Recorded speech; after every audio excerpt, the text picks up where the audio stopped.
An Outback Marriage. By Banjo Paterson. Chapter 1. In the Club. It was a summer's evening in Sydney, and the northeast wind that comes down from New Guinea and the tropical islands over leagues of warm sea brought on its wings a heavy depressing moisture.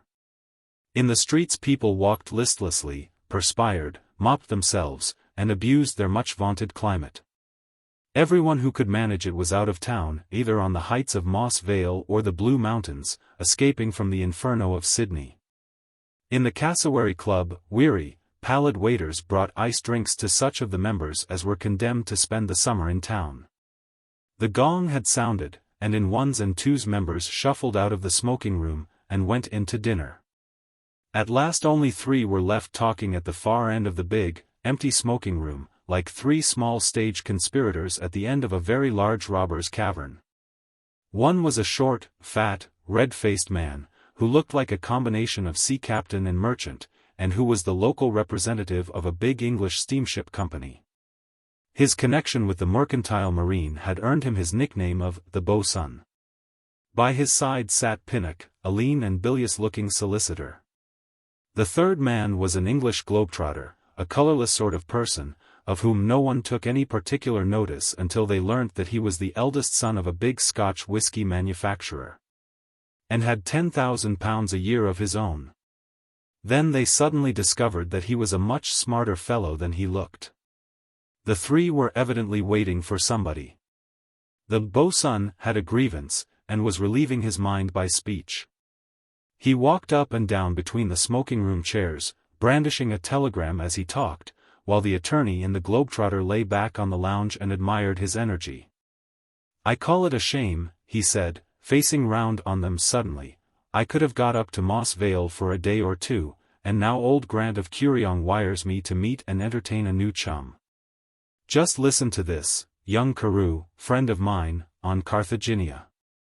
Will you meet him and show him round, oblige me, W. G. Grant. I met the old fellow once or twice at dinner, when he was in town for the sheep sales, and on the strength of that he foists an unknown callow new chum on to me. People are always doing that kind of thing." "Leave his friend alone, then," said Pinnock, "don't have anything to do with him. I know his sort, Government House young man the first week, Coffee Palace at 2 shillings a night the second week, Boiler on the Wharf the third week, Central Police Court the 4th week. And then exit so far as all decent people are concerned." The bosun stuffed the telegram into his pocket and sat down. "Oh, I don't suppose he'll be so bad," he said. "I've asked him here tonight to see what he's like, and if he's no good I'll drop him. It's the principle I object to. Country people are always at this sort of thing. They'd ask me to meet an Alderney bull and entertain him till they send for him. What am I to do with an unknown new chum? I'd sooner have an Alderney bull, he'd be easier to arrange for. He'd stop where he was put, anyhow." Here Gillespie, the globetrotter, cut into the conversation. "I knew a Jim Carew in England," he said, "and if this is the same man you will have no trouble taking care of him. He was a great man at his varsity, Triple Blue or something of the sort. He can row and run and fight and play football, and all that kind of thing. Very quiet-spoken sort of chap, rather pretends to be a simple sort of Johnny, don't you know, but he's a regular demon, I believe. Got into a row at a music hall one night, and threw the chucker out in among a lot of valuable pot plants, and irretrievably ruined him." "Nice sort of man," said the bosun. "I've seen plenty of his sort, worse luck. He'll be borrowing fivers after the first week. I'll put him on to you fellows." The globetrotter smiled a sickly smile, and changed the subject. "What's old Grant like, the man he's going to? Squatter man, I suppose?" "Oh, yes, and one of the real old sort, too," interposed Pinnock. "Perfect gentleman, you know, but apt to make himself deuced unpleasant if everything doesn't go exactly to suit him. Sort of chap who thinks that everyone who doesn't agree with him ought to be put to death at once. He had a row with his shearers one year, and offered Jack Delaney a new putty gun if he'd fire the first 2 charges into the shearers' camp at night." "Huh," said Gillespie. That's his sort, eh? Well, if this Carew is the Carew I mean, he and the old fellow will be well met. They'll about do for each other in the first week or two. No great loss, either, said the bo'sun. Anyhow, I've asked this new chum to dinner tonight, and Charlie Gordon's coming too. He was in my office today, but hadn't heard of the new chum. Gordon's a member now. What's he like? Said Gillespie. Anything like the gentleman that wanted the shearers killed? Oh, no, a good fellow, said the bo'sun, taking a sip of sherry. He manages stations for Grant, and the old man has kept him out on the back stations nearly all his life. He was out in the Gulf country in the early days, got starved out in droughts, swept away in floods, lost in the bush, speared by blacks, and all that sort of thing. In the days when men camped under bushes and didn't wear shirts. Gone a bit queer in the head, I think, but a good chap for all that. How did this Grant make all his money? Asked Gillespie. He's awfully well off, isn't he? Stations everywhere? Is he any relation to Gordon? No, old Gordon, Charlie's father, used to have the money. He had a lot of stations in the old days, and employed Grant as a manager. Grant was a new chum Scotchman with no money, but a demon for hard work, and the most headstrong, bad-tempered man that ever lived, hard to hold at any time. After he'd worked for Gordon for a while he went to the diggings and made a huge pile, and when old Gordon got a bit short of cash he took Grant into partnership. It must have been funny for a man to have his old manager as a partner. It wasn't at all funny for Gordon, said the lawyer, grimly. Anything but funny. They each had stations of their own outside the partnership, and all Gordon's stations went wrong, and Grant's went right. It never seemed to rain on Gordon's stations, while Grant's had floods. So Gordon got short of money again and borrowed from Grant, and when he was really in a fix Grant closed on him and sold him out for good and all. What an old screw. What did he do that for? Just pure obstinacy. Gordon had contradicted him or something, so he sold him up just to show which was right. And what did Gordon do after he was sold up? Died, and didn't leave a penny. So then Bully Grant wheeled round and gave Gordon's widow a station to live on, and fixed the two sons up managing his stations. Goodness knows how much he's worth now. Doesn't even know it himself. And has he no children? Was he ever married? The lawyer lit a cigarette and puffed at it. He went to England and got married. There's a daughter. The wife's dead. The daughter is in England still, never been out here. There's a story that before he made his money he married a bush girl up on the station, but no one believes that. The daughter in England will get everything when he dies. A chance for you, Gillespie. Go home and marry her, she'll be worth nearly $1 million of money. I'll think about it, said the globetrotter. As he spoke a buttony boy came up to the bo'sun. Gentleman to see you, sir, he said. Mr. Carew, sir. The bo'sun hurried off to bring in his guest, while Pinnock called after him, mind your eye, bo'sun. Be civil to him. See that he doesn't kill a waiter or two on the way up.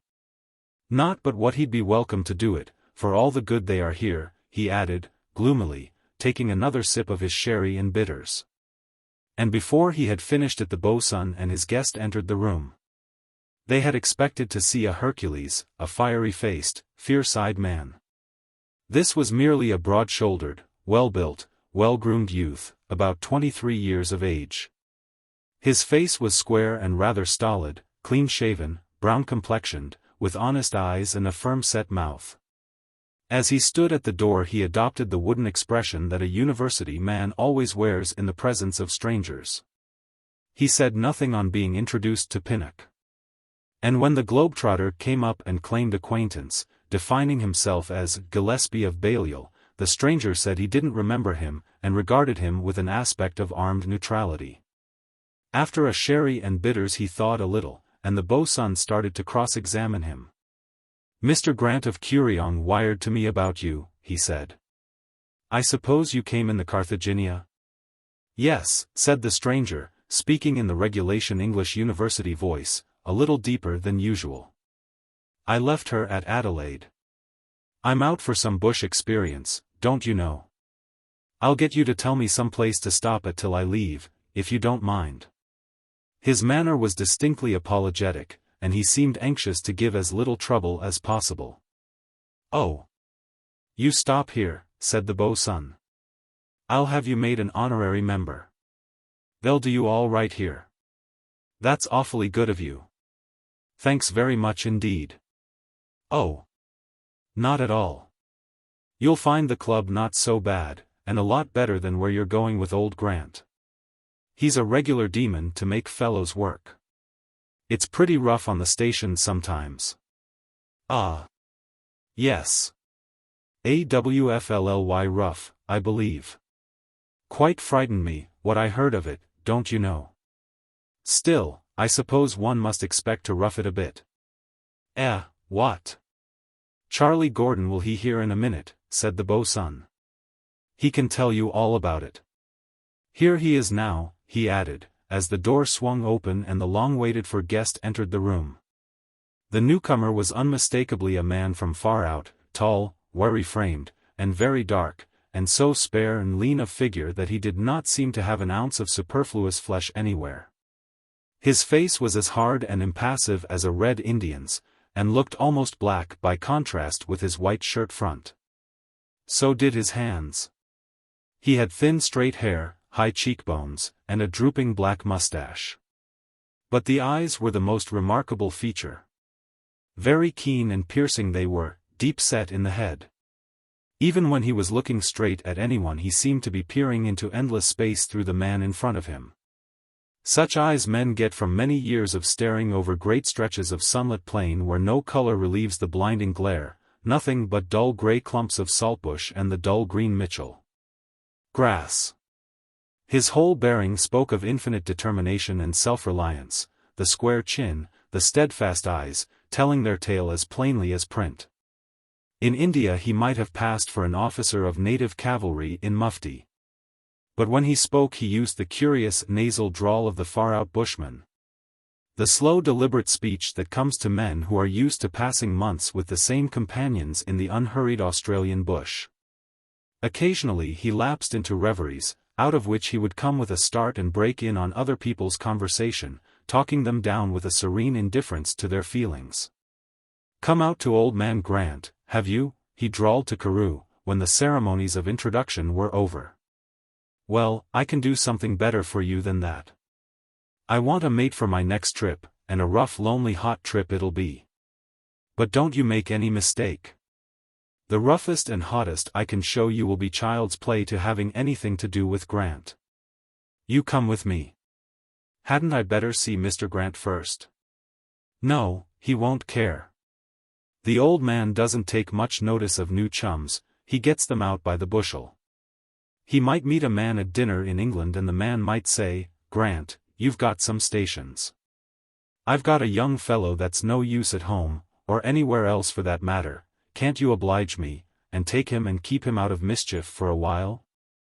And if the old man had had about a bottle of champagne, he'd say, 'Yes, I'll take him, for a premium,' or if he'd had 2 bottles, he'd say, 'Send along your new chum, I'll make a man of him or break his neck.'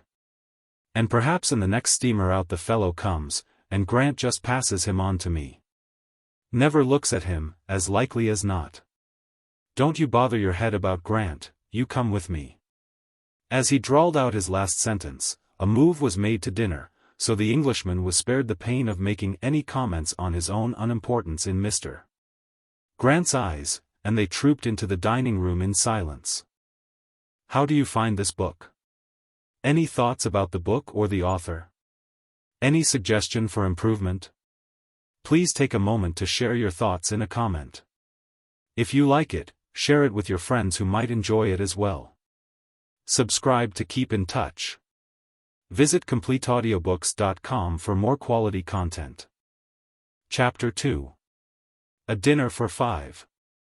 A club dining room in Australia is much like one in any other part of the world. Even at the antipodes, though the seasons are reversed, and the foxes have wings, we still shun the club bore, and let him have a table to himself. The head waiter usually looks a more important personage than any of the members or guests. And men may be seen giving each other dinners from much the same ignoble motives as those which actuate their fellows elsewhere. In the Cassowary Club, on the night of which we tell, the boatswain was giving his dinner of necessity to honor the draft of hospitality drawn on him by Grant. At the next table a young solicitor was entertaining his one wealthy client. Nearby a band of haggard university professors were dining a wandering scientist, all hair and spectacles, both guest and hosts drinking mineral waters and such horrors. While beyond them a lot of racing men were swilling champagne and eating and talking as heartily as so many navvies. A few squatters, down from their stations, had foregathered at the center table, where each was trying to make out that he had had less rain than the others. The boatswain and his guests were taken in hand by the head waiter, who formerly had been at a London club, and was laying himself out to do his best. He had seen that Gillespie had Wanderers Club on his cards, and he knew, and thanked his stars that he did know, what Wanderers Club on a man's card meant. His fellow waiters, to whom he usually referred as a lot of savages, were unfortunately in ignorance of the social distinction implied by membership of such a club. For a time there was nothing but the usual commonplace talk, while the soup and fish were disposed of. When they reached the champagne and the entrees, things became more homelike and conversation flowed. A bushman, especially when primed with champagne, is always ready to give his tongue a run, and when he has two open-mouthed new chums for audience, as Gordon had. The only difficulty is to stop him before bedtime. For long silent rides on the plain, and lonely camps at night, give him a lot of enforced silence that he has to make up for later. "Where are you from last, Gordon?" said the boatswain. "Haven't seen you in town for a long time." "I've been hunting wild geese," drawled the man from far back, screwing up one eye and inspecting a glass of champagne, which he drank off at a gulp. "That's what I do most of my time now. The old man, Grant, you know, my boss, he's always hearing of mobs of cattle for sale, and if I'm down in the southwest the mob is sure to be up in the far northeast, but it's all one to him. He wires to me to go and inspect them quick and lively before someone else gets them. And I ride and drive and coach hundreds of miles to get at some flat-sided pike-horned mob of brutes without enough fat on them to oil a man's hair with. I've to go right away out back now and take over a place that the old man advanced some money on. He was fool enough, or someone was fool enough for him, to advance £5,000 on a block of new country with 5,000 cattle on it, book muster, you know. And half the cattle haven't been seen for years, and the other half are dead, I expect. Anyhow, the man that borrowed the money is ruined, and I have to go up and take over the station." "What do you call a bookmuster?" said the globetrotter, who was spending a month in the country, and would naturally write a book on it. "Bookmuster, bookmuster? Why, a bookmuster is something like dead reckoning on a ship. You know what dead reckoning is, don't you? If a captain can't see the sun he allows for how fast the ship is going, and for the time run and the currents, and all that, and then reckons up where he is. I travelled with a captain once, and so long as he stuck to dead reckoning he was all right. He made out we were off Cairns, and that's just where we were. Because we struck the Great Barrier Reef, and became a total wreck 10 minutes after. With the cattle it's just the same. You'll reckon the cattle that you started with, add on each year's calves, subtract all that you sell, that is, if you ever do sell any, and allow for deaths. And what the black spear and the thieves steal. Then you work out the total, and you say, there ought to be 5,000 cattle on the place, but you never get M. I've got to go and find 5,000 cattle in the worst bit of brigalow scrub in the north." "Where do you say this place is?" said Pinnock. "It's called No Man's Land, and it's away out back near where the buffalo shooters are. It'll take about a month to get there. The old man's in a rare state of mind at being let in. He's up at Kuriong now, driving my brother Hugh out of his mind. Hugh would as soon have an attack of face-ache as see old Bully looming up the track. Every time he goes up he shifts every blessed sheep out of every paddock, and knocks 7 years' growth out of them, putting them through the yards. Then he overhauls the store, and if there's a box of matches short he'll keep you up half the night to account for it. He sacks all the good men and raises the wages of the loafers, and then comes back to Sydney quite pleased. It's a little holiday to him. You come along with me, Carew, and let old Bully alone. What did you come out for? Colonial experience? An Englishman hates talking about himself, and Carew rather hesitated. Then he came out with it awkwardly, like a man repeating a lesson. Did you ever meet a man named Considine out here? He said. Lots of them, said Gordon promptly, lots of them. Why, I had a man named Considine working for me, and he thought he got bitten by a snake, so his mates ran him 20 miles into Burke between 2 horses to keep him from going to sleep, giving him a nip of whiskey every 20 minutes. And when he got to Burke he wasn't bitten at all, but he died of alcoholic poisoning. What about this Considine, anyhow? What do you want him for? The Englishman felt like dropping the subject altogether, not feeling quite sure that he was not being laughed at. However, he decided to go through with it. It's rather a long story, but it boils down to this, he said. I'm looking for a Patrick Henry Considine, but I don't know what he's like. I don't know whether there is such a chap, in fact, but if there is, I've got to find him. A great uncle of mine died out here a long while ago, and we believe he left a son. And if there is such a son, it turns out that he would be entitled to a heap of money. It has been heaping up for years in Chancery, and all that sort of thing, you know, he added, vaguely. My people thought I might meet him out here, don't you know, and he could go home and get all the cash, you see. They've been advertising for him. And what good will it do you, drawled Gordon, supposing you do find him? Where do you come in? Oh, it doesn't do me much good, except that if there is such a Johnny, and he dies without making a will, then the money would all come to my people. But if there isn't, it all goes to another branch of the family. Gordon thought the matter over for a while.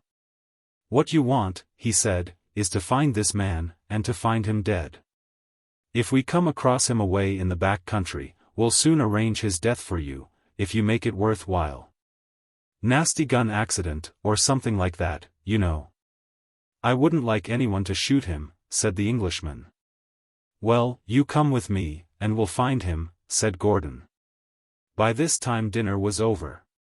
The waiters began to turn out the lights on the vacant tables, and, as the party rose it was arranged nem. Con. And with much enthusiasm, that Carew should accompany Gordon on his trip to no man's land, and that Gordon should, by all means in his power, aid and abet Carew in his search for Considine. Then, all talking together, and somewhat loudly, they strutted into the smoking room. Chapter 3. In Push Society. The passing of the evening afterwards is the only true test of a dinner success. Many a good dinner, enlivened with wine and made brilliant with repartee, has died out in gloom.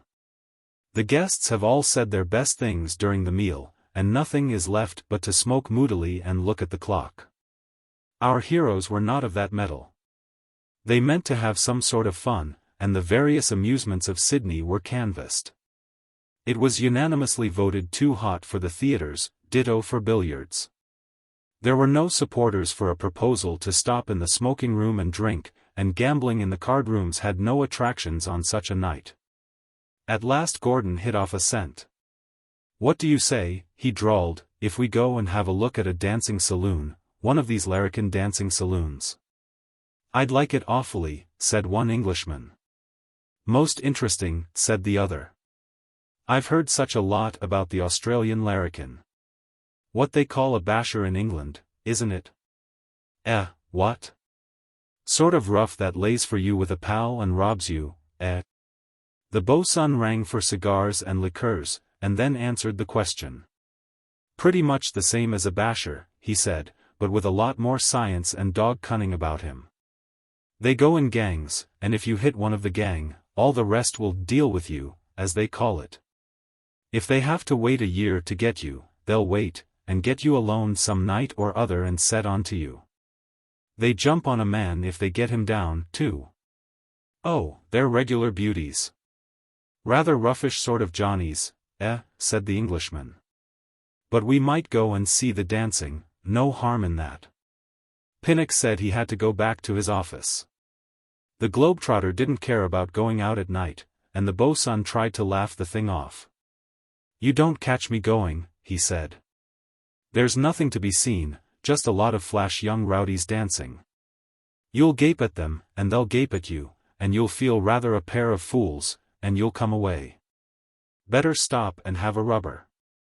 If you dance with any of their women, you get her particular fancy man on to you, don't you? Asked Gordon. It's years since I was at that sort of place myself. The bosun, who knew nothing about it, assumed the Sir Oracle at once. I don't suppose their women would dance with you if you paid 5 shillings a step, he said. There'd certainly be a fight if they did. Are you fond of fighting, Carew? Not a bit, replied that worthy.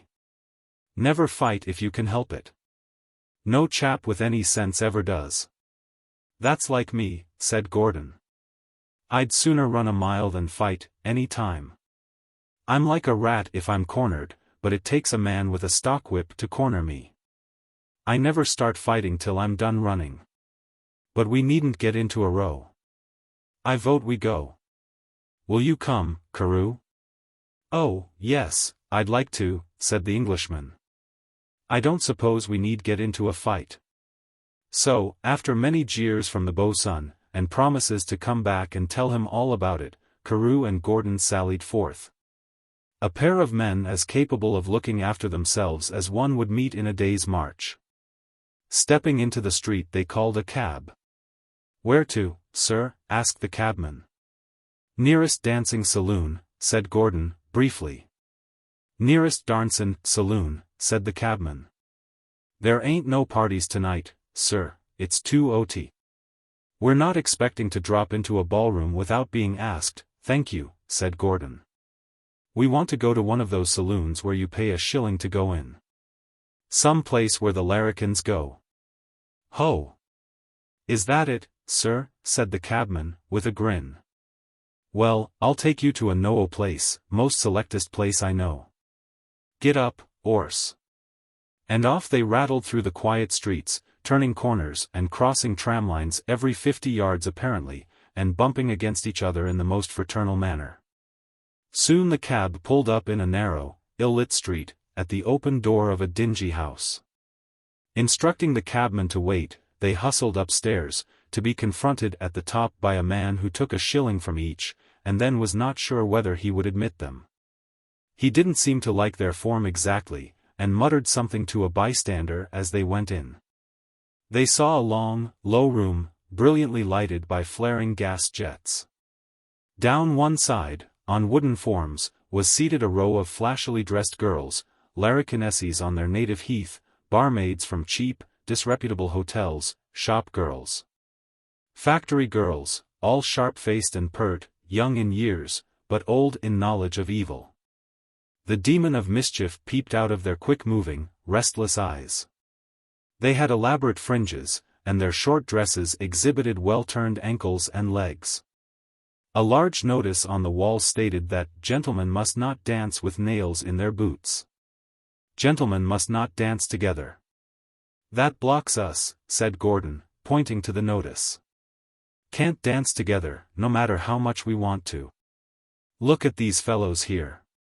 Opposite the women sat or lounged a score or two of youths, wiry, hard-faced little fellows, for the most part, with scarcely a sizable man amongst them. They were all clothed in push evening dress, black bell-bottomed pants, no waistcoat, very short black paget coat, white shirt with no collar, and a gaudy neckerchief round the bare throat. Their boots were marvels, very high in the heel and picked out with all sorts of colors down the sides. They looked varminty enough for anything. But the shifty eyes, low foreheads, and evil faces gave our two heroes a sense of disgust. The Englishman thought that all the stories he had heard of the Australian larrikin must be exaggerated. and that any man who was at all athletic could easily hold his own among such a poor-looking lot. The whole spectacle was disappointing. The most elaborately decorous order prevailed, no excitement or rough play was noticeable, and their expedition seemed likely to be a failure. The bushman stared down the room with far-seeing eyes, apparently looking at nothing, and contemplated the whole show with bored indifference. "Nothing very dazzling about this," he said. "I'm afraid we can't show you anything very exciting here. Better go back to the club, eh?" Just then the band, piano and violin, struck up a slow, labored waltz, "Bid Me Goodbye and Go," and each black-coated male, with languid self-possession, strolled across the room. Seized a lady by the arm, jerked her to her feet without saying a syllable, and commenced to dance in slow, convulsive movements, making a great many revolutions for very little progress. 2 or 3 girls were left sitting, as their partners were talking in a little knot at the far end of the room. One among them was conspicuously pretty, and she began to ogle Carew in a very pronounced way. "There's one hasn't got a partner," said Gordon. "Good-looking Tatai, too. Go and ask her to dance. See what she says." The Englishman hesitated for a second. "I don't like asking a perfect stranger to dance," he said. "Go on," said Gordon, "it's all right. She'll like it." Carew drew down his cuffs, squared his shoulders, assumed his most absolutely stolid drawing-room manner, and walked across the room, a gleaming vision of splendor in his immaculate evening dress. "May I, have the pleasure of this dance?" he said, with elaborate politeness. The girl giggled a little, but said nothing, then rose and took his arm.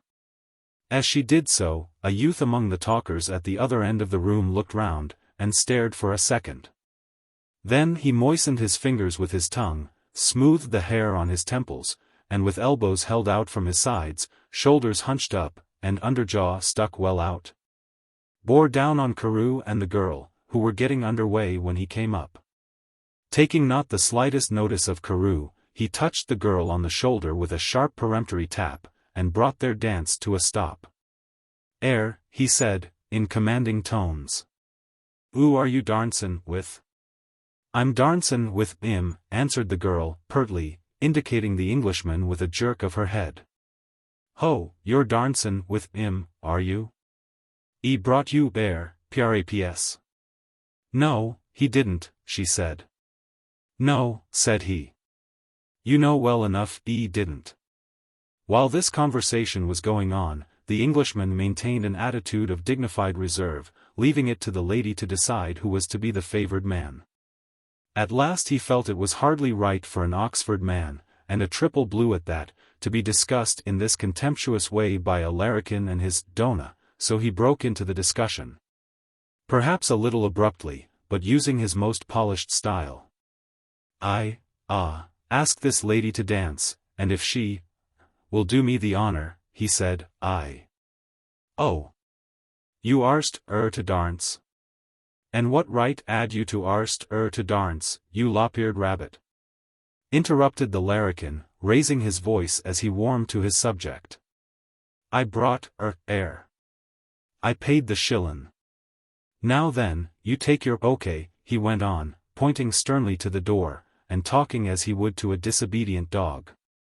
"Go on, now. Take your okay." The Englishman said nothing, but his jaw set ominously. The girl giggled, delighted at being the center of so much observation. The band stopped playing, and the dancers crowded round. Word was passed down that it was a toff darncin' with Nugget's dona, and from various parts of the room black-coated duplicates of Nugget hurried swiftly to the scene. The doorkeeper turned to Gordon. "You'd best get your mate out this," he said. "These are the rocks push, and they'll deal with him all right." "Deal with him, will they?" said Gordon, looking at the gesticulating Nugget. "They'll bite off more than they can chew if they interfere with him. This is just his form, a row like this. He's a bit of a champion in a rough and tumble, I believe." "Is he?" said the doorkeeper, sardonically. "Well, look, heir, now, you take it from me, if there's a roe nugget we'll spread him out as flat as a newspaper. They've all been in the ring in their time, these coves. There's Nugget, and Ginger, and Brummy, all red OT. You get him away. Meanwhile the Englishman's ire was gradually rising. He was past the stage of considering whether it was worthwhile to have a fight over a factory girl in a shilling dancing saloon, and the desire for battle blazed up in his eyes. He turned and confronted Nugget. You go about your business, he said, dropping all the labored politeness out of his tones. If she likes to dance. He got no further. A shrill whistle rang through the room, a voice shouted, "Don't, okay, him." His arms were seized from behind and pinioned to his sides. The lights were turned out. Somebody in front hit him a terrific crack in the eye at the same moment that someone else administered a violent kick from the rear. He was propelled by an invisible force to the head of the stairs, and then, whiz. Down he went in one prodigious leap, clear from the top to the first landing. Here, in pitch darkness, he grappled one of his assailants. For a few seconds they swayed and struggled, and then rolled down the rest of the stairs, over and over each other, grappling and clawing, each trying to tear the other's shirt off. When they rolled into the street, Carew discovered that he had hold of Charlie Gordon. They sat up and looked at each other. Then they made a simultaneous rush for the stairs, but the street door was slammed in their faces. They kicked it violently, but without result, except that a mob of faces looked out of the first-floor window and hooted, and a bucket of water was emptied over them. A crowd collected as if by magic, and the spectacle of two gentlemen in evening dress trying to kick in the door of a shilling dancing saloon afforded it unmitigated delight. "Heir's two toffs got done in all right," said one. "What oh? Won't she dance with you?" said another, and somebody from the back threw banana peel at them. Charlie recovered his wits first. The Englishman was fairly berserk with rage, and glared round on the bystanders as if he contemplated a rush among them. The cabman put an end to the performance. He was tranquil and unemotional, and he soothed them down and coaxed them into the cab. The band in the room above resumed the dreamy waltz music of "Bid Me Goodbye and Go," and they went. Carew subsided into the corner, breathing hard and feeling his eye. Charlie leant forward and peered out into the darkness. They were nearly at the club before they spoke. Then he said, "Well, I'm blessed. We made a nice mess of that, didn't we? I'd like to have got one fair crack at some of them," said the Englishman, with heartfelt earnestness. "Couldn't we go back now? No, what's the good? We'd never get in. Let the thing alone. We needn't say anything about it. If once it gets known that we were chucked out, we'll never hear the last of it." "Are you marked at all?" "Got an awful swipe in the eye," replied the other briefly. "I've got a cut lip, and my head nearly screwed off." "You did that? I'll know the place again. Some day we'll get a few of the right sort to come with us, and we'll just go there quietly, as if we didn't mean anything, and then, all of a sudden, we'll turn in and break the whole place up. Come and have a drink now." They had a silent drink in the deserted club. The mind of each was filled with a sickening sense of defeat, and without much conversation they retired to bed. They thanked heaven that the boatswain, Pinnock, and Gillespie had disappeared. Even then fate hadn't quite finished with the bushman. A newly joined member of the club, he had lived a life in which he had to shift for himself, and the ways of luxury were new to him. Consequently, when he awoke next morning and saw a man moving with cat-like tread about his room, absolutely taking the money out of his clothes before his very eyes, he sprang out of bed with a bound and half-throttled the robber. Then, of course, it turned out that it was only the bedroom waiter, who was taking his clothes away to brush them. This contretemps, on top of the overnight mishap, made him determined to get away from town with all speed. When he looked in the glass, he found his lip so much swelled that his mustache stuck out in front like the bowsprit of a ship. At breakfast he joined the Englishman, who had an eye with as many colors as an opal, not to mention a tired look and dusty boots. "Are you only just up?" asked Charlie, as they contemplated each other. Carew had resumed his mantle of stolidity, but he colored a little at the question. "I've been out for a bit of a walk round town," he said. "Fact is," he added in a sudden burst of confidence, "I've been all over town lookin' for that place where we were last night. Couldn't find anything like it at all." Charlie laughed at his earnestness. "Oh, bother the place," he said. "If you had found it, there wouldn't have been any of them there. Now, about ourselves, we can't show out like this. We'd better be off today, and no one need know anything about it. Besides, I half killed a waiter this morning. I thought he was some chap stealing my money, when he only wanted to take my clothes away to brush them. Sooner we're out of town the better. I'll wire to the old man that I've taken you with me." So saying, they settled down to breakfast, and by tacit agreement avoided the club for the rest of the day. Before leaving, Charlie had to call and interview Pinnock, and left Carew waiting outside while he went in.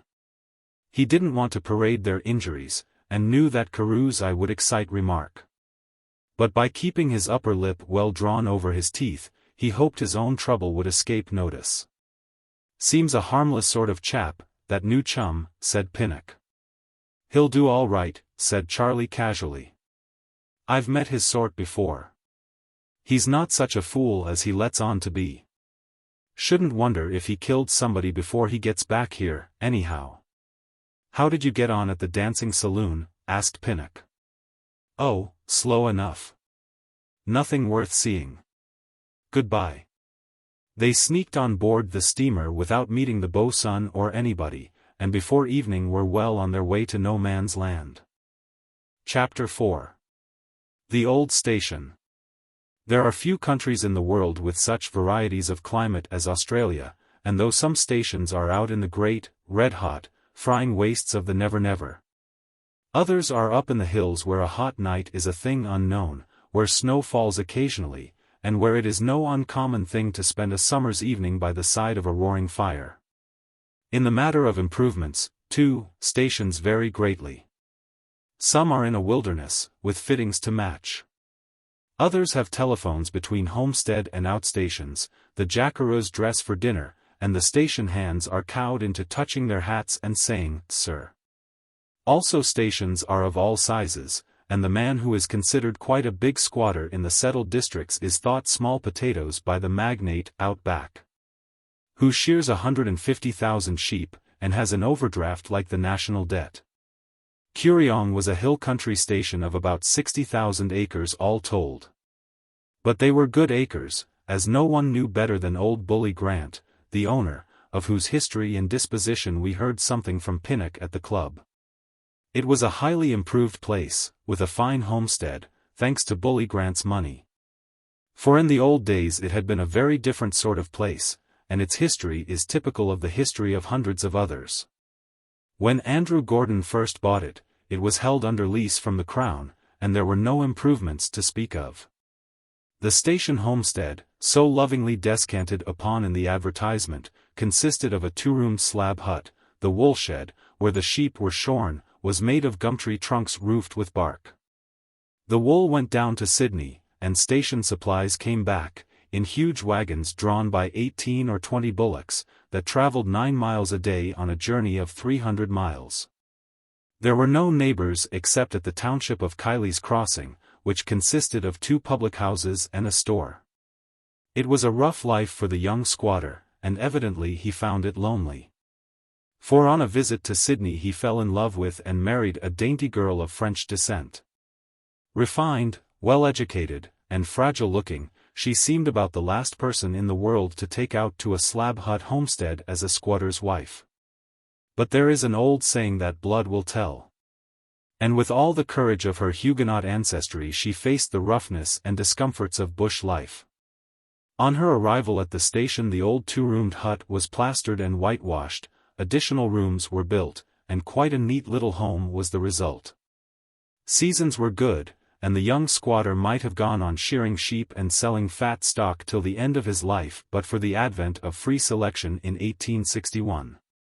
In that year the legislature threw open all leasehold lands to the public for purchase on easy terms and conditions. The idea was to settle an industrious peasantry on lands hitherto leased in large blocks to the squatters. This brought down a flood of settlement on Kooragang. At the top end of the station there was a chain of mountains, and the country was rugged and patchy, rich valleys alternating with ragged hills. Here and there about the run were little patches of specially good land, which were soon snapped up. The pioneers of these small settlers were old Morgan Donohoe and his wife, who had built the hotel at Kiley's Crossing. And, on their reports, all their friends and relatives, as they came out of the Gould country, worked their way to Kooragang, and built little bits of slab and bark homesteads in among the mountains. The rougher the country, the better they liked it. They were a horse-thieving, sheep-stealing breed, and the talents which had made them poachers in the old country soon made them champion bushmen in their new surroundings. The leader of these mountain settlers was one Doyle, a gigantic Irishman, who had got a grant of a few hundred acres in the mountains, and had taken to himself a Scotch wife from among the free immigrants.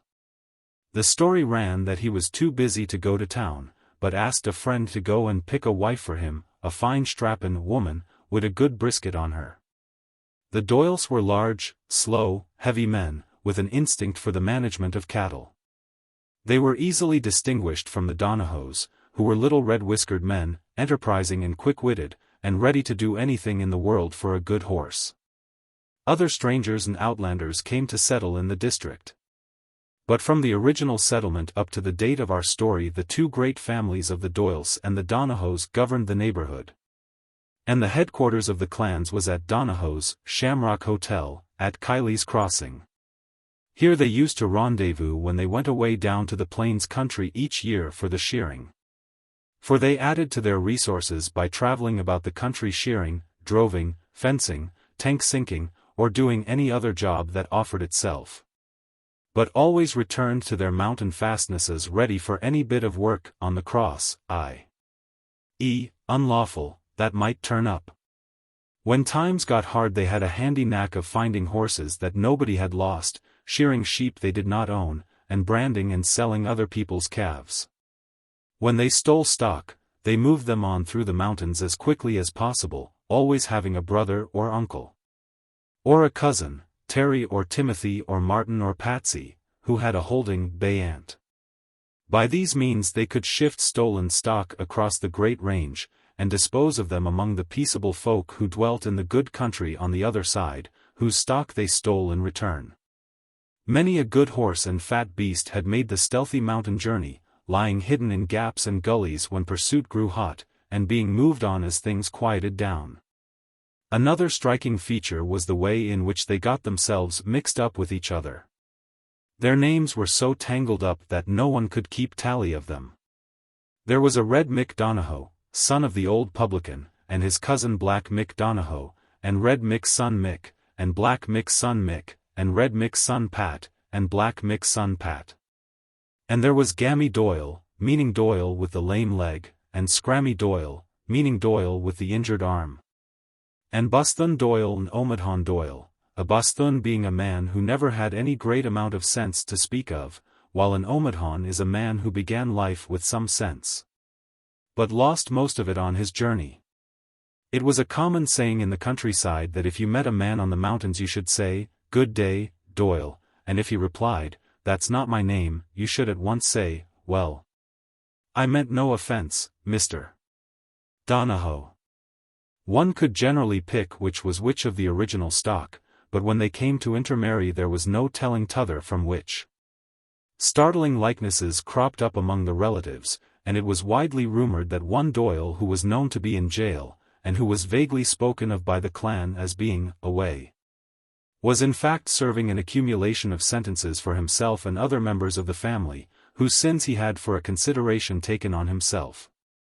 With such neighbors as these fighting him for every block of land, Andrew Gordon soon came to the end of his resources, and it was then that he had to take in his old manager as a partner.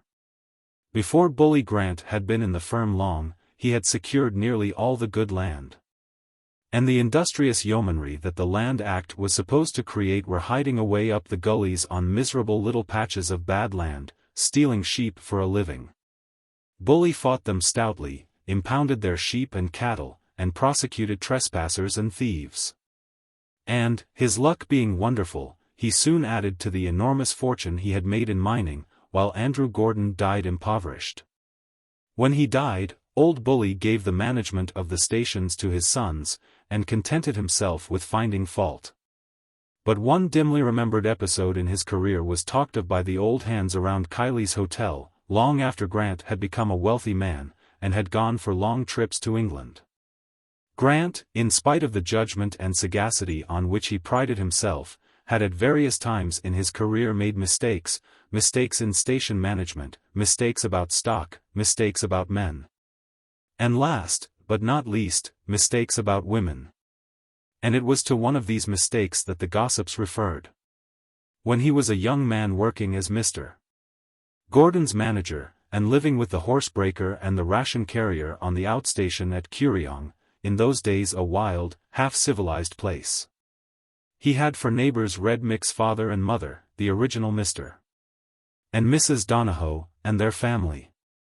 Their eldest daughter, Peggy, Carroty Peg, her relations called her, was at that time a fine, strapping, bush girl, and the only unmarried white woman anywhere near the station.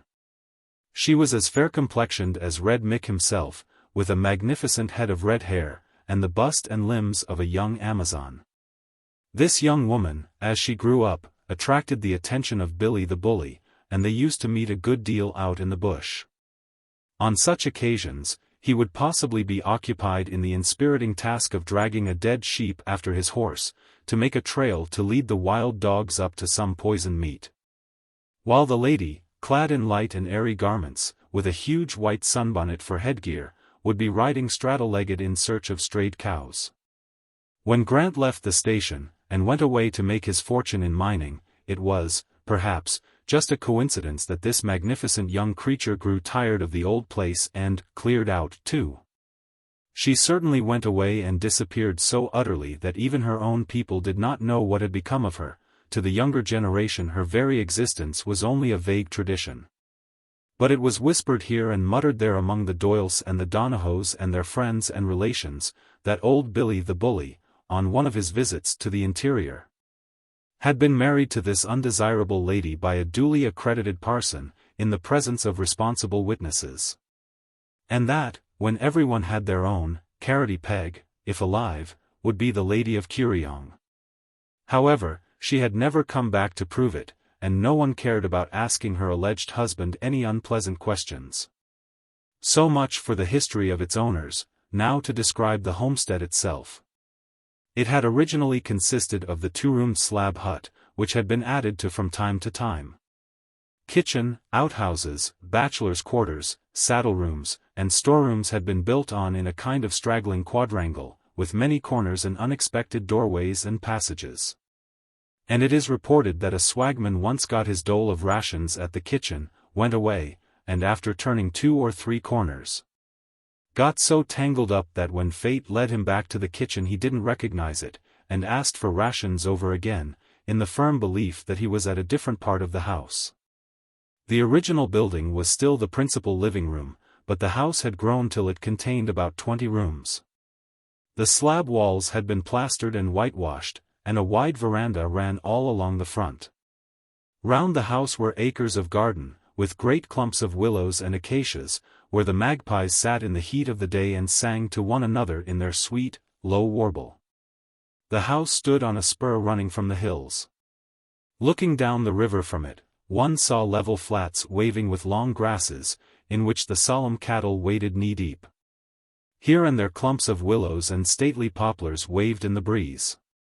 In the clear, dry air all colors were startlingly vivid, and round the nearer foothills wonderful lights and shadows played and shifted, while sometimes a white fleece of mist would drift slowly across a distant hill, like a film of snowy lace on the face of a beautiful woman.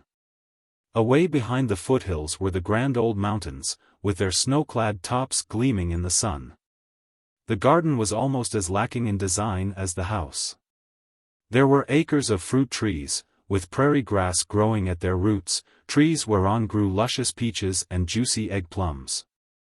Long vistas of grapevines, with little turnings and alleys, regular lovers' walks, where the scent of honeysuckle intoxicated the senses. At the foot of the garden was the river, a beautiful stream, fed by the mountain snow, and rushing joyously over clear gravel beds, whose million-tinted pebbles dashed in the sunlight like so many opals. In some parts of Australia it is difficult to tell summer from winter, but up in this mountain country each season had its own attractions. In the spring the flats were green with lush grass, speckled with buttercups and bachelor's buttons, and the willows put out their new leaves. And all manner of shy dry-scented bush flowers bloomed on the ranges. And the air was full of the song of birds and the calling of animals. Then came summer, when never a cloud decked the arch of blue sky, and all animated nature drew into the shade of big trees until the evening breeze sprang up, bringing sweet scents of the dry grass and ripening grain. In autumn, the leaves of the English trees turned all tints of yellow and crimson, and the grass in the paddocks went brown.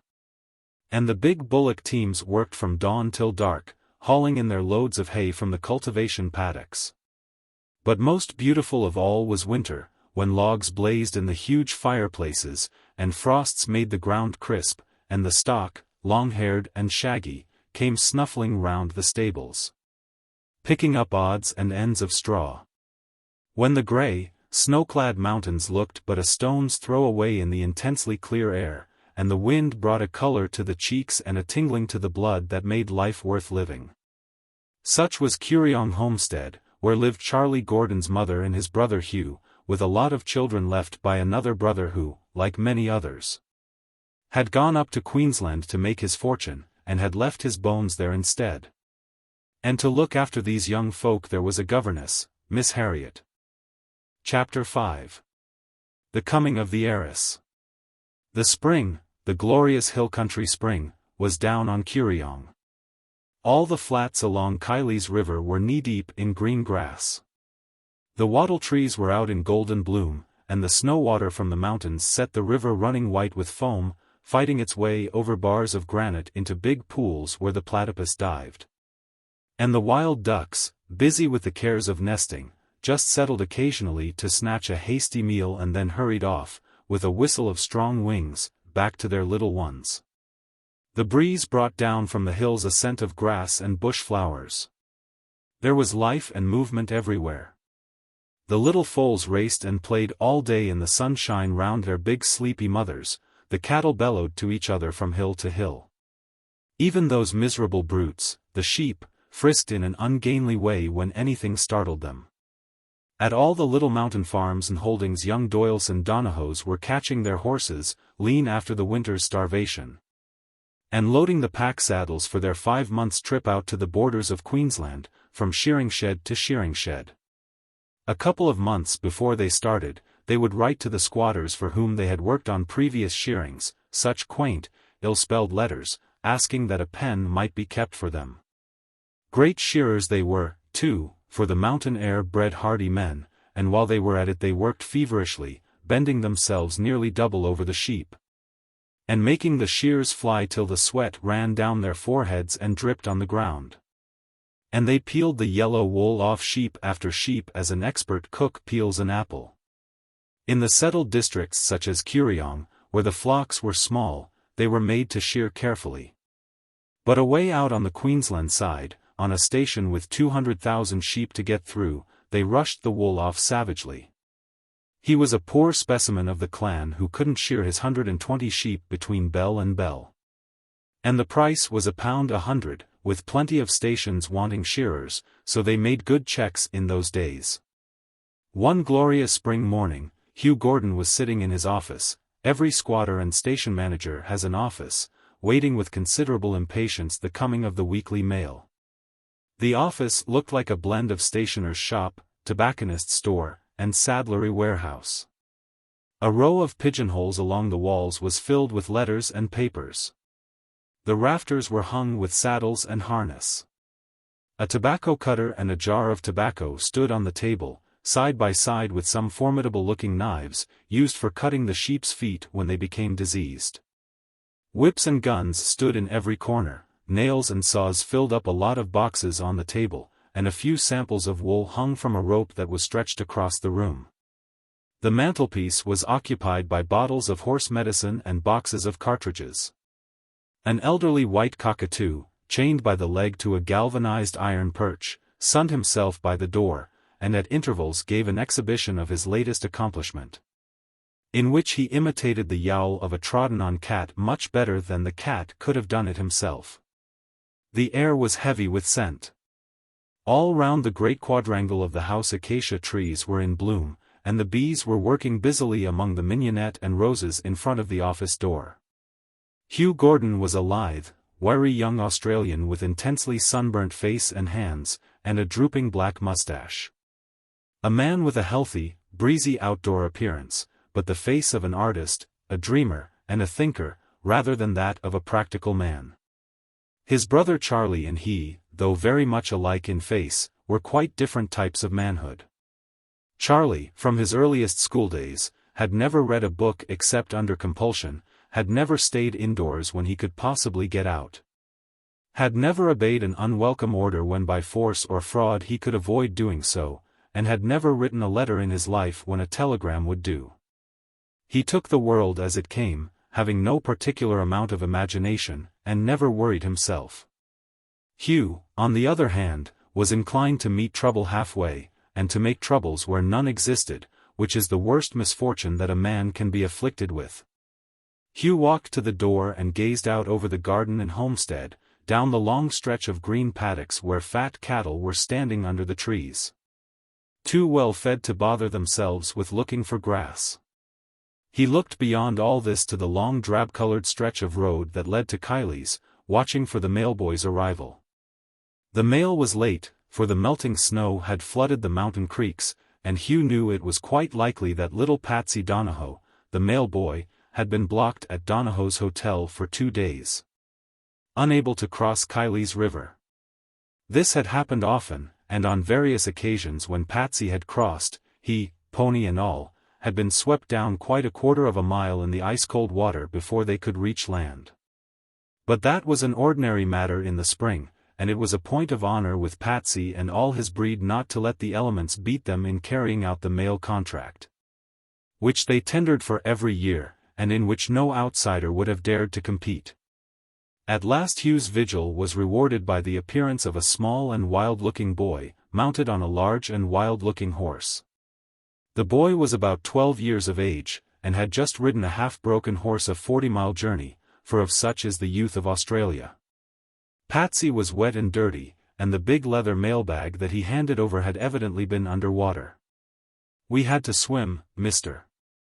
"Hugh," the boy said triumphantly, "and this great, clumsy cow," the child referred to his horse, "he reared over on me in the water, twist, but I stuck to him. My oath." Hugh laughed. "I expect Kiley's River will get you yet, Patsy," he said. "Go in now to the kitchen and get dry by the fire. I'll lend you a horse to get back on tomorrow. You can camp here till then, there's no hurry back." The boy let his horse go loose, dismissing it with a parting whack on the rump with the bridle, and swaggered inside, carrying his saddle, to show his wet clothes and recount his deeds to the admiring cook. Patsy was not one to hide his light under a bushel. Hugh carried the bag into the office, and shook out the letters and papers on the table. Everything was permeated with a smell of wet leather, and some of the newspapers were rather pulpy. After sending out everybody else's mail he turned to examine his own. Out of the mass of letters, agent circulars, notices of sheep for sale, catalogues of city firms, and circulars from pastoral societies, he picked a letter addressed to himself in the scrawling fist of William Grant. He opened it, expecting to find in it the usual combination service on things in general, but as he read on, a vivid surprise spread over his face. Leaving the other letters and papers unopened, he walked to the door and looked out into the courtyard, where Stuffer, the youngest of his nephews, who was too small to be allowed to join in the field sports of the others, was playing at being a railway train. He had travelled in a train once, and now passed Hugh's door under easy steam, working his arms and legs like piston rods, and giving piercing imitations of a steam whistle at intervals. "Stuffer," said Hugh, "do you know where your grandmother is?" "No," said the stuffer laconically.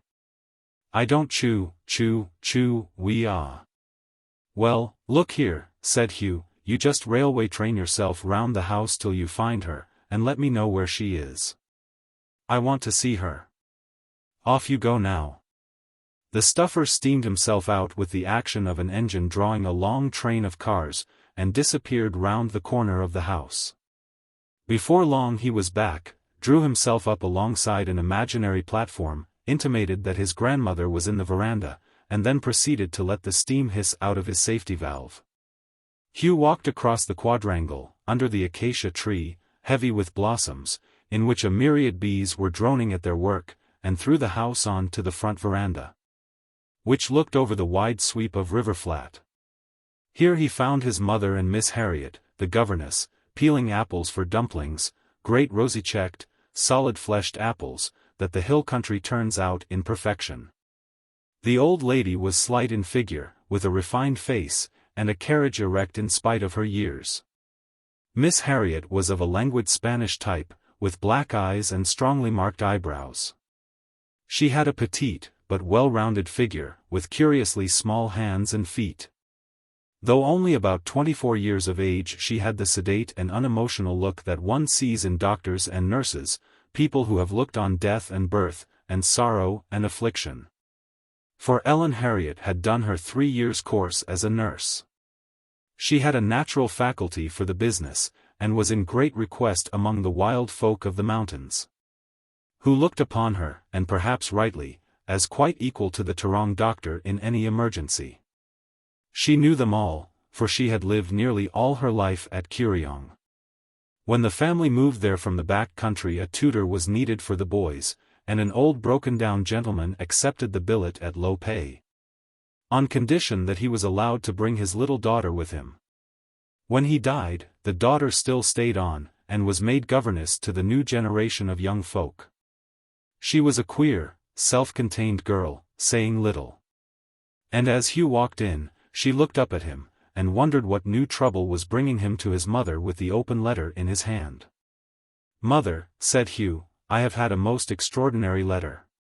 "From Mr. Grant," said the old lady. "What does he say?" She saw by her son's face that there was something more than usual in the wind, but one who had lived her life, from fortune to poverty, through strife and trial, was prepared to take things much more easily than Hugh. "Is it anything very serious? His daughter's coming out to live here." "What?" "Yes, here's the letter. It only came this morning. Patsy was late, the river is up. I'll read it to you." Seating himself at the table, Hugh spread out the letter, and read it. "Dear Gordon, the last lot of wethers, though they topped the market, only realized 10/. I think you would show better judgment in keeping these sheep back a little. Don't rely upon Satin's advice. He is generally wrong, and is always most wrong when he is most sure he is right. My daughter has arrived from England, and will at once go up to the station. I have written to your mother on the subject. My daughter will represent me in everything, so I wish her to learn a little about stations. Send to meet her at the train on Wednesday next. Yours truly, W. G. Grant. Wednesday next. Said Hugh, that letter is 3 days delayed.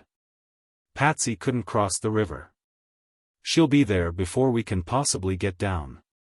If no one meets her, I wonder if she'll have pluck enough to get into the coach and come on to Donahoe's. I don't envy her the trip, if she does, said Miss Harriet. The coach drive over those roads will seem awful to an English girl.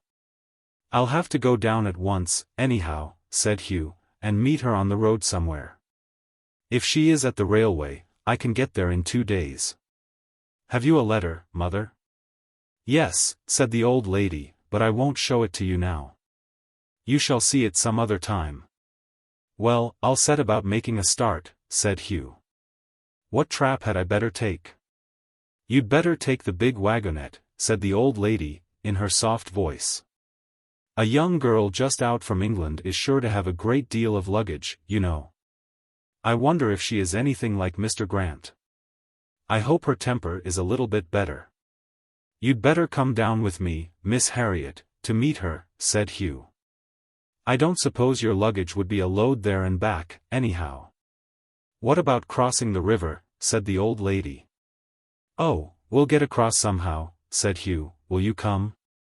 "I think I'll wait," said the young lady meditatively. "She'll be tired from traveling and looking after her luggage, and she had better meet the family one at a time. You go and meet her, and your mother and I will get her room ready." "Does the letter say any more about her?" "No, that's all," said Hugh. "Well, I'll send the boy to run in the horses. I'll take 4 horses in the big wagonette. I expect she'll be waiting at Donahoe's, that is, if she left the railway station in the coach. If she is at Donahoe's I'll be back before dark." With this he went back to the office, and his mother and Miss Harriet went their separate ways to prepare for the comfort of the heiress.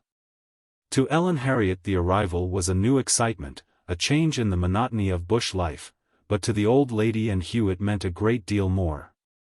It meant that they would be no longer master and mistress of the big station on which they had lived so long, and which was now so much under their control that it seemed almost like their own. Everything depended on what the girl was like. They had never even seen a photograph of her, and awaited her coming in a state of nervous expectancy. All over the district they had been practically considered owners of the big station. Hugh had taken on and dismissed employees at his will, had controlled the buying and selling of thousands of sheep and cattle, and now this strange girl was to come in with absolute power over them. They would be servants and dependents on the station, which had once belonged to them.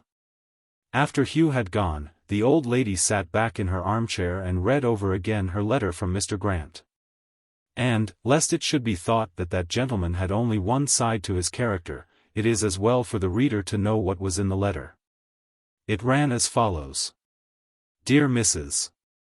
Gordon, I am writing to you about a most important matter. Colonel Selwyn is dead, and my daughter has come out from England. I don't know anyone to take charge of her except yourself. I am an old man now, and set in my ways, and this girl is really all I have to live for. Looking back on my life, I see where I have been a fool. And perhaps the good fortune that has followed me has been more luck than anything else. Your husband was a smarter man than I am, and he came to grief, though I will say that I always warned him against that western place. Do you remember the old days when we had the 2 little homesteads, and I used to ride down from the outstation of a Saturday and spend Sunday with you and Andrew? And talk over the fortunes we were going to make? If I had met a woman like you in those days I might have been a better man. As it was, I made a fool of myself. But that's all past praying for. Now about my girl. If you will take her, and make her as good a woman as yourself, or as near it as you can, you will earn my undying thanks. As to money matters, when I die she will of course have a great deal of money, so that it is well she should begin now to learn how to use it. I have, therefore, given her full power to draw all money that may be required. I may tell you that I intend to leave your boys enough to start them in life, and they will have a first-class chance to get on. I am sending Charlie out to the west, to take over a block which those fools, Sutton and Company, got me to advance money on, and on which the man cannot pay his interest. He will be away for some time. Meanwhile, dear Mrs. Gordon, for the sake of old times, do what you can for the girl. I expect she has been brought up with English ideas. I can't get her to say much to me, which I dare say is my own fault. After she has been with you for a bit, I will come up and stay for a time at the station.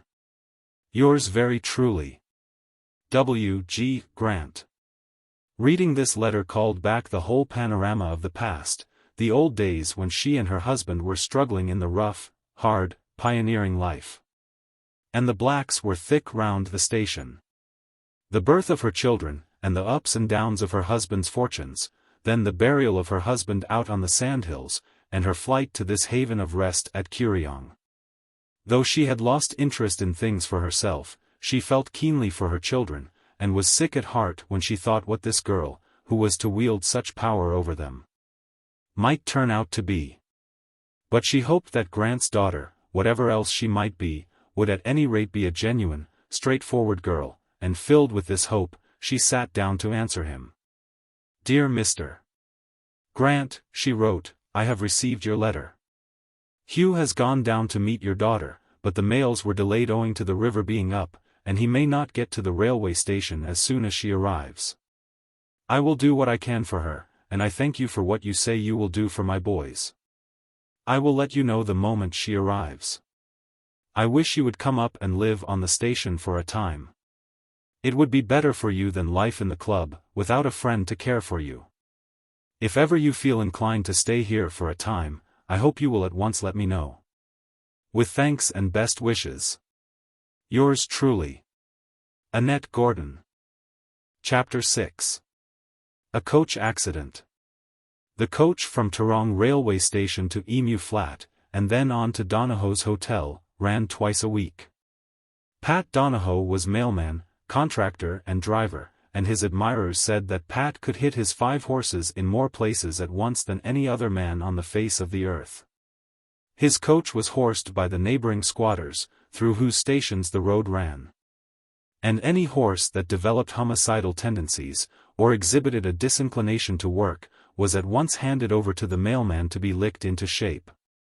The result was that, as a rule, Pat was driving teams composed of animals that would do anything but go straight, but under his handling they were generally persuaded, after a day or two, to settle down to their work.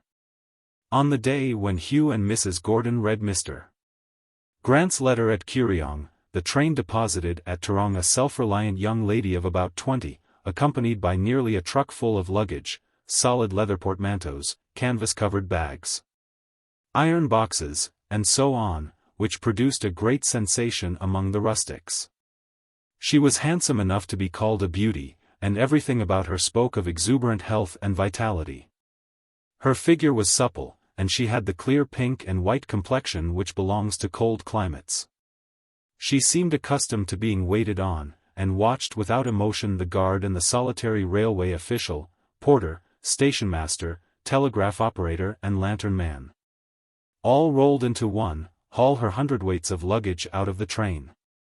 Then she told the perspiring stationmaster, etc., to please have the luggage sent to the hotel, and marched over to that building in quite an assured way, carrying a small handbag.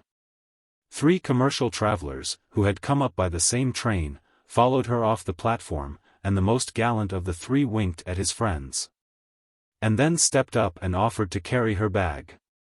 The young lady gave him a pleasant smile, and handed him the bag. Together they crossed the street, while the other commercials marched disconsolately behind. At the door of the hotel she took the bag from her cavalier, and there and then, in broad Australian daylight, rewarded him with 2pence, a disaster which caused him to apply to his firm for transfer to some foreign country at once. She marched into the bar, where Dan, the landlord's son, was sweeping, while Mrs. Connellan, the landlady, was wiping glasses in the midst of a stale fragrance of overnight beer and tobacco smoke. "I am going to Kuriong," said the young lady, "and I expected to meet Mr. Gordon here. Is he here?" Mrs. Connellan looked at her open-eyed. Such an apparition was not often seen in Toorong. Mr. and Mrs. Connellan had only just taken the pub, and what with trying to keep Connellan sober and refusing drinks to tramps, loafers, and blackfellows, Mrs. Connellan was pretty well worn out. As for making the hotel pay, that idea had been given up long ago. It was against Mrs. Connellan's instincts of hospitality to charge anyone for a meal or a bed, and when any great rush of bar trade took place it generally turned out to be Connellan's shout. So the hotel was not exactly a gold mine. In fact, Mrs. Connellan had decided that the less business she did, the more money she would make, and she rather preferred that people should not stop at her hotel. This girl looked as if she would give trouble, might even expect clean beds and clean sheets when there were none within the hotel, and might object to fleas, of which there were plenty. So the landlady pulled herself together, and decided to speed the parting guest as speedily as possible. "Mr. Gordon couldn't get in," she said. "The creaks, is all up. The coach is going down to Kiley's crossing today. You had better go with that." "How soon does the coach start?" "In an hour or two. As soon as Pat Donahoe, the mailman, has got a horse shod. Come in and have a wash, and fix yourself up till breakfast is ready. Where's your bag?" "My luggage is at the railway station. I'll send Dan over for it." Dan. "Ello," said Dan's voice, from the passage, where, with the wild-eyed servant girl, he had been taking stock of the new arrival. "Go over to the station and get this lady's bag." "Is there much to carry?" "There are only 4 portmanteaus and 3 bags, and 2 boxes and a hat box, and a roll of rugs, and please be careful of the hat box." "You'd better get the bar, Dan." "Better get the bloomin' bullock dray," growled Dan, quite keen to see this aggregation of luggage, and foreseeing something to talk about for the next 3 months. "She must come up to start a store, I reckon," said Dan, and off he went to struggle with boxes for the next half-hour or so. Over Mary Grant's experiences at the Toronto Hotel we will not linger.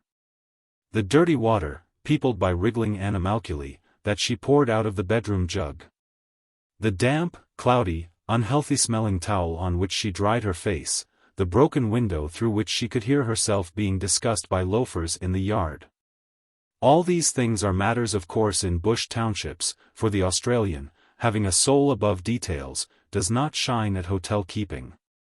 The breakfast was enlivened by snatches of song from the big, good-natured bush girl who waited at table, and who fancied her voice somewhat, and marched into the breakfast room singing in an ear-splitting soprano. "It's a violet from me." Spoken. "What you'll have, there's chops, steaks, and bacon and eggs, chops, please." Singer continues. "Sainted mothers." Spoken. "Tea or coffee, tea, please." Singer finishes. Grave. While she ate, Miss Grant had an uneasy feeling that she was being stared at. All the female staff and hangers-on of the place having gathered round the door to peer in at her and to appraise to the last farthing her hat, her tailor-made gown, and her solid English walking shoes, and to indulge in wild speculation as to who or what she could be. A Kickapoo Indian in full war paint, arriving suddenly in a little English village, could not have created more excitement than she did at Toronto. After breakfast she walked out on the veranda that ran round the little one-story weatherboard hotel, and looked down the mile and a half of road, with little galvanized iron-roofed cottages at intervals of a quarter of a mile or so, that constituted the township. She watched Conroy, the policeman, resplendent in breeches and polished boots, swagger out from the courthouse yard, leading his horse to water. The town was waking to its daily routine.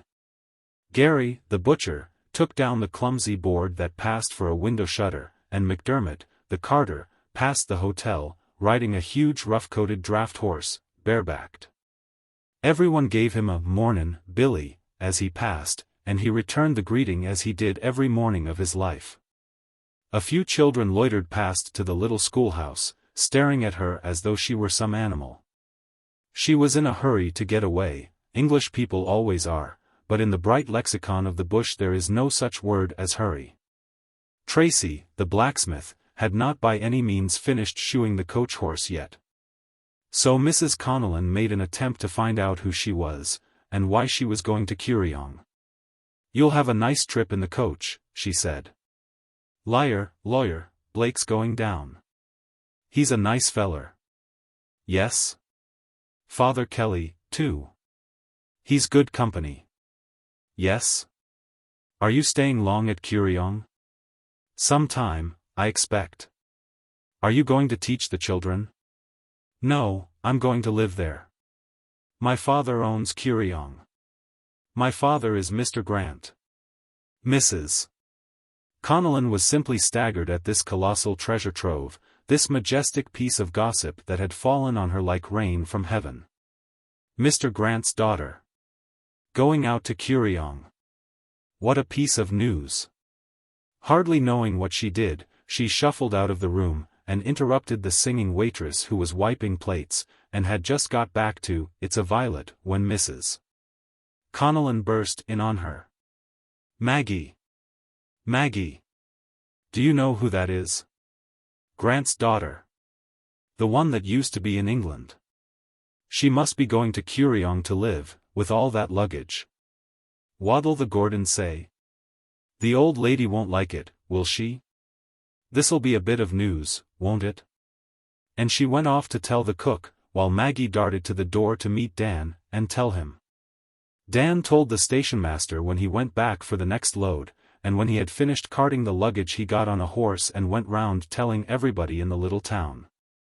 The stationmaster told the ganger of the 4 navvies who went by on their trolley down the line to work. At the end of their 4-mile length they told the ration carrier of Yabindal station, who happened to call in at their camp for a drink of tea. He hurried off to the head station with the news, and on his way told 3 teamsters, an inspector of selections, and a black boy belonging to Mylong station, whom he happened to meet on the road.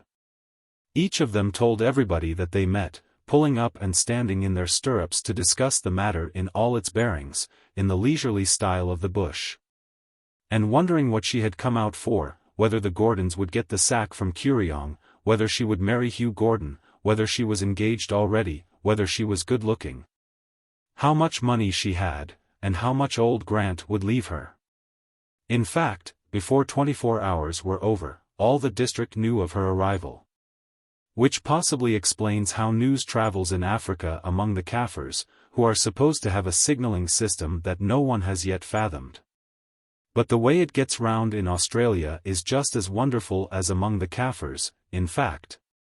For speed and thoroughness of information we should be inclined to think that our coloured brethren run a bad second. At last, however, Tracy had finished shoeing the coach horse, and Miss Grant, with part of her luggage, took a seat on the coach behind 5 of Donahoe's worst horses, next to a well-dressed, powerfully built man of about 25.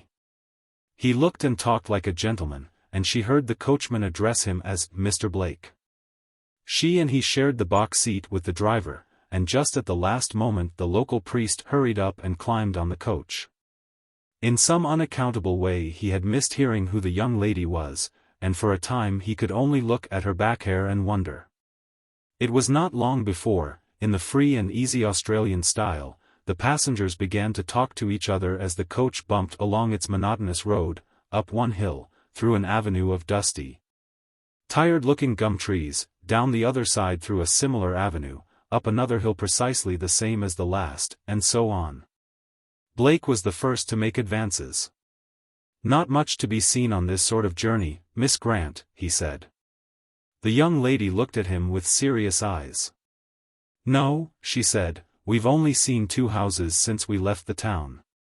All the rest of the country seems to be a wilderness." Here the priest broke in. He was a broth of a boy from Maynooth, just the man to handle the Doyle and Donahoe congregation. "It's the big stations is the ruin of the country," he said. "How is the country to go ahead at all wid all the good land locked up? There's Kuriong on ahead here would support 200 families, and what does it employ now? 6 shepherds, without a rag to their back." "I am going to Kuriong," said the girl, and the priest was silent. By 4 in the afternoon they reached Kiley's river, running yellow and froth-covered with melting snow. The coachman pulled his horses up on the bank, and took a good, long look at the bearings. As they waited, the Kuriong vehicle came down on the other side of the river. "There's Mr. Gordon," said the coachman. "I don't think he'll try it. I reckon it's a trifle deep for me. Do you want to get across particular, Mr. Blake?" "Yes, very particularly, Pat. I've told Martin Donahoe to meet me down here with some witnesses in a cattle-stealing case." "What about you, Father Kelly?" "I'm goin' on to Tim Murphy's dyin' bed. Put 'em into the wather, they'll take it aisy." The driver turned to the 3rd passenger. "It's a bit dangerous like, miss. If you like to get out, it's up to you to say so." The coach might wash over. There's a settler's place up the river a mile. You can go and stay there till the river goes down, and Mr. Gordon'll come and meet you." "Thanks, I'll go on," said the lady. Preparations for crossing the river were soon made. Anything that would spoil by getting wet, or that would float out of the coach, was lifted up and packed on the roof. The passengers stood up on the seats. Then Pat Donahoe put the whip on his leaders, and calling to his two-wheelers, old seasoned veterans, he put them at it. Snorting and trembling, the leaders picked their way into the yellow water, the coach bumping over the rubble of the crossing place. Hugh Gordon, watching from the far side of the river, saw the coach dip and rock and plunge over the boulders. On it came till the water was actually lapping into the body of the coach, roaring and swirling round the horses' legs, up to their flanks and bellies. While the driver called out to them and kept them straight with voice and reins. Every spring he had a similar crossing, and he knew almost to an inch at what height it was safe to go into the river. But this time, as ill luck would have it, the offside leader was a young, vicious, thoroughbred colt, who had been handed over to him to be cured of a propensity for striking people with his 4 feet. As the horses worked their way into the river, the colt, with the courage of his breeding, pulled manfully, and breasted the current fearlessly. But suddenly a floating log drifted down, and struck him on the front legs. In an instant he reared up, and threw himself heavily sideways against his mate, bringing him to his knees. Then the two of them, floundering and scrambling, were borne away with the current, dragging the coach after them. In a few yards they were off the causeway. The coach, striking deep water, settled like a boat, and turned over on its side, with the leaders swimming for their lives. As for the wheelers, they were pulled down with the vehicle, and were almost drowning in their harness. Cool as a cucumber, Blake had turned to the girl. "Can you swim?" he said. And she answered him as coolly, "Yes, a little." "Well, put your hands on my shoulders, and leave everything to me." Just then the coach settled over with one final surge, and they were in the water. Away they went with the roaring current, the girl clinging fast to his shoulders, while he gave his whole attention to dodging the stumps and snags that were showing their formidable teeth above water. For a while she was able to hold on. Then, with a sickening sense of helplessness, she felt herself torn from him, and whirled away like a leaf. The rank smell of the muddy water was in her nostrils, the fear of death in her heart. She struggled to keep afloat. Suddenly a blood-streaked face appeared, and Blake, bleeding from a cut on the forehead, caught her with a strong grip and drew her to him. A few more seconds of whirling chaos, and she felt land under her feet, and Blake half carrying her to the bank. They had been swept on to one of the many sandbanks which ran out into the stream, and were safe. Half hysterical, she sat down on a huge log, and waited while Blake ran upstream to give help to the coachman. While the two had been battling in the water, the priest had stayed with the coachman to cut the horses free, till at last all 4 got clear of the wreck, and swam ashore. Then the men followed them, drifting down the current and fighting their way to shore at about the same place. Hugh Gordon drove the wagonette down to pick up the party when they landed. The scene on the bank would have made a good picture. The horses, dripping with water and shaking with cold, were snorting and staring, while the coachman was trying to fix up some gear out of the wreck, so that he could ride one of them. The priest, his broad Irish face ornamented by a black clay pipe, was tramping up and down in his wet clothes. Blake was helping Miss Grant to wring the water out of her clothes, and she was somewhat incoherently trying to thank him. As Hugh drove up, Blake looked up and caught his eye, and there flashed between the two men an unmistakable look of hostility. Then Hugh jumped from the wagonette, and walked up to Miss Grant, holding out his hand. "I'm Hugh Gordon," he said.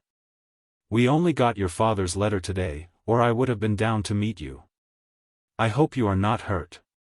Jump into the trap, and I'll run down to the Donahoes, and get you some dry things." Then, turning to Blake, he said somewhat stiffly, "Will you get in, Mr. Blake?" "Thanks," said Blake, equally stiffly, "I can ride one of the male horses.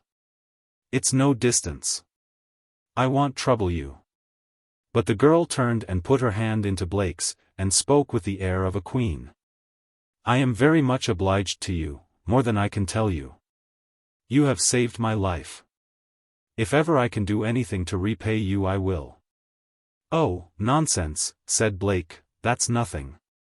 It was only a matter of dodging the stumps. You'd better get on now to Donahoe's hotel, and get Mrs. Donahoe to find some dry things for you." The mere fact of his refusing a lift showed that there was some hostility between himself and Hugh Gordon. But the priest, who had climbed into the Kuriong vehicle as a matter of course, settled the matter offhand. "Get in the trap," he said. "Get in the trap, man. What's the use for two of ye to ride the male horses, and get your death cold? Get in the trap." "Of course I'll give you a lift," said Hugh. "Jump in, and let us get away before you all get colds. What will you do about the coach and the luggage, Pat?" "I'll borry them 2 old draft horses from Martin Donahoe, and they'll haul it out. Bedad, that luggage'll be washed down to the Murrumbidgee before night, but the most of it is strapped on. Push along, Mr. Gordon, and tell Martin I'm coming." With some reluctance Blake got into the wagonette. Before long they were at Donahoe's hotel, and Mary Grant was soon rigged out in an outfit from Mrs. Donahoe's best clothes, a pale green linsey bodice and purple skirt, everything, including Mrs. Donahoe's boots, being about 4 sizes too big. But she looked by no means an unattractive little figure, with her brown eyes and healthy color showing above the shapeless garments. She came into the little sitting room laughing at the figure she cut, sat down, and drank scalding tea, and ate Mrs. Donahoe's cakes, while talking with Father Kelly and Blake over the great adventure. When she was ready to start she got into the wagonette alongside Hugh, and waved goodbye to the priest and Blake and Mrs. Donahoe, as though they were old friends. She had had her first touch of colonial experience. Chapter 7. Mr. Blake's Relations. As soon as Hugh got his team swinging along at a steady 10 miles an hour on the mountain road, Mary Grant opened the conversation. "Mr. Gordon," she said, "who is Mr. Blake?" "He's the lawyer from Toorong." "Yes, I know. Mrs. Connellan called him the liar. But I thought you didn't seem to like him. Isn't he nice?" "I suppose so. His father was a gentleman, the police magistrate up here." "Then, why don't you like him? Is there anything wrong about him?" Hugh straightened his leaders and steadied the vehicle over a little gully. "There's nothing wrong about him," he said, "only, his mother was one of the Donahoes, not a lady, you know, and he always goes with those people. And, of course, that means he doesn't go much with us." "Why not?" "Well, you see, they're selectors, and they look on the station people as, well, rather against them, you know, sort of enemies, and he has never come to the station. But there is no reason why he shouldn't." "He saved my life," said Mary Grant. "Certainly he did," said Hugh. "I'll say that for Blake, he fears nothing. One of the pluckiest men alive." "And how did you feel? Were you much frightened?" "Yes, horribly. I have often wondered whether I should be brave, you know, and now I don't think I am. Not the least bit. But Mr. Blake seemed so strong. Directly he caught hold of me I felt quite safe, somehow. If you don't mind, I would like to ask him out to the station." "Certainly, Miss Grant. My mother will only be too glad. She was sorry that we did not get down to meet you. The letter was delayed." Mary Grant laughed as she looked down at Mrs. Donahoe's clothes. "What a sight I am," she said. "But, after all, it's Australia, isn't it? And I have had such adventures already. You know you will have to show me all about the station and the sheep and cattle. Will you do that?"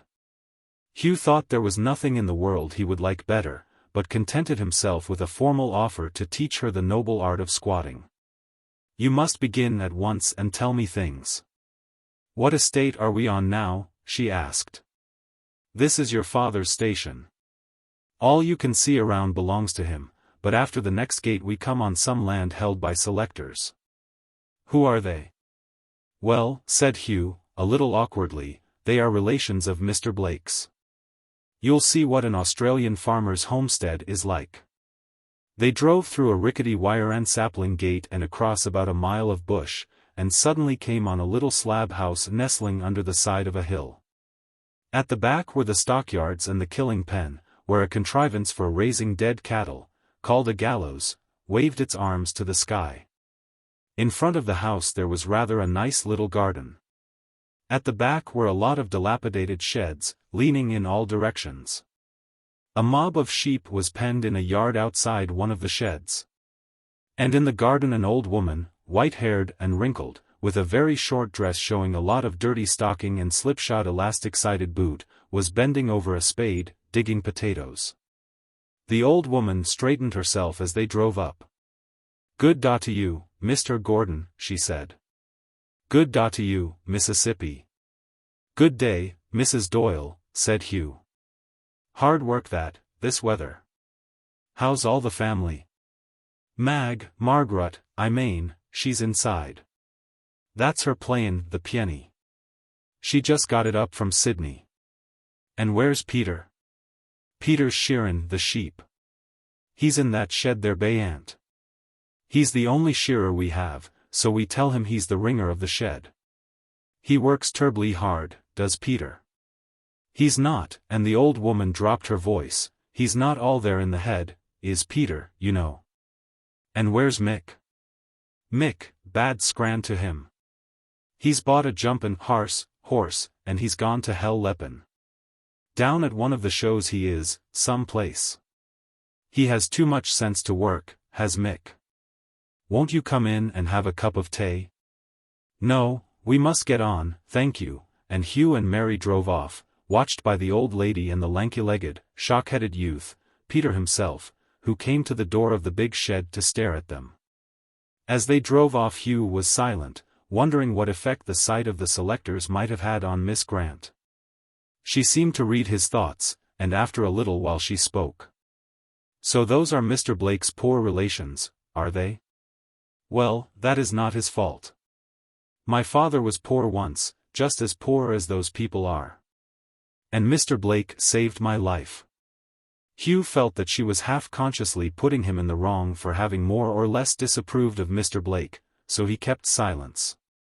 As the team bore them along at a flying trot, they climbed higher and higher up the range. At last, as they rounded a shoulder of the hillside, the whole valley of Kiley's river lay beneath them, stretching away to the far blue foothills. Beyond again was a great mountain, its top streaked with snow.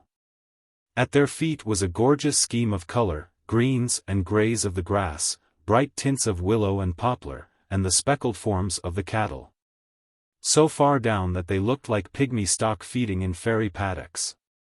Across the valley there came now and again, softened by distance, the song of the river, and up in the river bend, on a spur of the hills, were white walls rising from clustered greenery.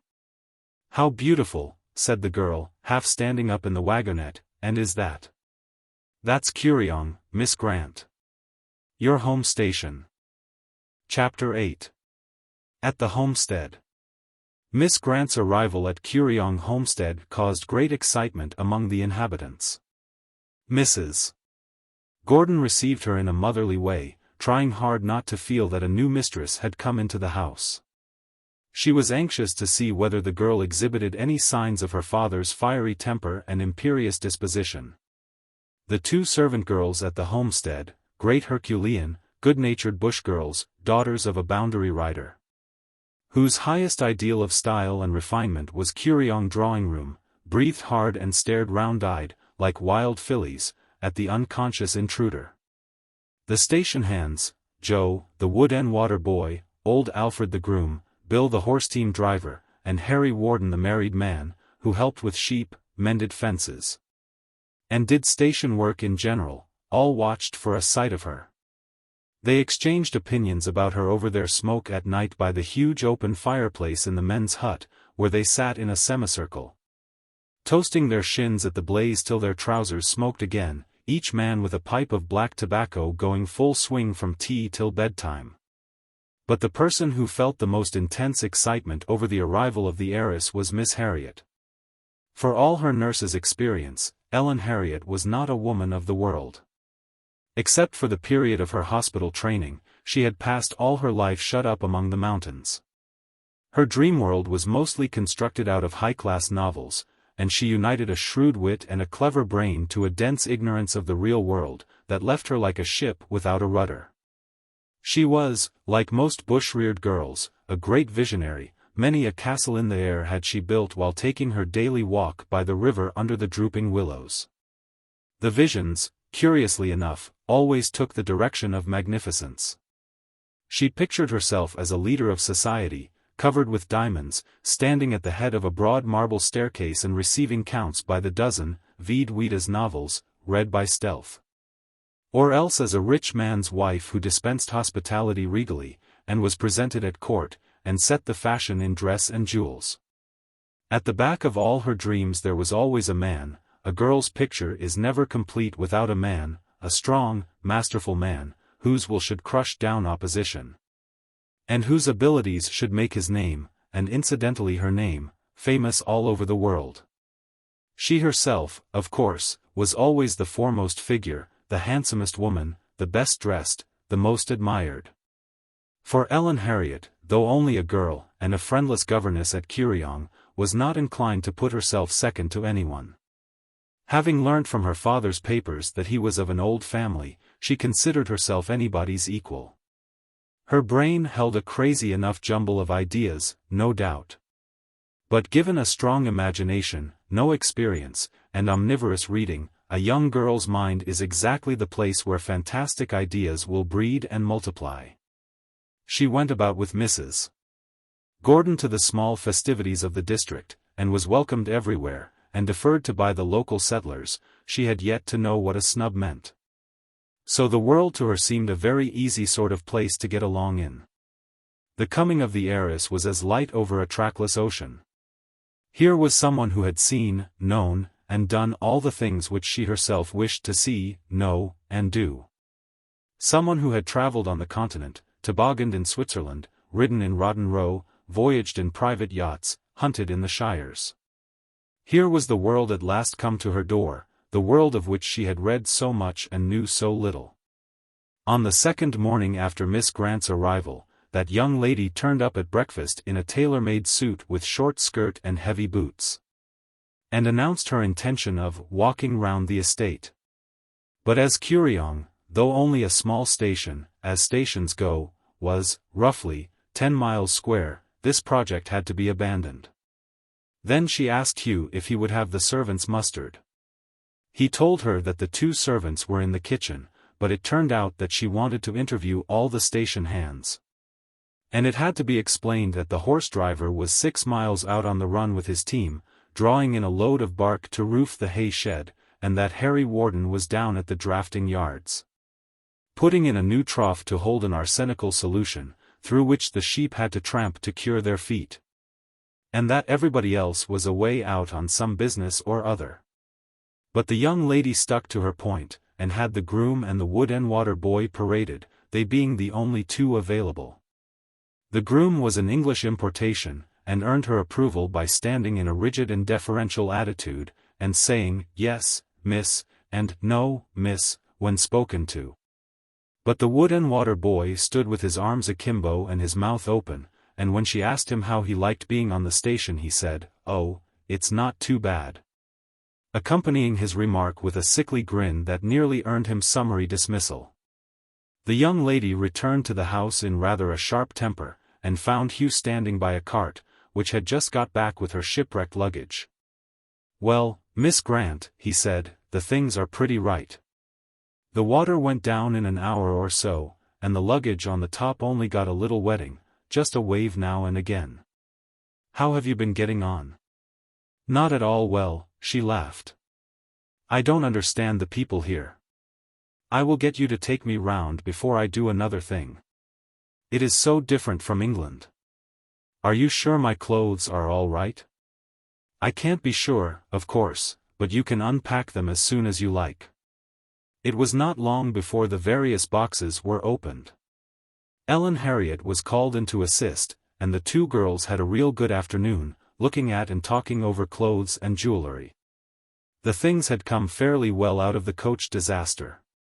When an English firm makes a watertight cover for a bag or box, it is watertight. Even the waters of Kiley's river had swept over the canvas of Miss Grant's luggage in vain. And when the sacred boxes were opened, what a treasure trove was unveiled. The noblest study of mankind is man, but the most fascinating study of womankind is another woman's wardrobe. And the Australian girl found something to marvel at in the quality of the visitors' apparel.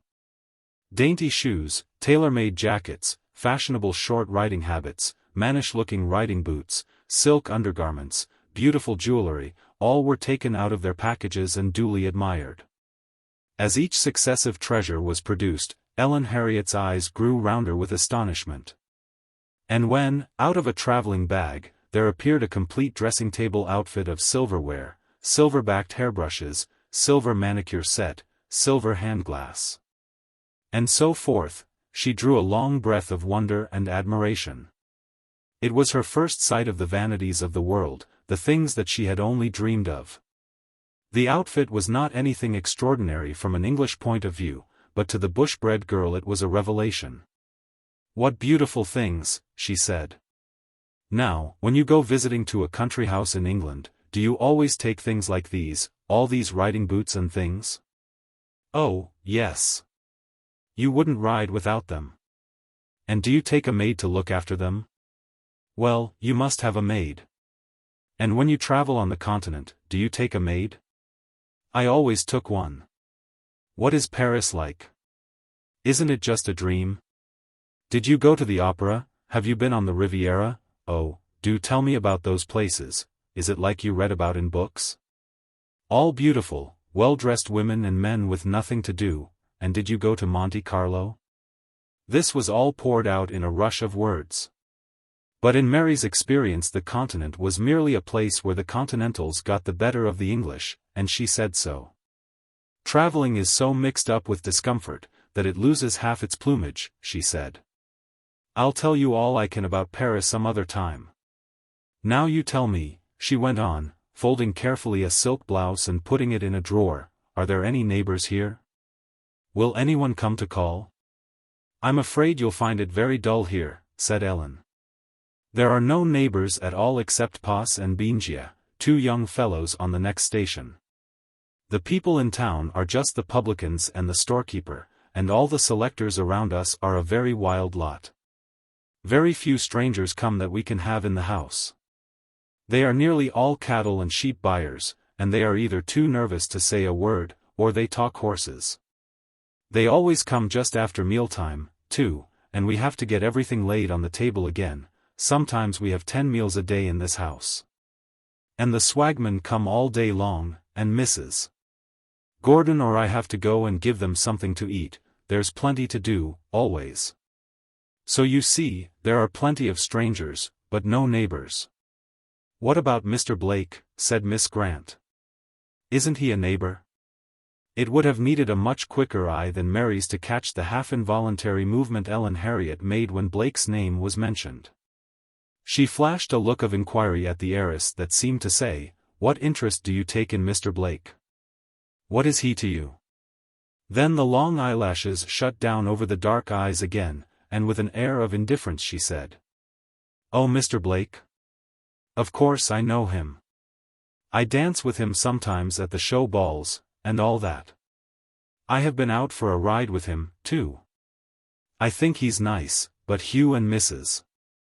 Gordon won't ask him here because he belongs to the selectors, and his mother was a Miss Donahoe. He takes up their cases, and wins them, too. But he never comes here. He always stays down at the hotel when he comes out this way." "I intend to ask him here," said Miss Grant. "He saved my life." Again the long eyelashes dropped so as to hide the sparkle of the eyes. "Of course, if you like to ask him. Do you think he'd come?" "Yes, I'm sure he would." If you like to write and ask him, Peter could ride down to Donahoe's today with a note. From which it would seem that one, at any rate, of the Curiong household was not wholly indifferent to Mr. Blake. Chapter 9. Some Visitors. After breakfast next morning Mary decided to spend the day in the company of the children, who were having holidays. "Just as well for you to learn the house first," said Hugh, "before you tackle the property. The youngsters know where everything is, within 4 miles, anyhow." 2 little girls were impressed, and were told to take Miss Grant round and show her the way about the place, and they set off together in the bright morning sunlight, on a trip of exploration. Now, no true Australian, young or old, ever takes any trouble or undergoes any exertion or goes anywhere without an object in view. So the children considered it the height of stupidity to walk simply for the sake of walking, and kept asking where they were to walk to. "What shall we see if we go along this road?" asked Miss Grant, pointing with her dainty parasol along the wheel track that meandered across the open flat and lost itself in the timber. "Nothing," said both children together. "Then, what is there up that way?" she asked, waving her hand up towards the foothills and the blue mountains. "There must be some pretty flowers to look at up there." "No, there isn't," said the children.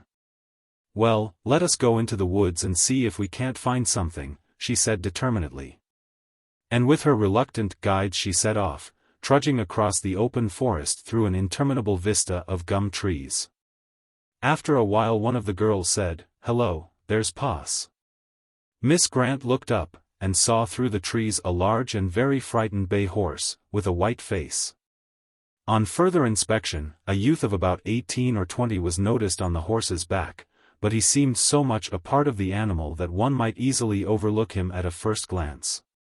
The horse had stopped at the sight of them, and was visibly affected with terror. They advanced slowly, and the animal began snorting and sidling away among the timber, its rider meanwhile urging it forward. Then Emily cried, "Hello, Pa's." And the horse gave a snort, wheeled round, jumped a huge fallen tree, and fled through the timber like a wild thing, with its rider still apparently glued to its back. In half a second they were out of sight. "Who is it? And why does he go away?" asked Miss Grant. "That's Pa's," said Emily carelessly. "He and Benjia live over at Dunderaligo. He often comes here. They and their father live over there. That's a colt he's breaking in. He's very nice. So is Benjia." "Well, here he comes again," said Miss Grant, as the horseman reappeared, riding slowly round them in ever-lessening circles. The colt meanwhile eyeing them with every aspect of intense dislike and hatred, and snorting between whiles like a locomotive.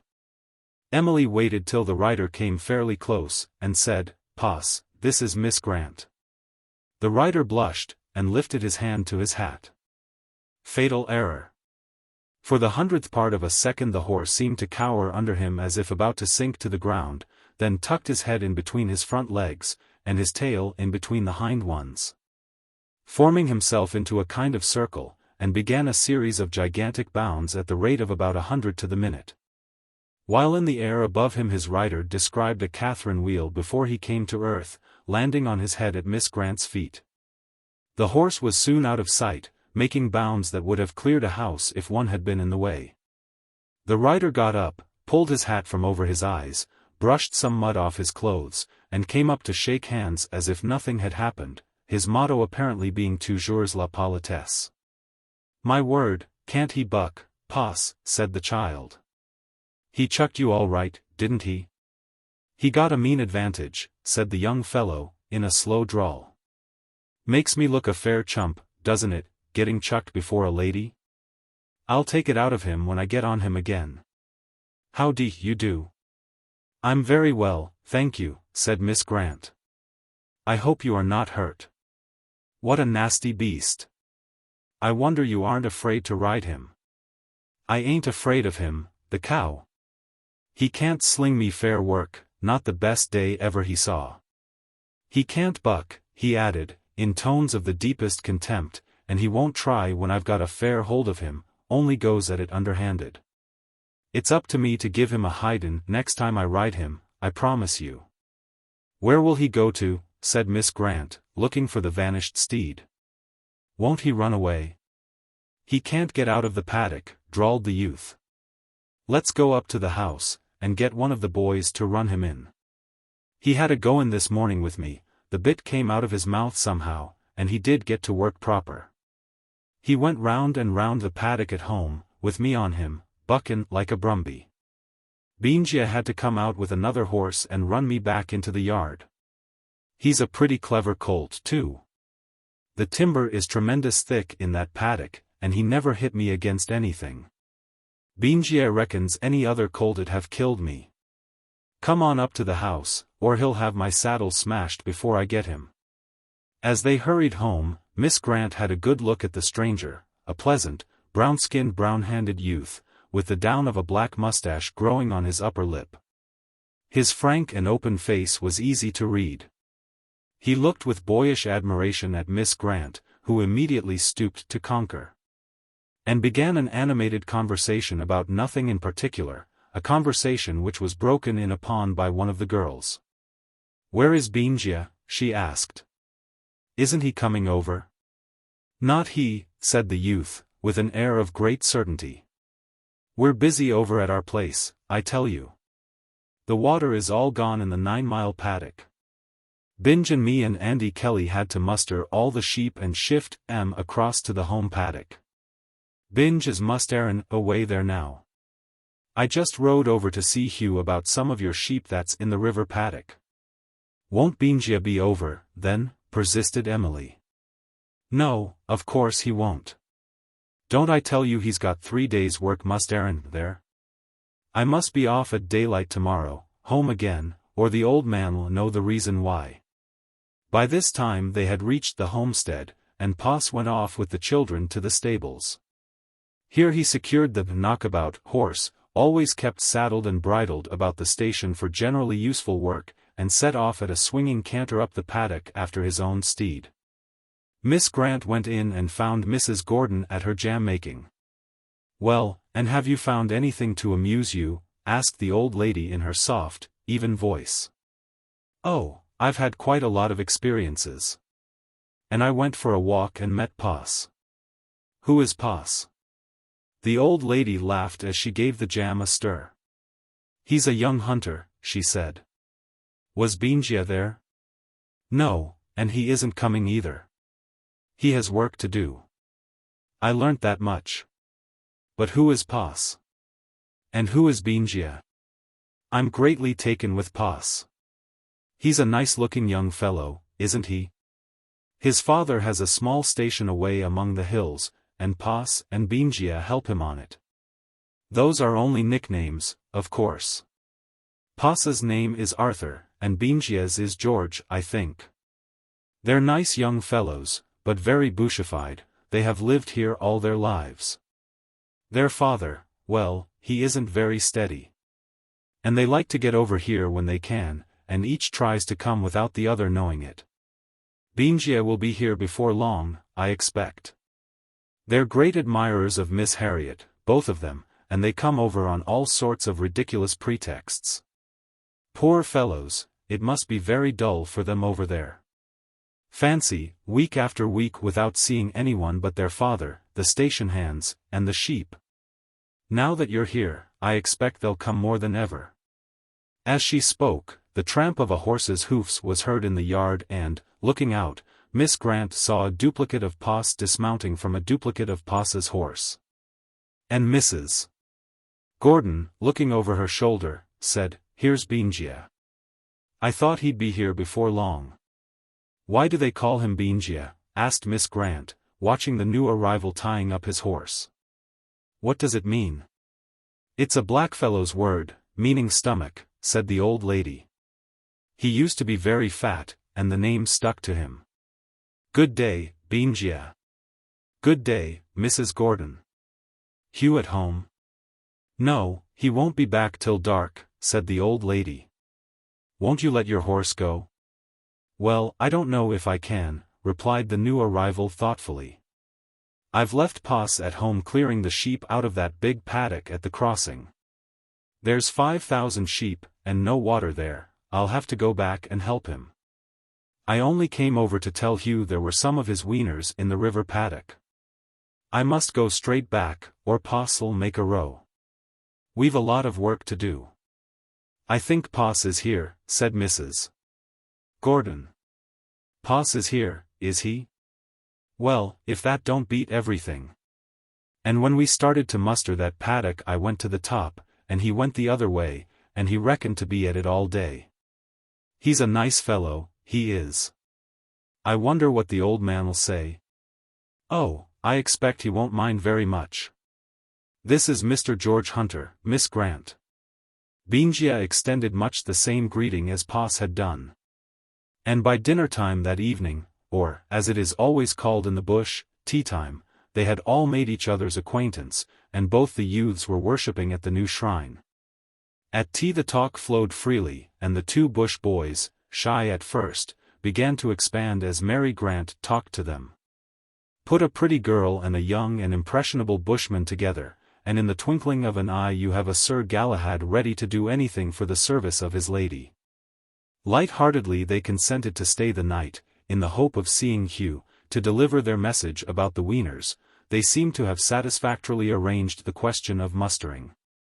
And when Miss Grant said, "Won't your sheep be dying of thirst in that paddock, where there is no water?"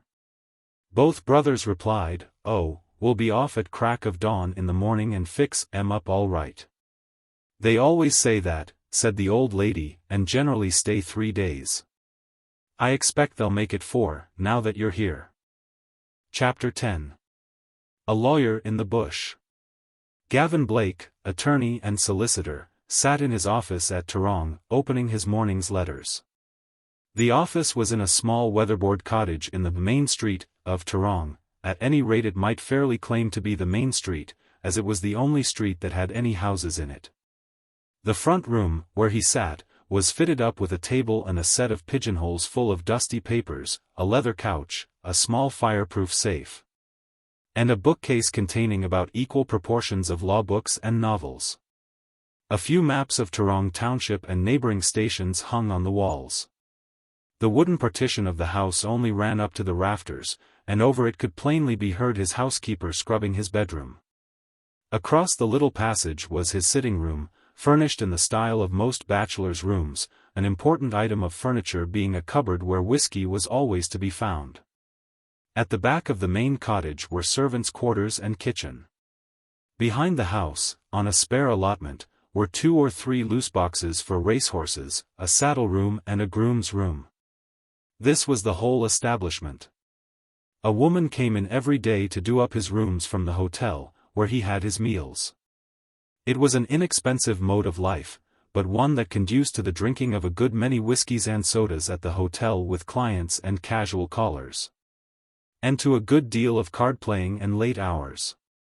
The racehorses, too, like most racehorses, ate up more money than they earned. So that Mr. Gavin Blake, though a clever man, with a good practice, always seemed to find himself hard up. It was so on this particular morning. Every letter that he opened seemed to have some reference to money. One, from the local storekeeper, was a pretentious account embracing all sorts of items: ammunition, stationery, saddlery and station supplies, the latter being on account of a small station that Blake had taken over for a bad debt, which seemed likely to turn out an equally bad asset. Station supplies, even for bad stations, run into a lot of money, and the store account was approaching £100. Then there was a letter from a horse trainer in Sydney to whom he had sent a racehorse. And though this animal had done such brilliant gallops that the trainer had 3 times telegraphed him that a race was a certainty, once he went so far as to say that the horse could stop to throw a somersault and still win the race. On each occasion it had always come in among the ruck. And every time 40 or 50 pounds of Blake's money had been lost in betting. For Blake was a confirmed gambler, a heavy card player and backer of horses. And he had the contempt for other people's skill and opinions which seems an inevitable ingredient in the character of brilliant men of a certain type. He was a man of splendid presence, with strong features and clear blue-grey eyes, the type of face that is seen on the bench and among the Queen's Counsel in the English courts. He was quick-witted, eloquent, and logical of mind. Among the Doyles and Donahoes he was little short of a king. Wild, uneducated, and suspicious, they believed in him implicitly. They swore exactly the things that he told them to swear, spoke or were silent according as he ordered, and trusted him with secrets which they would not entrust to their own brothers. In that district he wielded a power greater than the law. On this particular day, after opening the trainer's letter asking for cheque to pay training expenses, £50, and one from a client, saying, "I got your note. And will pay you when I get the wool money," he came upon a letter that startled him. It was written in an old-fashioned, lady's hand, angular and spidery. It ran: Kuryong Station, Monday. Dear Mr. Blake. Miss Grant tells me that she owes her life to your bravery in saving her from the coach accident. It would give me great pleasure if you would come and stay here next Saturday, as I suppose you will be passing down this way to the court at Ballarook. With best wishes. Yours truly, Annette Gordon. Blake put the letter down and walked about his office for a while in thought. Invited to the old station, he mused. I must go, of course, too good a chance to miss. Might have written herself, he muttered, as he turned the letter over to see if by chance Miss Grant had written a line anywhere. Then, laying it on one side, he took up carelessly a square business-like envelope, addressed to him in a scrawly, illiterate fist. The letter that he took out of it was a strange jewel to repose in so rude a casket. It also was from Kuryong, from Ellen Harriet, who had taken the precaution of addressing it in a feigned hand so that the postmaster and postmistress at Kiley's Crossing, who handled all station letters, would not know that she was corresponding with Blake. The letter was a great contrast to Mrs. Gordon's. It was a girl's love letter, a gushing, impulsive thing, full of vows and endearments. But the only part of it with which we are concerned ran in this way. And so the heiress has arrived at last, and you saved her life. When you swam with her, didn't you feel that you had the weight of 100,000 sovereigns on your back? For oh, Gavin dear, she is nice, but she is very stolid. And so you saved her, what luck for you. But you always have luck, don't you? And don't you think that my love is the best bit of luck you have ever had? Everyone says you are making a fortune, hurry up and make it, for I am so anxious to get away out of this place, and we can have our trip round the world together. And now I am waiting for next Saturday. Fancy having you in the house all day long and in the evening. We must slip away somewhere for just a little while, so that we can have each other all to ourselves. Hugh is still worrying about some sheep that he thinks are stolen. He is always worrying about something or other, and now that she has come I suppose he will be worse than ever. Now good night, dearest. Blake read the letter, and threw it down carelessly on the table, then, leaning back in his chair, cut up a pipeful of tobacco. He thought over his position with Ellen Harriet.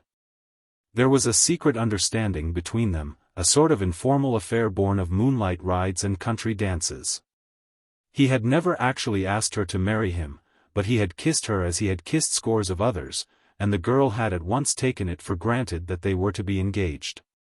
It had not seemed such a bad thing for him at the time. He was fond of her in a ballroom and moonlight ride kind of way, but there it stopped. Still, it was not a bad match for him. The girl was a lady, with friends all over the district. He was rather near the borderline of respectability, and to marry her would have procured him a position that he had little chance of reaching otherwise. He had let things drift on, and the girl, with her fanciful ideas, was, of course, only too ready to fall in with the suggestion of secrecy. It seemed such a precious secret to her. So now he was engaged while still up to his neck in debt, but worse remained behind. In his business he had sums of money for investments and for settlements of cases passing through his hands. And from time to time he had, when hard pushed, used his clients' money to pay his own debts. Beginning with small sums, he had muddled along, meaning to make all straight out of the first big case he had, and each time he had a big case the money seemed to be all spent before he earned it. He was not exactly bankrupt, for he was owed a great deal of money, enough perhaps to put him straight if he could get it in. But the mountain folk expected long credit and large reductions, and it was pretty certain that he would never get even half of what he was owed. Therefore, he went about his business with a sort of Damocles hanging over his head, and now the heiress had come, and he had saved her life. His musings were cut short by a tap at the door. A long, gawky youth, with a budding mustache, entered and slouched over to a chair.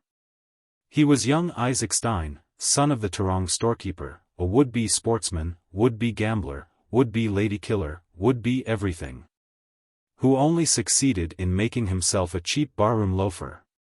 But he was quite satisfied that he was the right thing.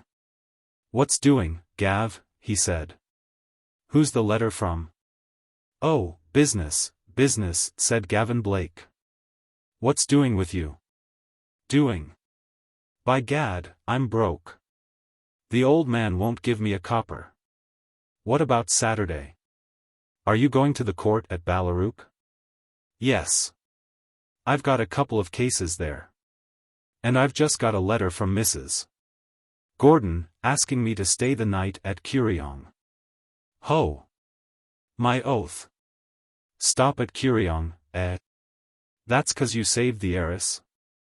Well, go in and win. You won't know us when you marry the owner of Kuriong.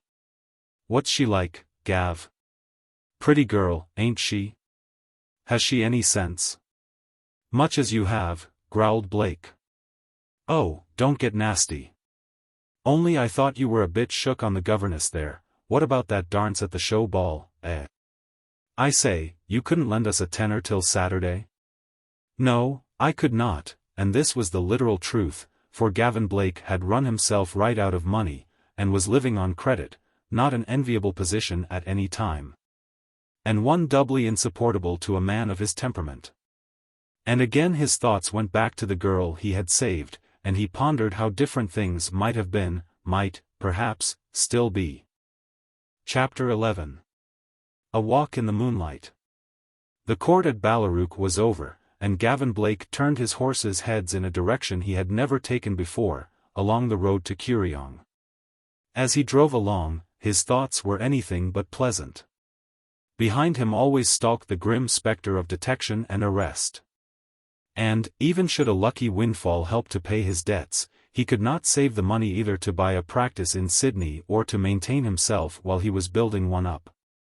He thought of the pitiful smallness of his chances at Tarong, and then of Ellen Harriet. What should he do about her? Well, sufficient unto the day was the evil thereof. He would play for his own hand throughout. With which reflection he drove into the Kuriong yard. When he drove up, the family had gathered round the fire in the quaint, old-fashioned, low-ceiled sitting room, for the evenings were still chilly. The children were gravely and quietly sharpening terrific-looking knives on small stones. The old lady had some needlework. While Mary and Ellen and Pos and Benjia talked about horses, that being practically the only subject open to the two boys. After a time Mrs. Gordon said, "Won't you sing something?" And Mary sat down to the piano and sang to them. Such singing no one there had ever heard before. Her deep contralto voice was powerful, flexible, and obviously well trained. Besides which she had the great natural gift of putting feeling into her singing. The children sat spellbound. The station hands and house servants, who had been playing the concertina and yarning on the wood heap at the back of the kitchen, stole down to the corner of the house to listen. In the stillness that wonderful voice floated out into the night. So it chanced that Gavin Blake, arriving, heard the singing, stole softly to the door, and looked in, listening for a while, before anyone saw him. The picture he saw was forever photographed on his mind. He saw the quiet comfort and luxury, for after Tarong it was luxury to him, of the station drawing-room. Caught the scent of the flowers and the glorious tones of that beautiful voice. And, as he watched the sweet face of the singer, and listened to the words of the song, a sudden fierce determination rose in his mind. He would devote all his energies to winning Mary Grant for his wife. Combative and self-confident as he was by nature, he felt no dismay at the difficulties in his way. He had been on a borderline long enough. Here was his chance to rise at a bound, and he determined to succeed if success were humanly possible. As the song came to an end, he walked into the drawing-room and shook hands all round, Mary being particularly warm in her welcome. "You are very late," said the old lady. "Was there much of a court at Ballarook?" "Only the usual troubles. You know what those courts are. By the way, Miss Grant, I came over the famous crossing place where we got turned out, and nearly had another swim for it. Martin Donahoe and his wife haven't yet finished talking about how what you looked. I'm sure I haven't finished thinking about it. I don't suppose you had to swim with anyone on your back this time?" "No such luck, I'm sorry to say." "It was very lucky, indeed, that you were there," put in Miss Harriet. "You are really quite the district hero, Mr. Blake.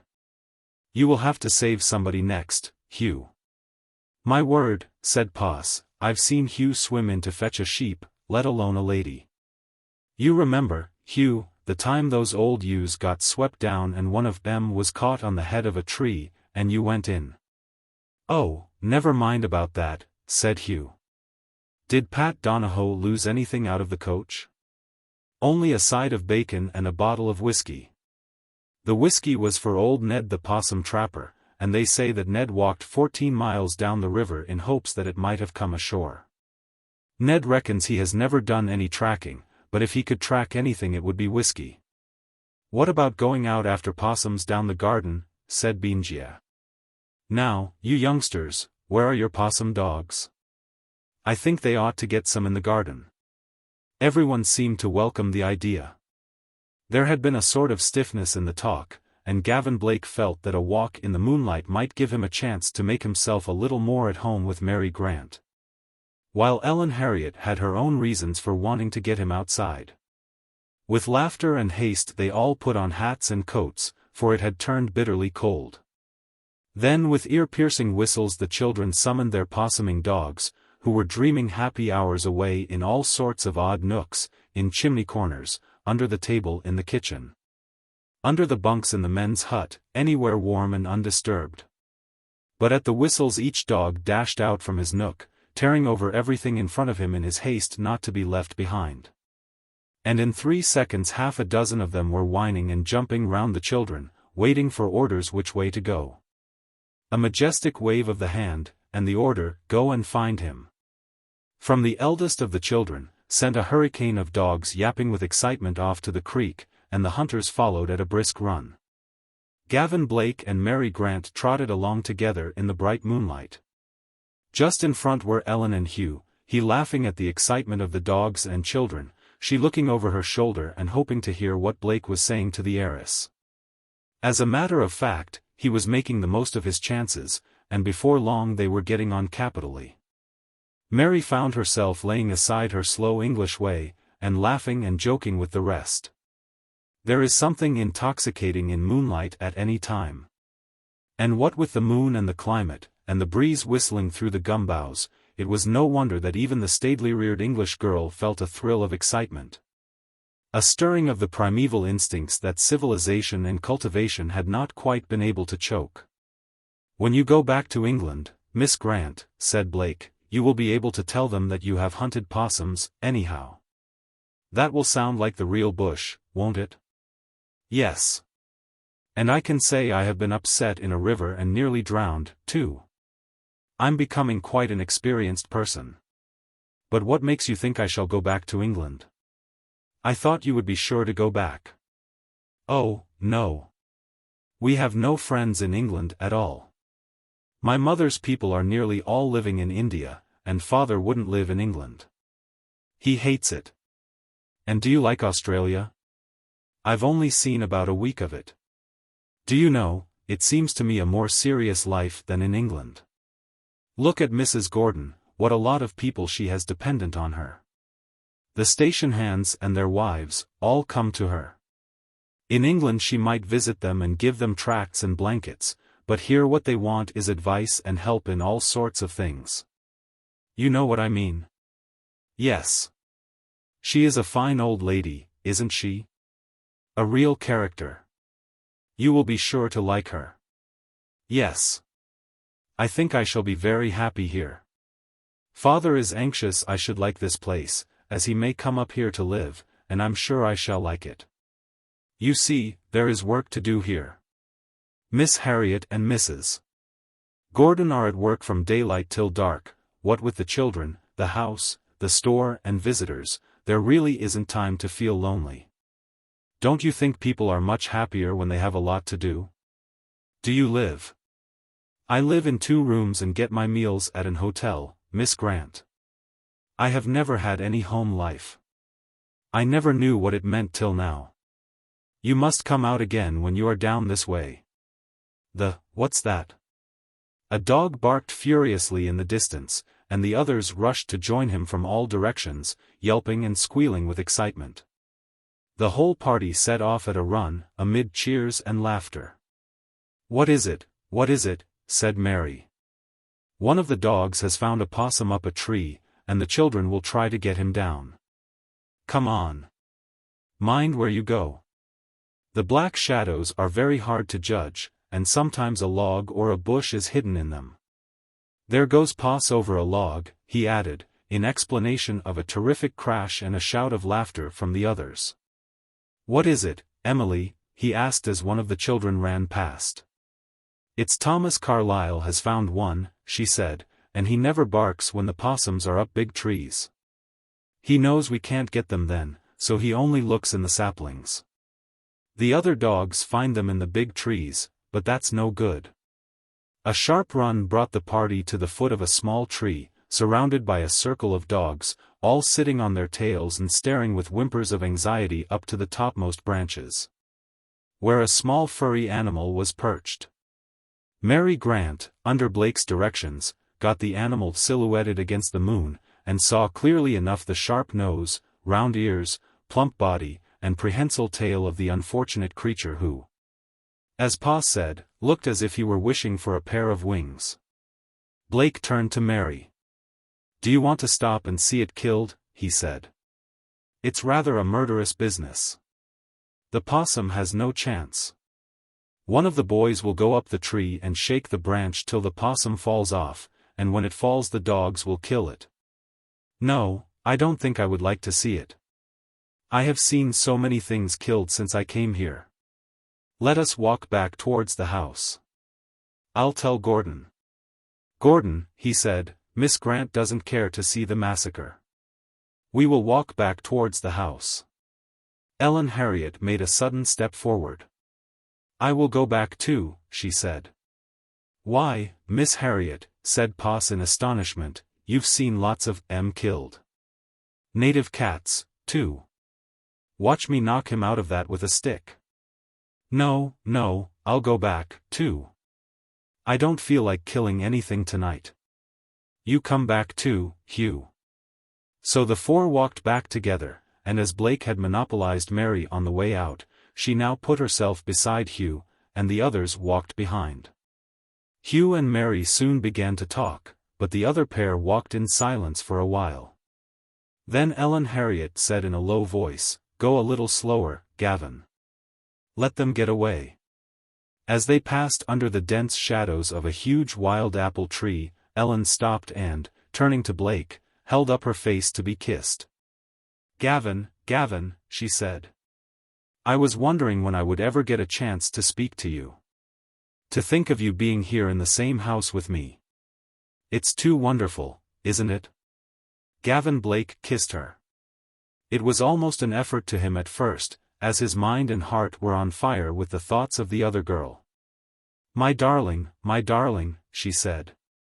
All the while you were walking with that girl, I knew you were dying to come and kiss me. For such is the faith of women. They stopped for a little while, and then moved on after the others, pausing now and again in the shadows. The girl poured out all her artless tale, how she had been awake night after night, waiting for the day he should come. Then she told him how the heiress had praised his pluck and strength.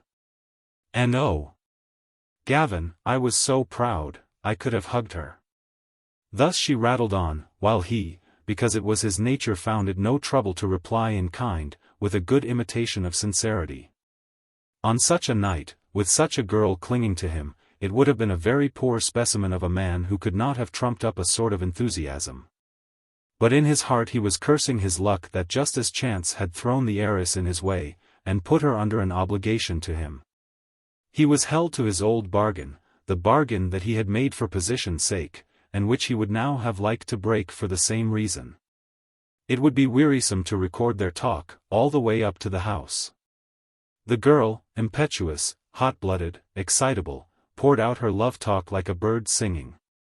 Happiness complete was hers for the time, but Gavin's heart was not in the wooing, and he listened and was silent.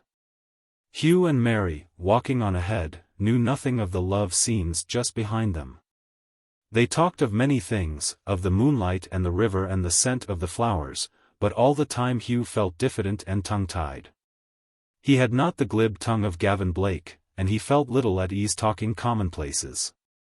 Mary Grant thought he must be worried over something, and, with her usual directness, went to the point.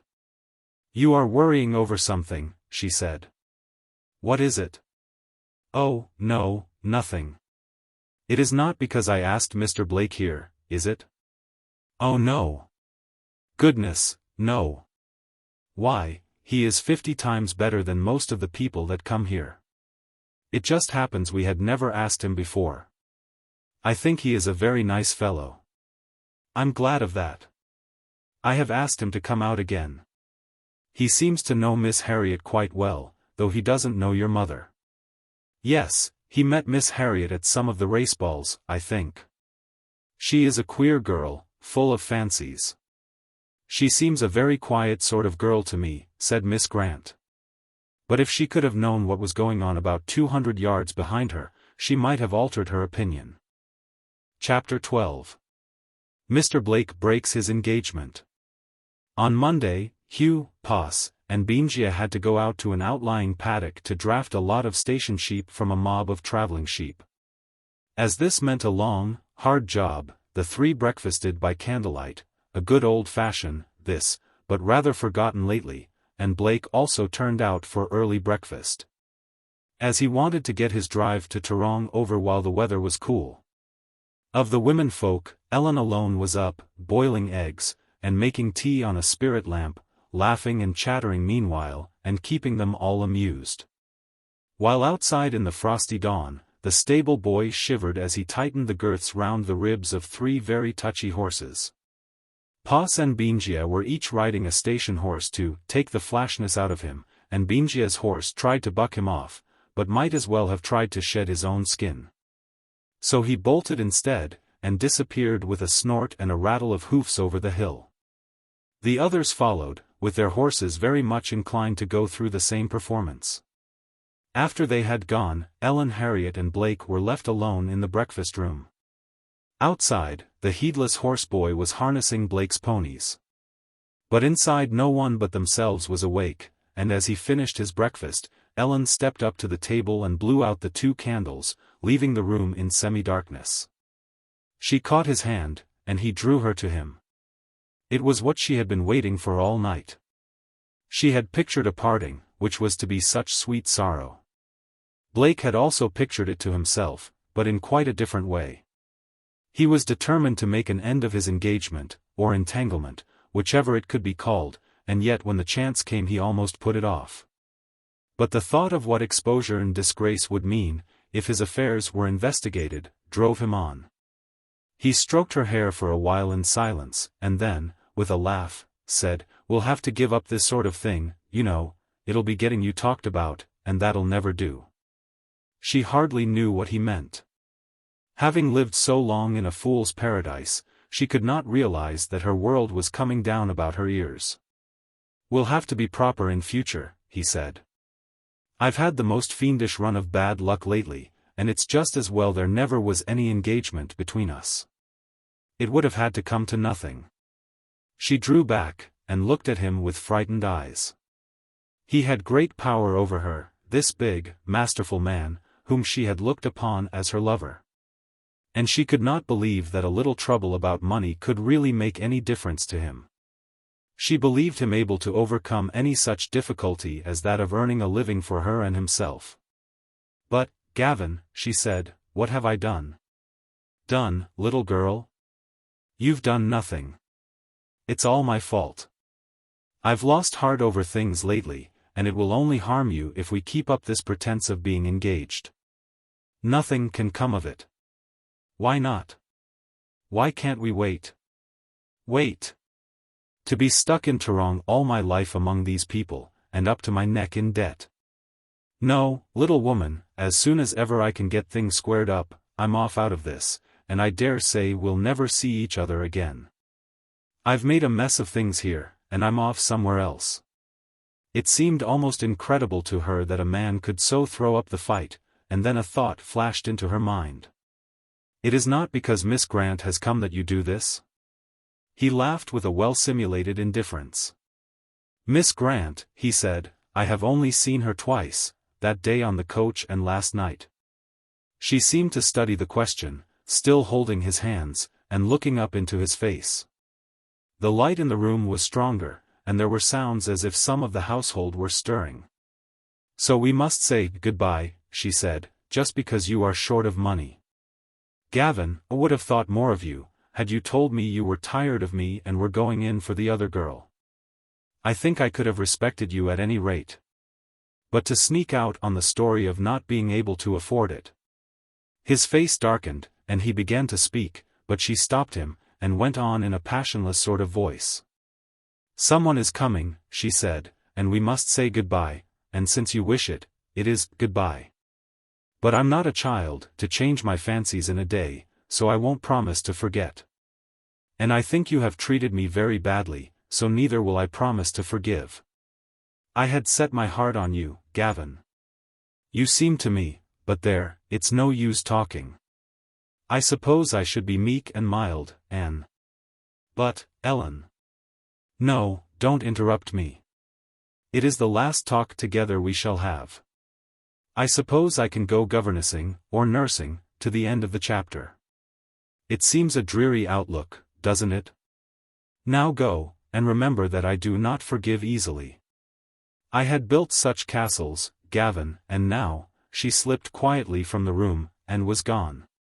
Gavin Blake drove home, feeling a trifle uneasy. He had expected some sort of outburst, but the curious way in which she had taken it rather nonplussed him. "She won't stick a knife in herself, I suppose," he mused. "Just like her to do something unusual. Anyway, she has too much pride to talk about it, and the affair had to come to an end sooner or later." And feeling that if not on with the new love, he was, at any rate, satisfactorily off with the old, Blake drove his spanking ponies off to Toronto. While Ellen Harriet went about her household work with a face as inscrutable and calm as though no stone had ruffled the millpond of her existence. Chapter 13. The Rivals. For the next couple of weeks, affairs at Curriong flowed on in usual station style. A saddle horse was brought in for Miss Grant, and out of her numerous boxes that young lady produced a Bond Street outfit that fairly silenced criticism. She rode well too, having been taught in England, and she, Poss, Benjia and Hugh had some great scampers after kangaroos, half-wild horses, or anything else that would get up and run in front of them. She was always so fresh, cheerful, and ready for any excitement that the two boys became infatuated in 4 days, and had to be hunted home on the 5th, or they would have both proposed. Some days she spent at the Homestead housekeeping, cooking, and giving out rations to swagmen, the wild, half-crazed travelers who came in at sundown for the dole of flour, tea, and sugar, which was theirs by bush custom. Some days she spent with the children, and with them learnt a lot of bush life. It being holiday time, they practically ran wild all over the place, spending whole days in long tramps to remote parts in pursuit of game. They had no play, as that term is known to English children. They didn't play at being hunters. They were hunters in real earnest, and their habits and customs had come to resemble very closely those of savage tribes that live by the chase. With them Mary had numberless new experiences. She got accustomed to seeing the boys climb big trees by cutting steps in the bark with a tomahawk, going out on the most giddy heights after birds' nests, or dragging the opossum from his sleeping place in a hollow limb. She learned to hold a frenzied fox terrier at the mouth of a hollow log, ready to pounce on the kangaroo rat which had taken refuge there, and which flashed out as if shot from a catapult on being poked from the other end with a long stick. She learned to mark the hiding place of the young wild ducks that scuttled and dived, and hid themselves with such supernatural cunning in the reedy pools. She saw the native companions, those great, solemn, grey birds, go through their fantastic and intricate dances, forming squares, pirouetting, advancing, and retreating with the solemnity of professional dancing masters. She lay on the riverbank with the children, gun in hand, breathless with excitement, waiting for the rising of the duck-billed platypus, that quaint combination of fish, flesh and fowl, as he dived in the quiet waters, a train of small bubbles marking his track. She fished in deep pools for the great, sleepy, 100-pound codfish that sucked down bait and hook, holus bolus, and then were hauled in with hardly any resistance, and lived for days contentedly, tethered to the bank by a line through their gills. In these amusements time passed pleasantly enough, and by the time schoolwork was resumed Mary Grant had become one of the family. Of Hugh she at first saw little. His work took him out on the run all day long, looking after sheep in the paddocks, or perhaps toiling day after day in the great, dusty drafting yards. In the cool of the afternoon the two girls would often canter over the 4 miles or so of timbered country to the yards, and wait till Hugh had finished his day's work. As a rule, Poss or Benjia, perhaps both, were in attendance to escort Miss Harriet, with the result that Hugh and Mary found themselves paired off to ride home together. Before long he found himself looking forward to these rides with more anxiety than he cared to acknowledge, and in a very short time he was head over ears in love with her. Any man, being much alone with any woman in a country house, will fall in love with her. But a man such as Hugh Gordon, ardent, imaginative, and very young, meeting every day a woman as beautiful as Mary Grant, was bound to fall a victim. He soon became her absolute worshipper. All day long, in the lonely rides through the bush, in the hot and dusty hours at the sheep-yards, through the pleasant, lazy canter home in the cool of the evening, his fancies were full of her, her beauty and her charm. It was happiness enough for him to be near her, to feel the soft touch of her hand, to catch the faint scent that seemed to linger in her hair. After the day's work they would stroll together about the wonderful old garden, and watch the sunlight die away on the western hills, and the long strings of wild fowl hurrying down the river to their nightly haunts. Sometimes he would manage to get home for lunch, and afterwards, on the pretext of showing her the run, would saddle a horse for her, and off they would go for a long ride through the mountains. Or there were sheep to inspect, or fences to look at, an excuse for an excursion was never lacking. For the present he made no sign. He was quite contented to act as confidant and adviser, and many a long talk they had together over the various troubles that beset the manager of a station. It would hardly be supposed that a girl could give much advice on such matters, and at first her total ignorance of the various difficulties amused him. But when she came to understand them better, her cool common sense compelled his admiration. His temperament was nervous and excitable, and he let things fret him. She took everything in a cheery spirit, and laughed him out of his worries. One would not expect to find many troubles in rearing sheep and selling their wool. But the management of any big station is a heavy task, and Curiong would have driven Job mad. The sheep themselves, to begin with, seem always in league against their owners. Merinos, though apparently estimable animals, are in reality dangerous monomaniacs, whose sole desire is to ruin the man that owns them. Their object is to die, and to do so with as much trouble to their owners as they possibly can. They die in the droughts when the grass, roasted to a dull white by the sun, comes out by the roots and blows about the bare paddocks. They die in the wet, when the long grass in the sodden gullies breeds fluke and bottle and all sorts of hideous complaints. They get burnt in bush fires from sheer malice, refusing to run in any given direction, but charging round and round in a ring till they are calcined. They get drowned by refusing to leave flooded country, though hunted with frenzied earnestness. It was not the sheep so much as the neighbors whose depredations were drawing lines on Hugh Gordon's face. "I wouldn't care," he confided to Miss Grant, "if they only took a beast or two. But the sheep are going by hundreds. We mustered 500 short in one paddock this month. And there isn't a Doyle or a Donohoe cow but has 3 calves at least, and 2 of each 3 belong to us." He dared not prosecute them. No local jury would convict in face of the hostility that would be aroused. They had made alibis a special study. The very judges were staggered by the calmness and plausibility with which they got themselves out of difficulties. A big station with a lot of hostile neighbors is like a whale with the killers round it. It is open to attack on all sides, and cannot retaliate. A match dropped carelessly in a patch of grass sets miles of country in a blaze. Hugh, as he missed the stock, and saw fences cut and grass burnt, could only grind his teeth and hope that a lucky chance would put some of the enemy in his power. To Mary it seemed incredible that in the 19th century people should be able to steal sheep without suffering for it. And Hugh soon saw that she was a true daughter of William Grant, as far as fighting was concerned. She listened with set teeth to all stories of depredation and trespass, and they talked over many a plan together. But though they became quite friendly, their intimacy seemed to make no progress. To her he was rather the employee than the friend. In fact, he did not get on half so far as did Gavin Blake, who came up to Kuriong occasionally, and made himself so agreeable that already his name was being coupled with that of the heiress. Ellen Harriet always spoke to Blake when he came to the station, and gave no sign of jealousy at his attentions to Mary Grant. But she was waiting and watching, as one who has been a nurse learns to do. And things were in this state when an unexpected event put an altogether different complexion on affairs. Chapter 14. Red Mick and his sheep dogs. When Hugh came home one day with his face, as usual, full of trouble, Mary began to laugh him out of it.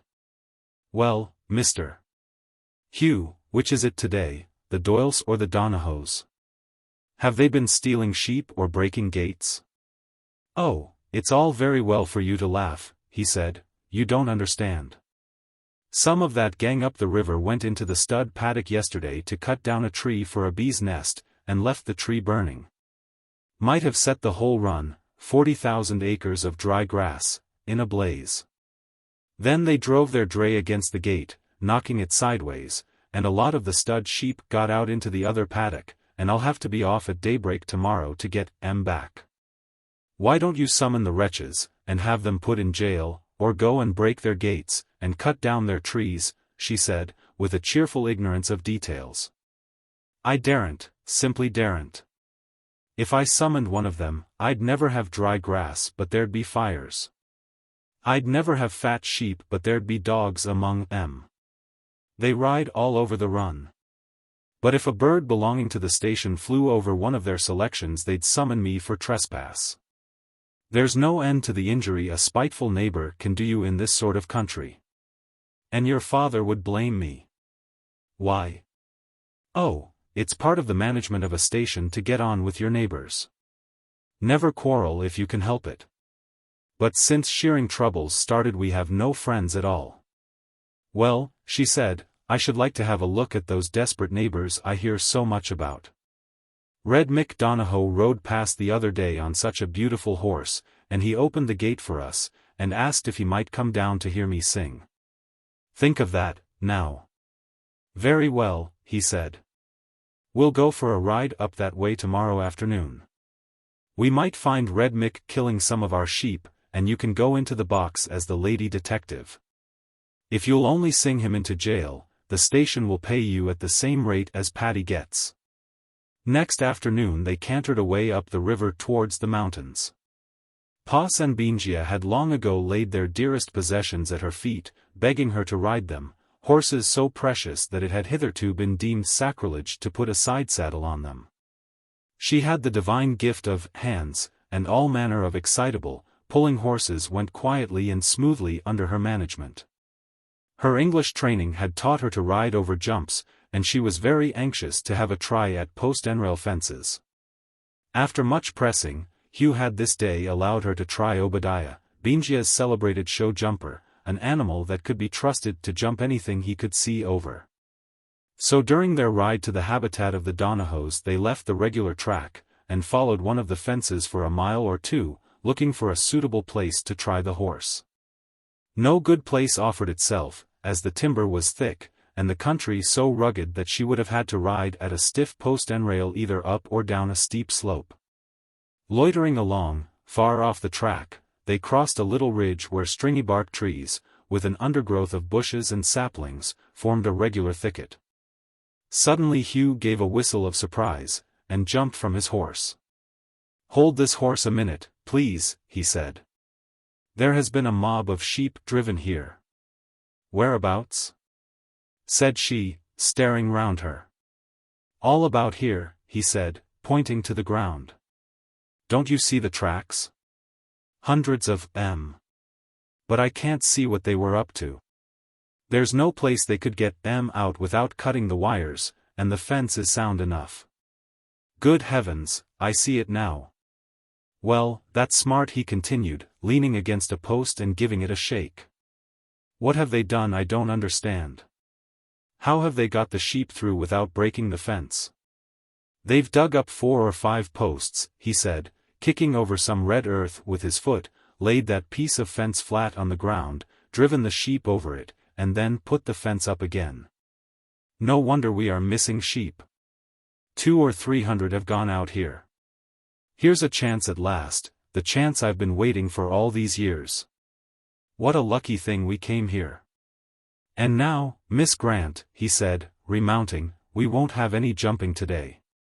I'll have to follow these tracks till I come on the sheep somewhere, if it's in Red Mick Donahoe's own yard. Do you think you can find your way back to the homestead?" "What for?" "To tell them to send Pa's and Benjia after me.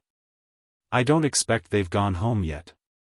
I want a witness with me when I catch Red Mick with these sheep, or else 50 of his clan will swear that he has been in bed for 6 weeks, or something like that."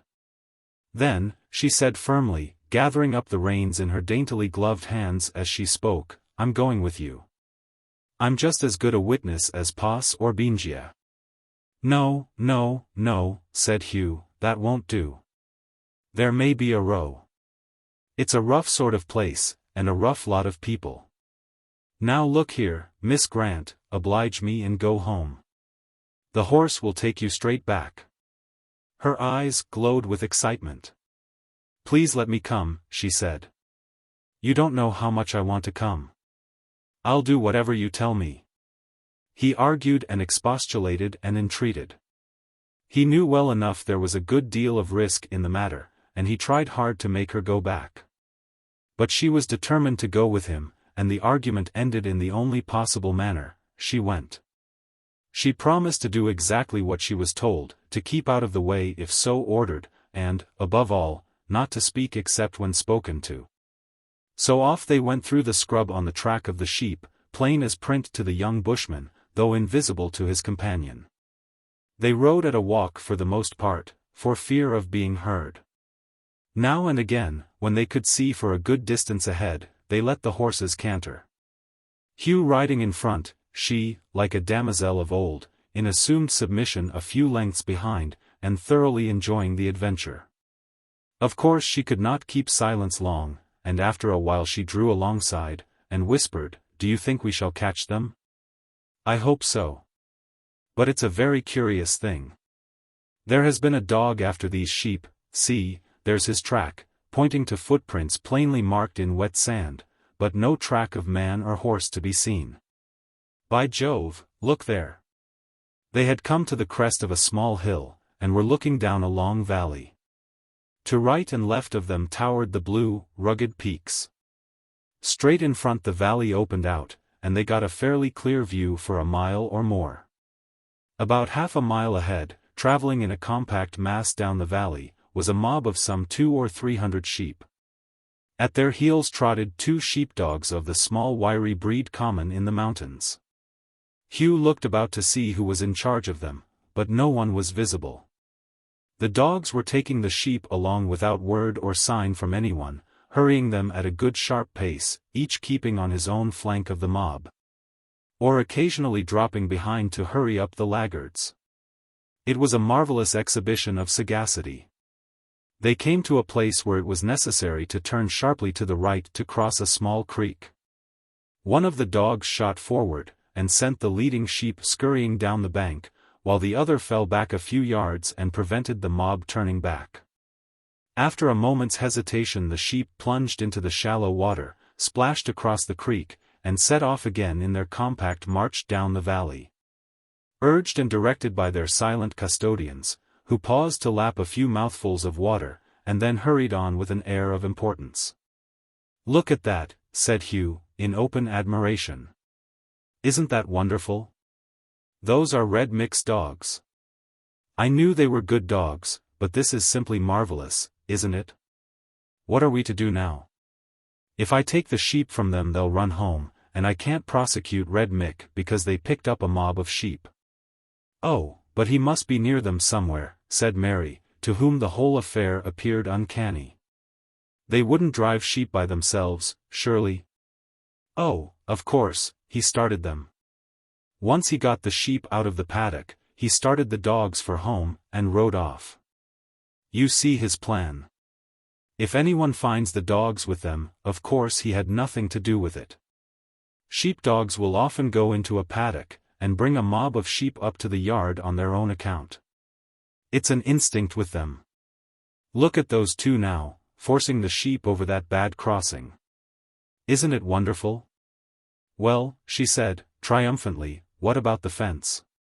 "They couldn't dig up that." "Oh, Red Mick did, but who's to prove it? He'll swear he never was near the fence, and that his dogs picked up these sheep and brought them home on their own account. The jury would find that I dug up my own fence, and they'd acquit Red Mick, and give him a testimonial.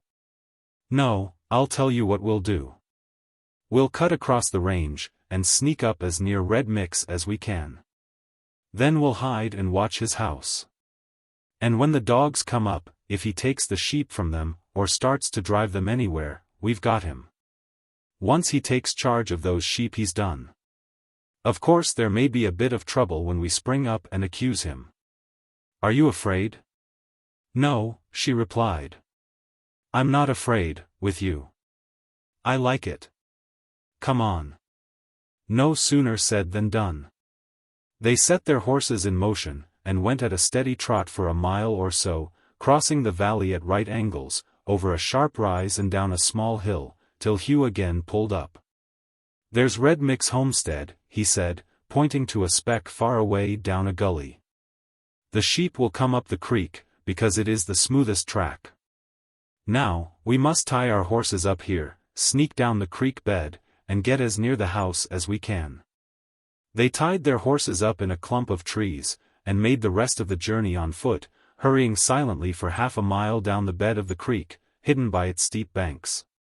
Here and there, to escape observation, they had to walk in the water, and Hugh, looking round, saw his companion waiting after him, with face firm set and eyes ablaze. It was a manhunt, the most exciting of all hunting. He laughed silently at the girl's flushed and excited face. As he reached out to help her over some fallen timber, she took his hand with a firm grip that set his nerves tingling. They pushed on until almost abreast of Red Mick's dwelling. Then Hugh, standing on a projecting stump, peered over the high bank to see how the land lay, while his companion sat down and watched his movements with wide-open eyes. He saw the cottage drowsing in the bright afternoon sunlight. It was a picturesque little building, made of heavy red gum slabs, with a bark roof. The windows were merely square holes cut in the slabs, fitted with heavy wooden covers that now hung open, giving a view of the interior. In one room could be seen a rough dresser covered with plates and dishes, and a saddle hung from a tie beam. In the other there was a rough plank bed with blue blankets. The door was shut, and there was no sign of life about the place. There was no garden in front of the house, merely the bare earth and a dust heap where ashes were thrown out, on which a few hens were enjoying the afternoon sun and fluffing the dust over themselves. At the back was a fair-sized garden, with fine, healthy-looking trees. And about a quarter of a mile away was the straggling collection of bark-roofed sheds and corkscrew-looking fences that served Red Mick as shearing sheds for his sheep, and drafting and branding yards for his cattle and horses. After a hurried survey, Hugh dropped lightly down into shelter, and whispered, "There's no one moving at all. There's a newly fallen tree about 100 yards down the creek. We'll get among its branches and watch." They crept along the creek until opposite the fallen tree. There Hugh scaled the bank and pulled Mary up after him. Silent as shadows, they stole through a little patch of young timber, and ensconced themselves among the fragrant branches. The grass was long where the tree had fallen, and this, with the green boughs, made a splendid couch and hiding place. They settled close together and peered out like squirrels, first up at the house, then down the valley for the arrival of the sheep. Both were shaking with excitement, she at the unwanted sensation of attacking a criminal in his lair, and he with anxiety lest some unlucky chance should bring his plan to naught, and make him a failure in the eyes of the woman he loved. "There is no one about," he whispered. "I expect Red Mick has told the family to keep indoors, so that they can swear they saw nothing. You aren't afraid, are you?" She pressed his arm in answer, gave a low laugh, and pointed down the flat. There, far away among the trees, they saw the white phalanx of the approaching sheep, and the little lean dogs hunting them straight towards the house. Still no sign from Red Mick. No one stirred about the place, the fowls still fluttered in the dust, and a dissipated-looking pet cockatoo, perched on the wood heap, repeated several times in a drowsy tone, "Goodbye, Cocky. Goodbye, Cocky." Then the door opened, and Red Mick stepped out. He was the acknowledged leader of the Doyle-Donohoe faction in all matters of cunning, and in all raids on other folks' stock. And not only did he plan the raids, but took a leading part in executing them. He was the finest and most fearless bush rider in the district, and could track like a black fellow. If he left a strange camp at sundown, and rode about the bush all night, he could at any time go back straight across country to his starting point, or to any place he had visited during his wanderings. Such bushmanship is a gift, and not to be learnt. If once he saw a horse, he would know it again for the rest of his life, fat or lean, sick or well. Which is also a gift. In appearance he was a tall, lanky, large-handed, slab-sided cornstalk, about 35 years of age, with a huge red beard that nearly covered his face, and a brick-dust complexion variegated with large freckles. His legs were long and straight, he wore tight-fitting white moleskin trousers, a colored Crimean shirt, and a battered felt hat. Miss Grant felt almost sorry for this big, simple-looking bushman, who came strolling past their hiding-place, his eyes fixed on the sheep, and his hands mechanically occupied in cutting up tobacco. Behind him gamboled a half-grown collie pup, evidently a relative of the dogs in charge of the sheep. They brought the sheep up to a little corner of land formed by a sharp bend of the creek, then stopped, squatting on their haunches as sentinels, and the sheep, fatigued with their long, fast run, settled in under the trees to get out of the sun. Behind the sheep, Hugh caught a glimpse of two horsemen coming slowly up the road towards the house. "Look! Here's Mick's nephews," he whispered, "come to take the sheep away. By George, we'll bag the whole lot. Sit quiet, don't make a sound." The crisis approached. Miss Grant, with strained attention, saw Red Mick strike a match, and light his pipe. Strolling on towards the sheep, he passed about 30 yards from where they lay hidden. Already she was thinking how exciting it would be when they rose out of the bushes, and faced him in quite the best, "we are Hawkshaw, the detective," style. But they had to reckon with one thing they had overlooked, and that was the collie pup. That budding genius, blundering along after his master, suddenly stopped, turned towards the fallen tree, and sniffed the air. Then he ran a few steps towards them, and stopped, his ears pricked and his eyes fixed on the tree, barked sharply, drew back a pace or two, bristled up the hair on his neck, and growled. Red Mick turned round. "Ello, pup," he drawled, "what's up?" The puppy came forward again, quite close to the tree this time, and barked sharply. "Good pup," said Mick, "fitch him out, pup." "What is it, native cat?" "Goo for, I'm." Thus encouraged, the puppy darted forward barking, and Red Mick stopped leisurely, picked up a large stone, and sent it crashing among the branches. It passed between Hugh and Miss Grant, and came near enough to stunning one or other of them. They jumped to their feet hurriedly, and without dignity climbed out of the branches, and advanced on Red Mick, while the puppy ran yelping behind his master. It is only reasonable to suppose that Mick was somewhat astonished at the apparition. He could scarcely have expected his shot to disturb two such fine birds from such an extraordinary nest. But before they had extricated themselves from the branches his face had assumed the stolid, cow-like, unintelligent look which had so often baffled judges and crown prosecutors. He was bland and childlike as Bret Harte's Chinny. He spoke as if he were quite accustomed to unearthing young couples out of trees. His voice had a sort of, "I quite understand how it is," tone, and he spoke cheerfully. "Good day, Mr. Hugh. Where's your horses? Have you had a fall?" "Fall? No," snapped Hugh, whose temper was gradually rising as the absurdity of the situation dawned on him. "We haven't had a fall.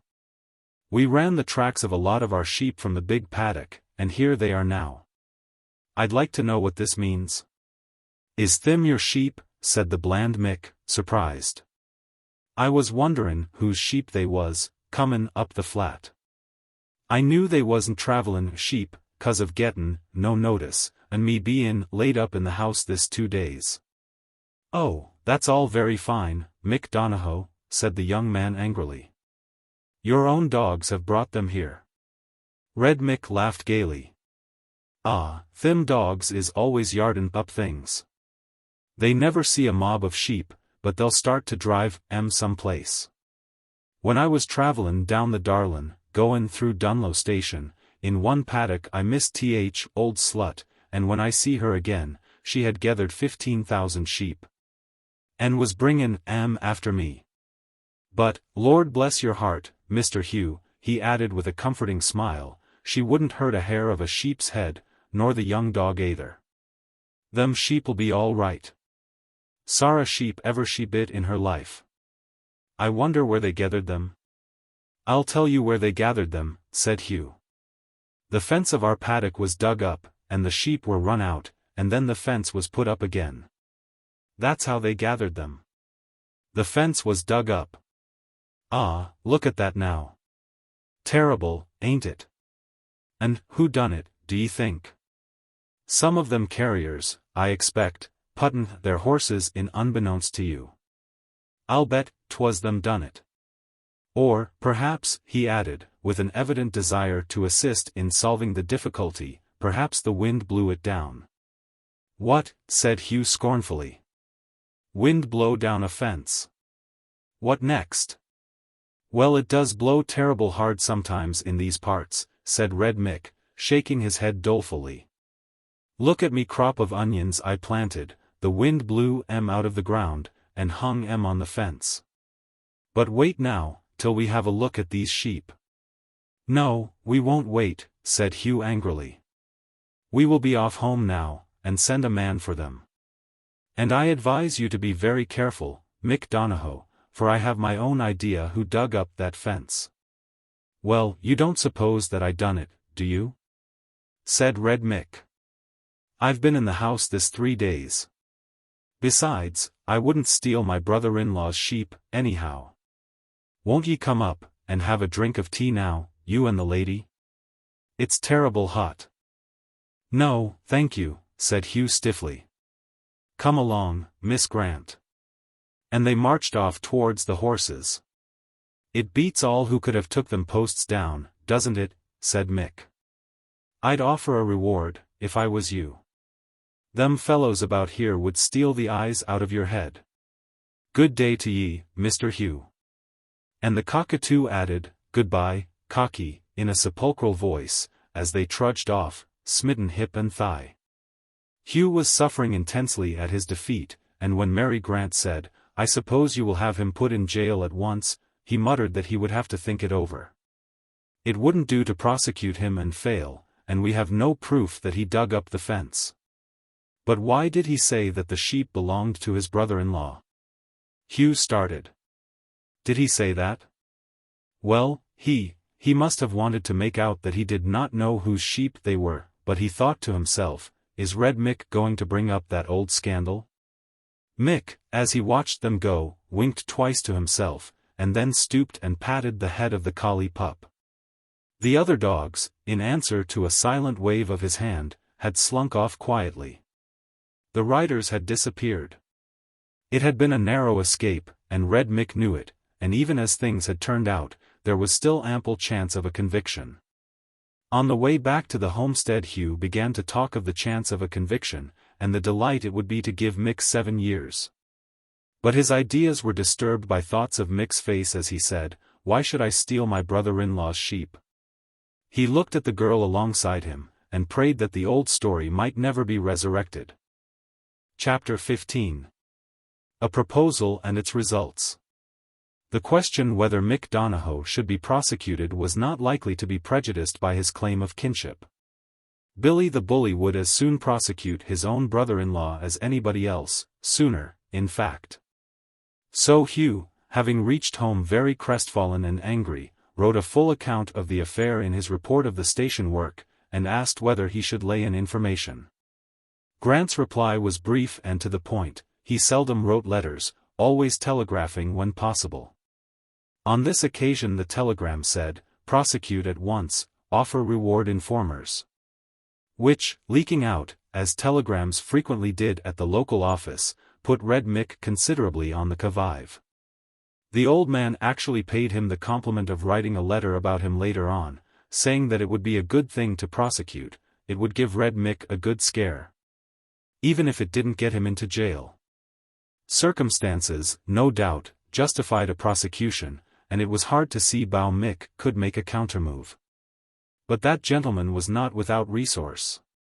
An anonymous letter arrived for Hugh by the mail boy, a dirty, scrawled epistle, unsigned and undated, running as follows. Mr. Gordon, I heard you was gone to summons Michael Donohoe for sheep stealing. You better bevar there is some seen you and that girl in the bush, you will get a great shown up and her too. This precious epistle was signed, a friend, and on first reading it Hugh laughed heartily, but the more he thought it over the less he liked it. It was all very well to put Red Mick in the dock, but it was evident that part of the defense would be, "How came you to be under the boughs of a fallen tree with an attractive young woman when Red Mick's dogs came up with the sheep?" At the very least they would look ridiculous, and the unknown correspondent who promised them a great shown up would probably take care that the story was as highly colored as possible. He shuddered to think what the Donohoes would say, and heartily wished he had let Red Mick alone. He fretted for some hours, and then decided to talk it over with the girl herself. He did not care to let Red Mick think that the anonymous letter had stopped the prosecution. At the same time, he was determined to do nothing that would cause Miss Grant the least annoyance. He opened the discussion that evening while strolling about the garden. "About this business of Red Mick's," he said. "I am rather worried." "Why?" "Well, the trouble is this, I've got an anonymous letter from Red Mick or some of his people, saying that they are going to give you and me a great showing up about being hidden in the tree together." "What can they say?" she asked, uncomprehendingly. "Well, of course, they will talk about our being in the tree together, and all that kind of thing, you know. They will make things as unpleasant for us as they can.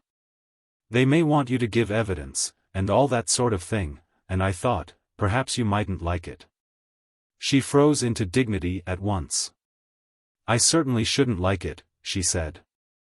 "About being in the tree, that does not matter, of course, but I hope you will keep my name out of the affair altogether. I must ask you to do that for me." Then he rushed on his fate. Many a time he had pictured how he would wait till they were alone together in the garden on some glorious moonlit night, and he would take her hand, and tell her how much he loved her.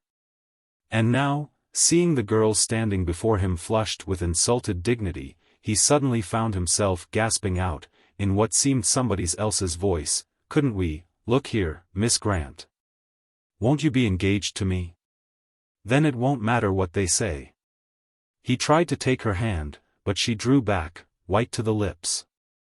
"No, no, let me go," she said. Then the color came back to her face, and she drew herself up, and spoke slowly and cuttingly. "I thank you very much for what you have just said. But I really think that I shall be able to put up with anything these people may choose to say about me. It won't hurt me, and I shouldn't like you to sacrifice yourself to save me from the talk of such people. Let us go back to the house, please."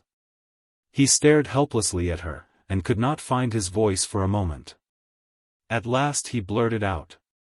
"It's not because of that. I don't care about them any more than you do. Don't think it's that, Miss Grant." "Why?" "Let us go back to the house, please," she said quietly, "and don't say anything more about it. And whatever happens, I must ask you to keep my name out of the affair altogether. You'll do that, won't you? Let us go back now, if you don't mind." They walked back in silence. He looked at her once or twice, but her face was stern and rigid, and she would not give him even one glance. At the door she gave him her hand, with a matter-of-fact, "I will say good night now," and disappeared into her room, where she threw herself on the bed and sobbed bitterly. For the truth was that she was very, very fond of him. She, too, had built her little castles in the air as to what she would say and do when he put the momentous question.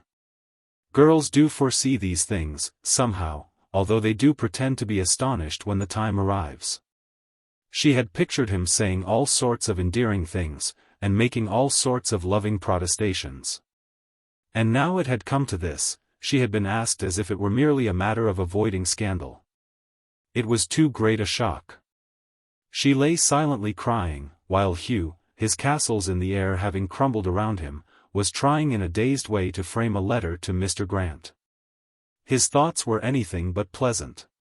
What a fool he had been, talking to her like that. Making it look as if he had only proposed to her because he ought to protect her good name.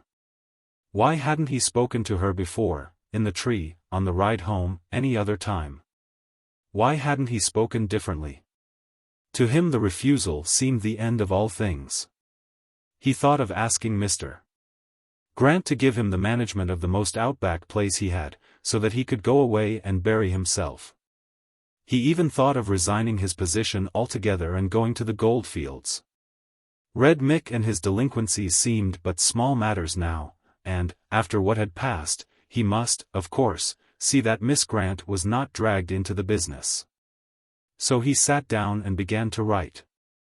The letter took a good deal of thinking over. It had got about the station that Red Mick had at last been caught in flagrante delicto. The house cook had told the cook at the men's hut, and he had told the mailman, who stopped on the road to tell the teamsters ploughing along with their huge wagons to Kiley's crossing. They told the publican at Kiley's, and he told everybody he saw. The children made a sort of play out of it, the eldest boy personating Red Mick, while two of the younger ones hid in a fallen tree, and were routed out by Thomas Carlyle. The station hands were all excitement. The prospect of a big law case was a real godsend to them. To drop the matter would be equivalent to a confession of defeat, but, after what had passed, Hugh had no option. So he told Mr. Grant that, on thinking it over, he did not consider it advisable to go on with the case against Red Mick. Miss Grant would have to go into the box to give evidence, which would be very unpleasant for her. Poor Hugh. He was too honorable to give any false reason, and too shy to tell the whole truth. If he had said that there was no hope of a conviction, it would have been all right. But consideration for the feelings of anyone, even his own daughter, was to Billy the bully quite incomprehensible, and he wrote back, on a letter card, "Go on with the prosecution." This put Hugh in a frightful dilemma. He had no trouble whatever in making up his mind to disobey the order, as he was bound to stand by his promise to Miss Grant. But what answer should he send to her father? He was in a reckless mood, but he knew well enough that Grant would order him off the place, neck and crop, if he dared to disobey. And he owed it to his mother and sister to avoid such a thing. The more he looked at the position of affairs, the less he liked it. He wrote a dozen letters, and tore them up again. He thought of making Red Mick a sporting offer of, say, a couple of £100, to disappear altogether. Mick could have arranged that easily enough. Then he thought of going down to see Mr. Grant to explain, but the more he thought of that the less he liked it. He worried and worried over it, and when he went to bed lay awake thinking about it.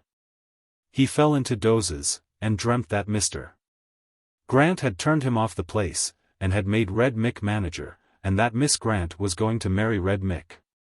Then he woke with a start, and heard through the darkness the rapid hoof-beats of a horse ridden at speed up the road from Kiley's, and the barking of dogs that announced the arrival of a stranger. He went out and found in the yard one of the telegraph operators from Kiley's, on a smoking horse. "Very important telegram, Mr. Gordon," he said.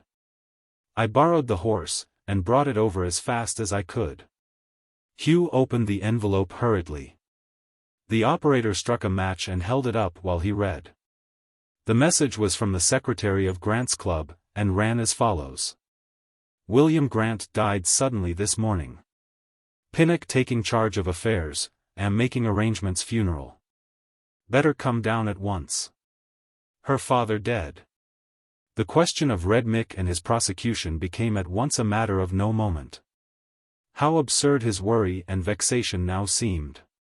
On the other hand, what new complications might arise? All these years the Gordons had lived on the assumption that Mr. Grant would provide for them, without having any promise or agreement from him. And, owing to the old man's violent temper, they had been in daily risk of being ordered off the place. They had got used to this as people get used to living on the side of a volcano. But now? Her father dead. He could not bear to see her grief, and the thought of it made him determined to get away as quickly as possible. Quietly he awoke his mother, and told her what had happened, and by dawn was well on his way to Toorong to catch the train to Sydney. Chapter 16. The Road to No Man's Land. Now we must follow for a time the adventures of Charlie Gordon and the new chum, whom we left just starting out for, far back. Charlie to take over a cattle station for Old Man Grant, and Carew to search for Patrick Henry Considine. After a short sea journey they took train to a dusty backblocks township, where Gordon picked up one of the many outfits which he had scattered over the country. And which in this case consisted of a vehicle, a dozen or so of horses, and a black boy named Frying Pan. They drove 4 horses in a low, American-made buggy, and traveled about 50 miles a day. Frying Pan was invaluable. He seemed to have a natural affinity for horses. He could catch them anywhere, and track them if they got lost. Carew tried to talk to him, but could get little out of him, for he knew only the pidgin English, which is in use in those parts, and said no more to nearly every question. He rode along behind the loose horses, apparently quite satisfied with his own company. Every now and then he came alongside the vehicle, and said, "Terbacker." Charlie threw him a stick of the blackest, rankest tobacco known to the trade, and off he went again. Once they saw him get off his horse near a lagoon, plunge his arm into a hole, and pull out a mud turtle, an evil-smelling beast. This he carried for several miles over his shoulder, holding its head, and letting the body swing at the end of the long neck, a proceeding which must have caused the turtle intense suffering. After a while his horse shied, and he dropped the turtle on the ground with a dull thud. "Aren't you going to pick him up again?" cried Carew. "No more," replied Frying Pan, carelessly. Then he grinned, and volunteered a remark. "Make that feller plenty tired walk home again," he said. And this was his only conversation during a 200-mile journey. At night they usually managed to reach a station, where the man in charge would greet them effusively, and beg them to turn their horses out and stay a week, or a year or two. Just as long as they liked. They met all sorts at these stations, from English swells to bushmen of the roughest. Sometimes they camped out, putting hobbles on the horses, and spreading their blankets under the buggy on a bed of long grass gathered by frying pan. As they got further out, the road became less and less defined, stations fewer, and everything rougher. They left the sheep country behind them and got out into cattle land, where runs are measured by the 100 square miles, and every man is a law unto himself. They left their buggy after a time, and pushed on with packhorses. And after traveling about 200 miles, came to the outer edge of the settled district, where they stayed with 2 young Englishmen, who were living under a dray, and building their cattle yards themselves, the yards being a necessity, and the house, which was to come afterwards, a luxury. The diet was monotonous, meat ad libitum, damper and tea. They had neighbors within 60 miles, and got letters once in 2 months by riding that distance. "Stay here a while," they said to the travelers, "and take up some of the country nearby." "We're to take over the country Redman took up," said Charlie. "It joins you, doesn't it?" "Yes. See those far blue ranges? Well, we run to them on this side, and Redman's block runs to them on the other."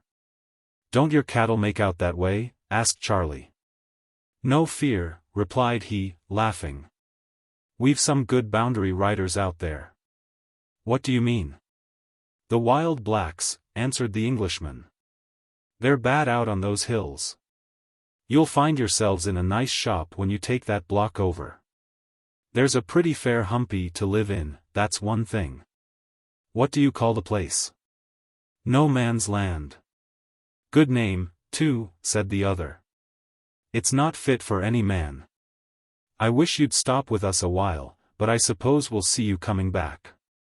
"I suppose so," said Charlie. "We won't be there longer than we can help."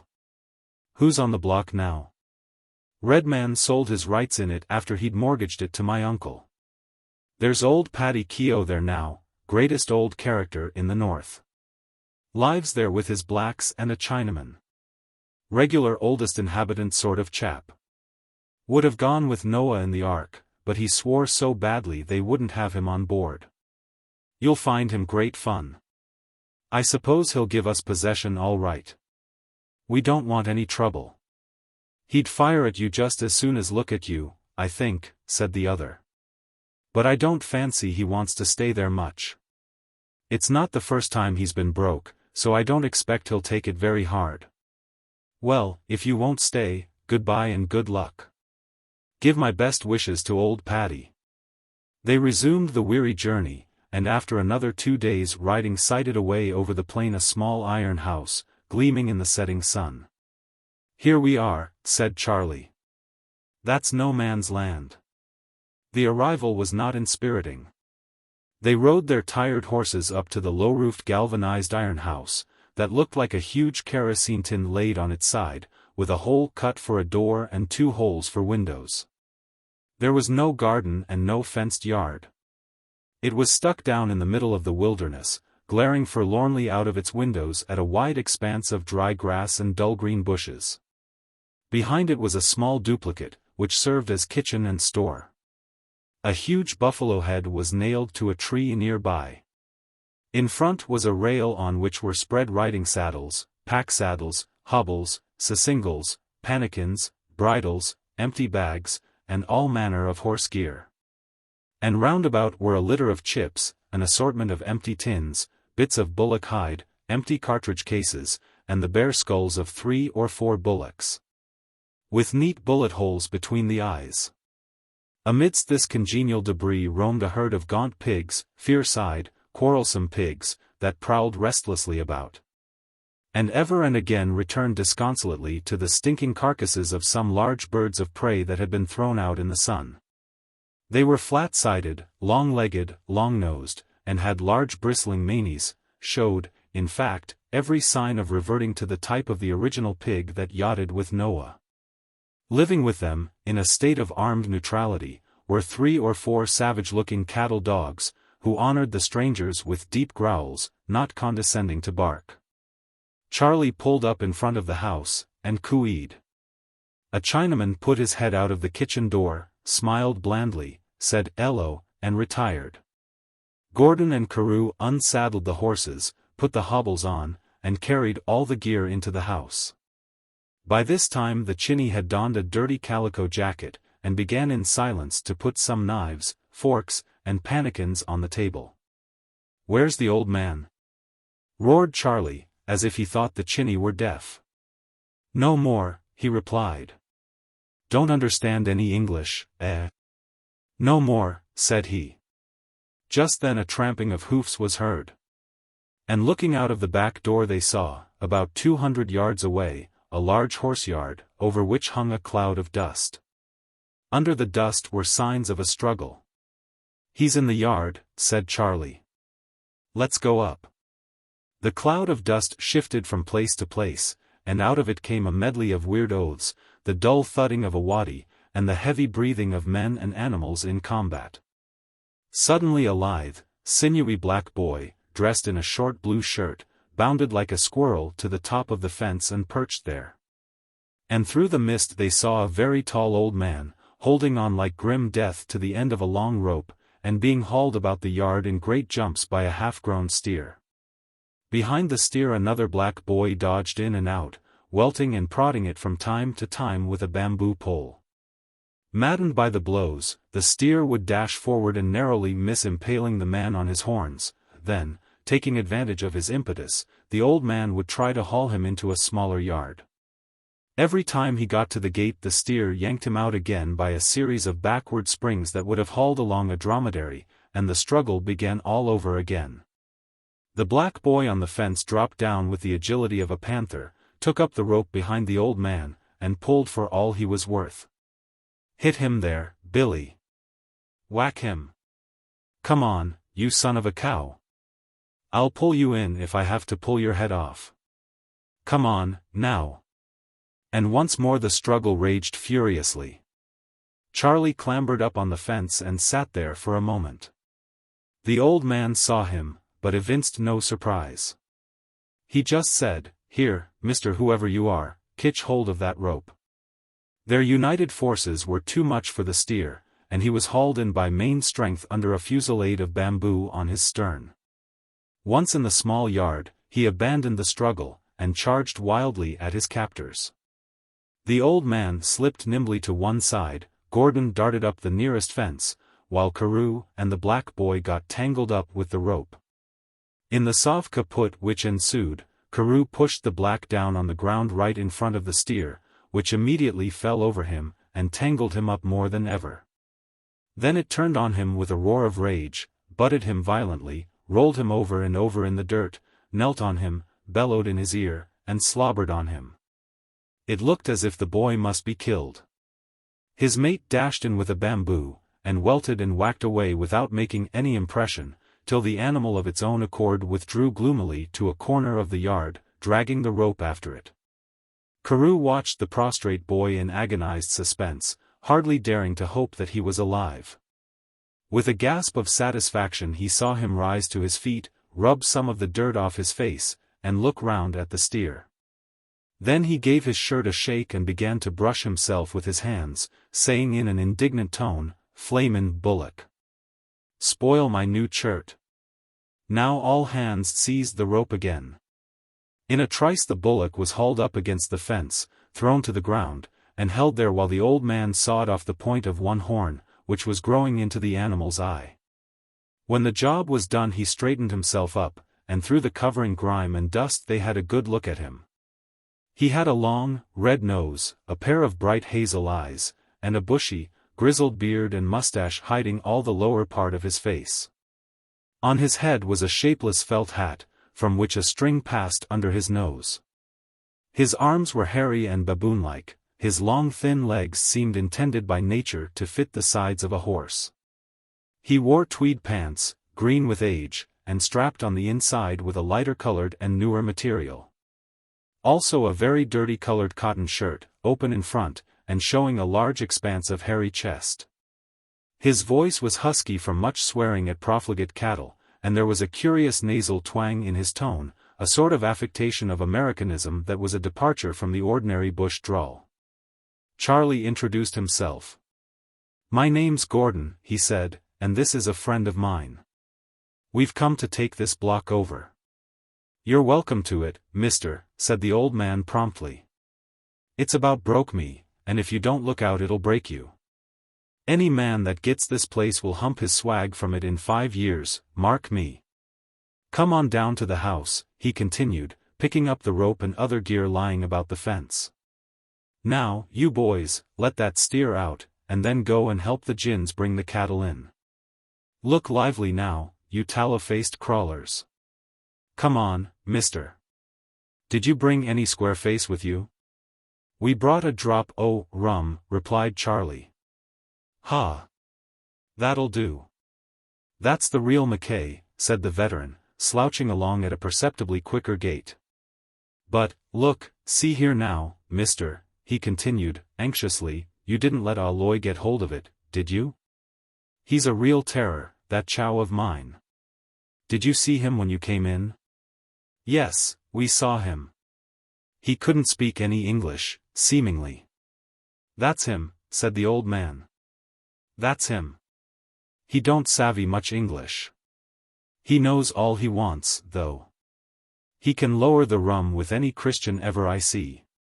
It don't do to let him get his hands on a bottle of anything in the spirit line. It'll come back half empty. Now then, cook," he roared, seating himself at the rough slab table, and drumming on it with a knife, "let's have some grub, quick, and you'll get a nip of rum.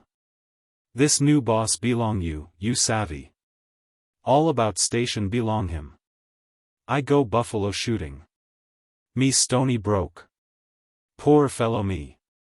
Been 15 years in this God-forgotten country, too," he said reminiscently, placing his elbows on the table, and gazing at the wall in front of him. 15 years livin' mostly with the blacks and the Chinamen, and livin' like a black or a Chinaman, too. And what have I got to show for it? I've got to hump my bluey out of this, and take to the road like any other broken-down old swagman." "It's a bit rough," said Charlie. "How did you come to grief?" "Oh, I came out here with a big mob of cattle," said the old man, filling his pipe, as Aloy placed some tin plates, a tin dish, and a bottle of Worcester sauce on the table, and withdrew to the kitchen for the provender. "I lived here, and I spent nothing, and I let 'em breed. I just looked on, and let 'em breed. Oh, there was no waste about my management. I hadn't an overseer at £2.10 a week, to boss a lot of flash stockmen at £2. I just got my own 2 gins and 3 good black boys, and I watched them cattle like a blessed father. I never saw a stranger's face from year's end to year's end. I rode all over the face of the earth, keepin' track of 'em. I kept the wild blacks from scarin' 'em to death, and spearin' of 'em, as is their nature to, and I got speared myself in 1 or 2 little shootin' excursions I had." "Shooting the blacks?" interpolated Gordon. "Somethin' like that, mister. I did let off a rifle a few times, and I dessay 1 or 2 poor ignorant black feller countrymen that had been fun my cattle as full of spears as so many hedgehogs, I dessay they got in the road of a bullet or 2. They're always gettin' in the road of things.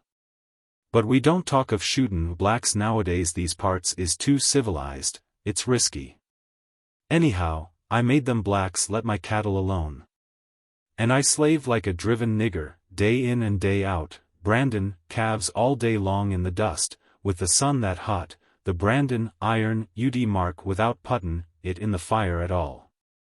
And then down comes the tick, and kills my cattle by the 100, dyin' and perishin' all over the place. And what lived through it I couldn't sell anywhere, because they won't let tick-infested cattle go south, and the Dutch won't let us ship 'em north to Java, the wretches. And then Mr. Grant's debt was over everything, and at last I had to chuck it up. That's how I got broke, mister. I hope you'll have better luck." While he was delivering this harangue, Carew had been taking notes of the establishment. There was just a rough table, 3 boxes to sit on, a meat safe, a few buckets, and a rough set of shelves, supporting a dipper and a few tin plates, and tins of jam. while in the corner stood some rifles and a double-barreled gun. Saddlery of all sorts was scattered about the floor promiscuously. Certainly the owner of no man's land had not lived luxuriously.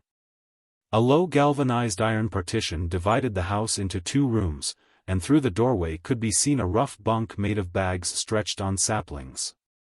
As the old man finished speaking, Loy brought in the evening meal, about a dozen beautifully tender roast ducks in a large tin dish, a tin plate full of light, delicately browned cakes of the sort known as puftalooners, and a huge billy of tea. There were no vegetables, pepper and salt were in plenty, and Worcester sauce. They ate silently, as hungry men do, while the pigs and cattle dogs marched in at the open door, and hustled each other for the scraps that were thrown to them. "How is it the pigs have no tails?" asked Carew. "Bit off, mister. The dogs bit them off. They've got the ears pretty well chawed off 'em too." Just then a pig and a dog made a simultaneous rush for a bone, and the pig secured it. The dog, by way of revenge, fastened on to the pig, and made him squeal like a locomotive engine whistling. The old man kicked at large under the table, and restored order. "You ain't eaten, mister," he said, forking a duck on to Carew's plate with his own fork. "These ducks is all right. They're thick on the lagoon." The chow only had 2 cartridges, but he got about a dozen. He lays down and fires along the water, and they're floatin' very near solid on it. But here's the cattle comin' up. Looking out of the door, they saw about 200 cattle coming in a long, stringing mob up the plain, driven by 4 black figures on horseback. As they drew near the yards, several cattle seemed inclined to bolt away. But the sharp fusillade of terrific whips kept them up to the mark, and, after a sudden halt for a few minutes, the mob streamed in through the gates. A number of rails were put in the posts, and made fast with pegs. The riders then remounted, and came cantering and laughing down to the homestead. All 4 were aboriginals, 2 were the boys that had been seen at the yard. The 2 new boys were dressed in moleskins, cotton shirts, and soft felt hats, and each had a gaudy handkerchief tied round his throat. One was light, wiry, and graceful as a gazelle, a very handsome boy, the embodiment of lightness and activity. The other was short and squat, with a broad face. Both grinned light-heartedly as they rode up, let their horses go, and carried their saddles on to the veranda, without bothering about the strangers. "Those are nice-looking boys," said Carew. "I mean the 2 new boys just coming in." "New boys," said the old man. "Them. They're my 2 gins. And see here, mister, you'll have to keep off hangin' round them while you're camped here. I can't stand anyone interferin' with them. If you kick my dorg, or go after my gin, then you rouse all the monkey in me. Those 2 do all my cattle work. Come here, Maggie," he called, and the slight boy walked over with a graceful, easy swing. "This is new feller," he said, introducing Carew, who bowed gracefully. "He belongs Sydney. You think him plenty nice feller, eh?" "Yoey," said the girl laughing. "He nice feller." "You got matches," she said, beaming on Carew, and pulling a black pipe out of her trousers pocket. "Big fool that Lucy, drop matches." Carew handed over his matchbox in speechless amazement.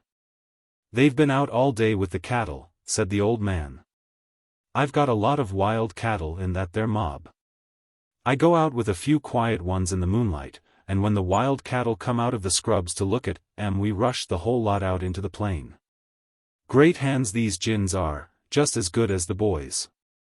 "Good Lord," said Carew, looking at the 2 little figures, who had now a couple of ducks each, a puftalooner or 2, and a big pannikin of tea, and were sitting on the edge of the veranda eating away with great enjoyment. "What have they been doing with the cattle today? Minding them lest the wild ones should clear out. They dropped their matches somehow, that's what fetched 'em home early. They'll have to sleep on the veranda tonight. We'll make that their boudoir, as they say in France." The dark was now falling, the sunlight had left long, faint, crimson streaks in the sky. The air was perceptibly cooler, and flights of waterfowl hurried overhead, making their way to the river. The Chinaman lighted a slush lamp, by whose flickering light Charlie produced from his swag a small bundle of papers, and threw them on the table. "We might as well get our business over, Keogh," he said. "I've got the paper here for you to sign, making over your interest in the block and the cattle, and all that." He pored over the document, muttering as he read it. "Your name'll have to be filled in, and there's a blank for the name of the person it's transferred to. That'll be Mr. Grant's name," suggested Carew. "I don't know so much about that," said Charlie. "I don't think, if a man has a mortgage over a place, that he can take it in his own name. That fool Pinnock didn't tell me.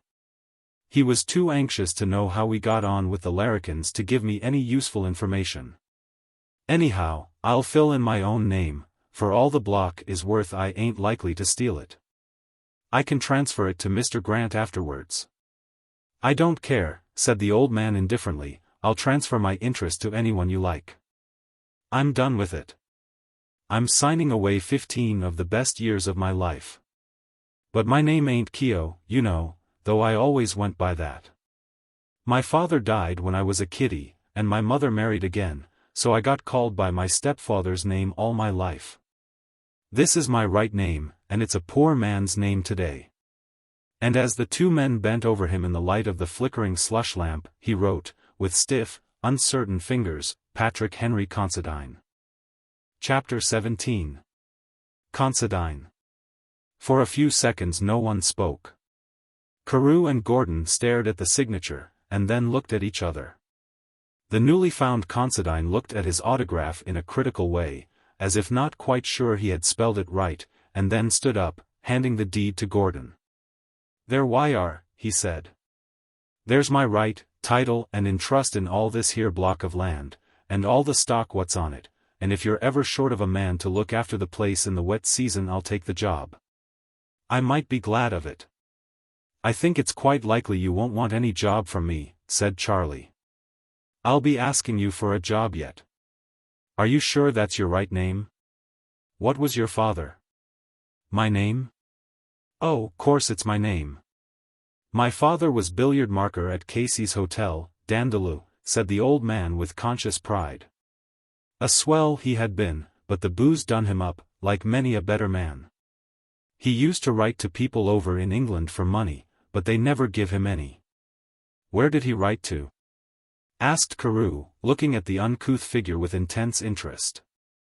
"Do you know what people he wrote to?" "Heirs. He wrote to William Considine. That was his father's name. His father never sent any money, though. Told him to go to hell, I reckon." "What was your father's name?" "William Patrick Considine." Carew dashed out to his saddle, hurriedly unstrapped a valise, and brought in a small packet of papers. "Here you are," he said, opening one, and showing it to Gordon. "Those are the names, Patrick Henry Considine, son of William Patrick Considine. Entitled under his grandfather's will. By Jove, do you know there's a lot of money waiting for you in England?" "There's what?" "A lot of money left you.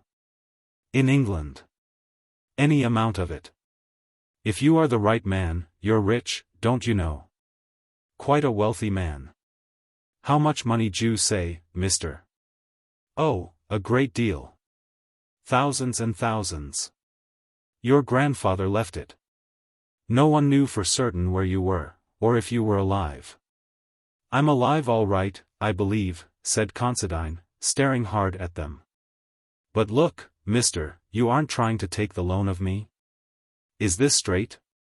"Yes, it's straight," said Charlie.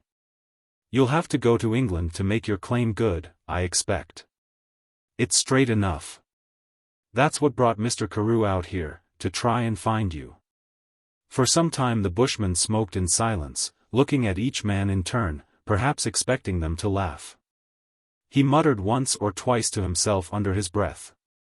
Then he turned on Gordon again. "Now, look here, Mr. Gordon, is this square?" Because, if it ain't, it'll be a poor joke for some of you. Man alive, why should we want to fool you? What good could it do us? It's all right. Well, if it's all right, we'll all have a drink on it. Here, Maggie, Lucy, Billy, come here. Get it pannikin. You won't mind me treatin' them with your rum, I suppose, mister? He said, turning to Gordon. I don't come in for a fortune every day, you know, and there ain't a drop of lush in the place, only yours. Fire away, said Charlie. Come on, Lucy. Come on, Maggie. Where's Aloy? Watch their faces, mister, it's as good as a play. Now then, ladies, I been poor fella longa tea time, now rich feller longa bedtime. You savvy? The gins grinned uncomprehendingly, but held out their pannikins, and into each he poured a 3-finger nip of raw overproof rum that would have burnt the palate of Satan himself. They swallowed it neat, in 2 or 3 quick gulps. The tears sprang to their eyes, and they contorted their faces into all sorts of shapes, but they disdained to take water after it. My word, that strong feller, said Considine. Burn your mouth, I think it. Now then, Loy, how much you want tea? That plenty, Loy peered into the tin pannikin with a dejected air, and turned it on one side to show that there wasn't much in it. Here we are, then, said his boss. Have a bit more. We don't come in for a fortune every day. Watch him take it, mister. Loy put the fiery spirit to his lips, and began to drink in slow sips, as a connoisseur sips port wine. Good heavens, said Carew, it'll burn the teeth out of his head. The chinny sipped away, pausing to let the delicate fluid roll well into the tender part of his mouth and throat. Well east long, he said at last, but he finished the lot. The 2 black boys had their share, and retired again to their camp. Then the 3 white men sat out in front of the house on some logs, smoking, and looking at the blazing stars. Considine had 50 questions to ask, and the more Carew tried, the more helpless it was to explain things to him. "D'you say there's a house left me with this here money?" "Yes," replied Carew. "Beautiful old place. Old oaks, and all that sort of thing. You'll like it, I'm sure. Used to be a pack of hounds there." "Huh," said Considine with contempt. "I don't think much of this huntin' they have in England. Why, I knew a chap that couldn't ride in timber a little, and he went to England and hunted, and d'you know what he said? He said he could have rode in front of the dogs all the way, if he'd have liked. But the owner of the dogs asked him not to, so he didn't. I suppose I could take Maggie and Lucy there," he went on, looking doubtfully at his hearers. "They wouldn't mind a chap havin' a couple of black lady friends, would they? Yer see, they've stuck with me well, those 2 gins, and I wouldn't like to leave 'em behind. They'd get into bad hands. They're 2 as good handy gins as there is in the world. That little fat one, you start her out with a bridle and enough to back her after lost horses, and she'll foller 'em till she gets 'em, if it takes a week. Camps out at night anywhere she can get water, and gets her own grub, lizards and young birds, and things like that. There ain't her equal as a horse hunter in Australia. Maggie ain't a bad gin after horses, but if she don't find 'em first day, she won't camp out, she gets frightened. I'd like to take 'em with me, you know." As he spoke, the 2 moleskin-trousered, cotton-shirted little figures passed in front of the hut. "There they go," he said. 2 real good gins. Now, as man to man, you wouldn't arst me to turn them loose, would you?" Carew looked rather embarrassed, and smoked some time before answering. "Well, of course," he said at last, "they'd put up with a good deal from you, bein' an Australian, don't you know? Fashion just now to make a lot of fuss over Australian chappies, whatever they do. But 2 black women, rather a large order. You might get married over there, and then these 2 black ladies." He was interrupted by a startled exclamation from Considine. "Married," he said. "Married? I forgot all about my wife. I am married. What? Said Charlie. Are you married? Yires. Married. Yires. Should just think I was. Not to a lubra, I suppose? Lubra, no. A hot-tempered faggot of a woman I met at Pike's pub. I lived with her 3 weeks and left her there. I haven't seen her this 6 years. Did you and she have some differences, then? Said Carew. Differences? No, we had fights, plenty fights. You see, it was this way. I hadn't long got these 2 gins. And just before the rains the wild geese come down in thousands to breed, and the blacks all clear out and camp by the lagoons, and kill geese and eat eggs and young ones all day long. Till they near bust. It's the same every year, when the wild geese come the blacks have got to go, and it's no use talkin'. So I was slavin' away here, out all day on the run with the cattle, and one night I comes home after being out 3 days, and there at the foot of the bunk was the 2 gins' trousers and shirts. Folded up. They'd run away with the others. So I goes after 'em down the river to the lagoons, and there was hundreds of blacks. But these 2 beauties had heard me coming, and was planted in the reeds, and the other blacks, of course, they says, no more, when I arst them. So there I was, lonely. Only me and the Chinaman here for 2 months, 'cause his gin had gone too. So one day I catches the horses, and off I goes, and travels for days, till I makes Pike's pub, and there was this woman. It seems from what I heard afterwards that she'd just cleared out from some fellow she'd been livin' with for years, had a quarrel with him. Anyhow, I hadn't seen a white woman for years, and she was a fine lump of a woman, and I got on a bit of a spree for a week or so, you know, half tight all the time. And it seems some sort of a parson, a missionary to the blacks, chanced along and married us. She had her lines and everything all right, but I don't remember much about it. So then I'm living with her for a bit, but I don't like her goin's on, and I takes the whip to her once, and she gets snake-headed to me, and takes up an axe. And then one day comes a black from this place and he says to me, he says, old man, he says, Maggie and Lucy come back. So then I says to my wife, I'm off back to the run, I says, and it's sorry I am that ever I married you. And she says, well, I'm not goin' out to your old run, to get eat up with musketeers.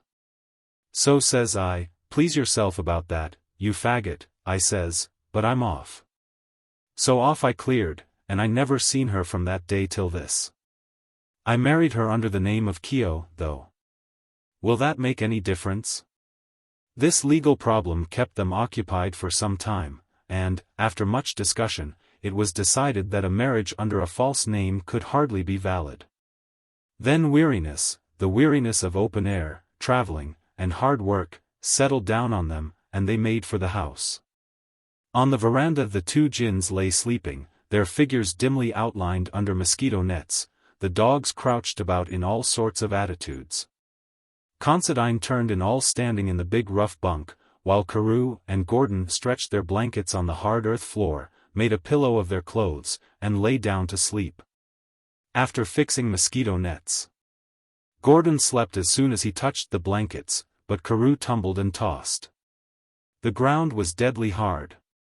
During the journey Frying Pan had got grass for their beds. Here he had not been told to get it, and it would have looked effeminate to ask for grass when no one else seemed to want it. The old man heard him stirring and rolling, and sat up in his bunk. What's up, mister? He said kindly. D'you find it a hard camp? Not too easy, said the Englishman. Always seems to be a deuced hard place just under your hip, don't you know? I'll put you right in a brace of shakes, said Considine. I've got the very thing to make a soft bed.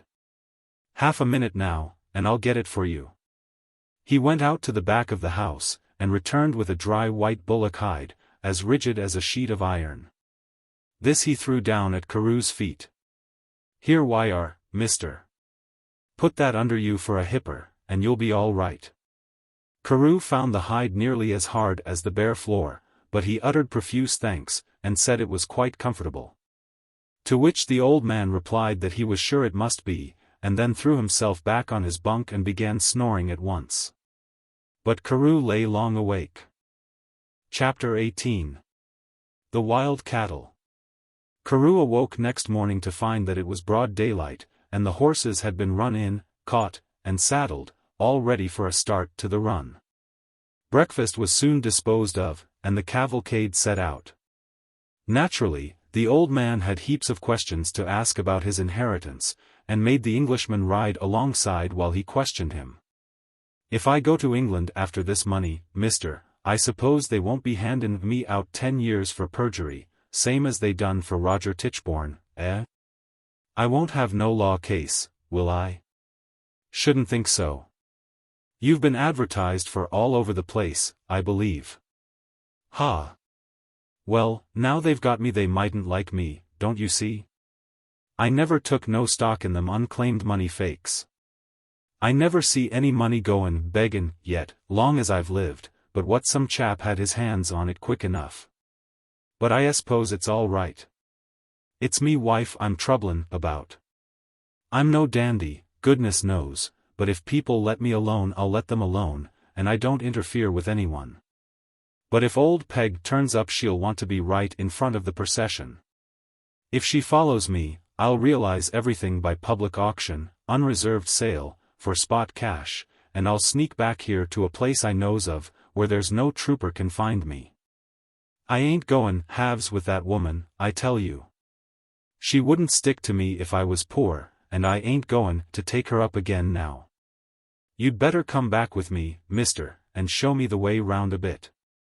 There's a mob of cattle, Gordon," he went on, changing the subject quickly. "Let's ride up here, while the boys bring them into camp." And off they went at a carter, leaving the question of his social prospects in abeyance for the time being. The ceremony of taking delivery lasted some days, Considine's signature to the deed of transfer being only the first step. This long document, prepared in Sydney, kept them going in literature for about a week. And they were delighted to find that, through the carelessness of a clerk, in one part of the deed there figured one bull of mixed sexes and various ages. They rode out, day after day, through interminable stretches of dull timbered country, or over blazing plains waving with long grass. Here they came on mobs of half-wild cattle, all bearing the same brand, a huge £1 5. These were not mustered into a yard or counted, except roughly. Gordon was not completing a purchase, but simply taking over what were there, many or few, good or bad, he could only take what he found. Miles and miles they rode, always in the blazing heat, camping for a couple of hours in the middle of the day. To the Englishman it seemed always the merest chance that they found the cattle, an accident that they got home again. At rare intervals they came upon substantial mustering yards, where the calves were brought for branding. Near these a rough hut had been constructed, so that they could camp there at night, instead of returning to the head station. They always slept out of doors. In the intense heat it was no hardship, and the huts, as a rule, fairly jumped with fleas. Once they camped alongside a big lagoon, on whose surface were huge pink and blue water lilies and rushes, and vast flocks of wild fowl. After the stretches of blazing plain and dull timber this glimpse of water was inexpressibly refreshing. On their way back they struck new country, great stretches of almost impenetrable scrub, tropical jungle, and belts of bamboo. In this cover wild cattle evidently abounded, for they frequently heard the bellow of the bulls. "There should be a terrible lot of wild cattle here," said Charlie. "Don't you ever get any out of the scrubs?" "Oh, yes, we Moonlight 4M, said Considine. "We take coachers out. We have a very fair coaching mob. Some of our coachers are as quick as racehorses, and they'll hustle wild cattle away from the scrub just as if they understood." "What do you mean by coachers?" asked Carew. "Not cattle that go in carts, eh?" "Carts, no. The way we get wild cattle hereabouts is to take out a mob of quiet cattle, what we call coachers, and let 'em feed in the moonlight alongside the scrub, while we wait back out o' the road and watch 'em. When the wild cattle come out, they run over to see the coachers, and we dash up and cut 'em off from the scrub, and hustle 'em together into the open. It's good sport, mister. We might try a dash at it, if you like, before we go back. It's moonlight now. Let's have a try tonight, said Gordon. Are your coachers handy? Yers. They feed near the house. I'll send 'em on with the gins tonight. When they got back that evening, Carew was so dead tired that he wished the wild cattle expedition at Jericho. But Considine and Charlie were in great form, directing, arguing, and planning the expedition. One of the black boys rode out, and returned driving a big mob of horses that dashed into the yard at full gallop. The gins and the black boys caught fresh mounts out of these and started away, driving some 50 head of cattle selected from a mob that made their headquarters within a few miles of the house. Most of them were old stagers, and strung away in the evening quite tranquilly, while the blacks, always smoking, rode listlessly after. Considine produced 2 stock whips, and gave one to Charlie. No good givin' you one. Mister, he said to Carew. You'd hang yourself with it most likely. I've got a rare good horse for you, old smoked beef. He'd moonlight cattle by himself, I believe. You'd better have a pistol, though. What for? Asked Carew, as Considine produced 3 very heavy navy revolvers and a bag of cartridges. To shoot any beast that won't stay with the mob. Some of them won't be stopped. They have to go. Well, if one goes, the rest keep trying to follow, and no 40 men will hold them. You just keep your eyes open, and if a beast breaks out in spite of the whips, you shoot him if the blacks tell you. See? Where am I to shoot him? Shoot him any place. In the ear hole, or the shoulder, or the ribs, or the flank. Any place at all. Shoot him all over if you like. 1 or 2 bullets don't hurt a beast. It takes a lead mine to kill some of them. Do the blacks shoot? Asked Charlie. No, I don't never trust no blacks with firearms. One boy knifes well, though. Races alongside and knifes them. This seemed a fairly difficult performance. While the Englishman was wondering how it would be carried out, they made a start.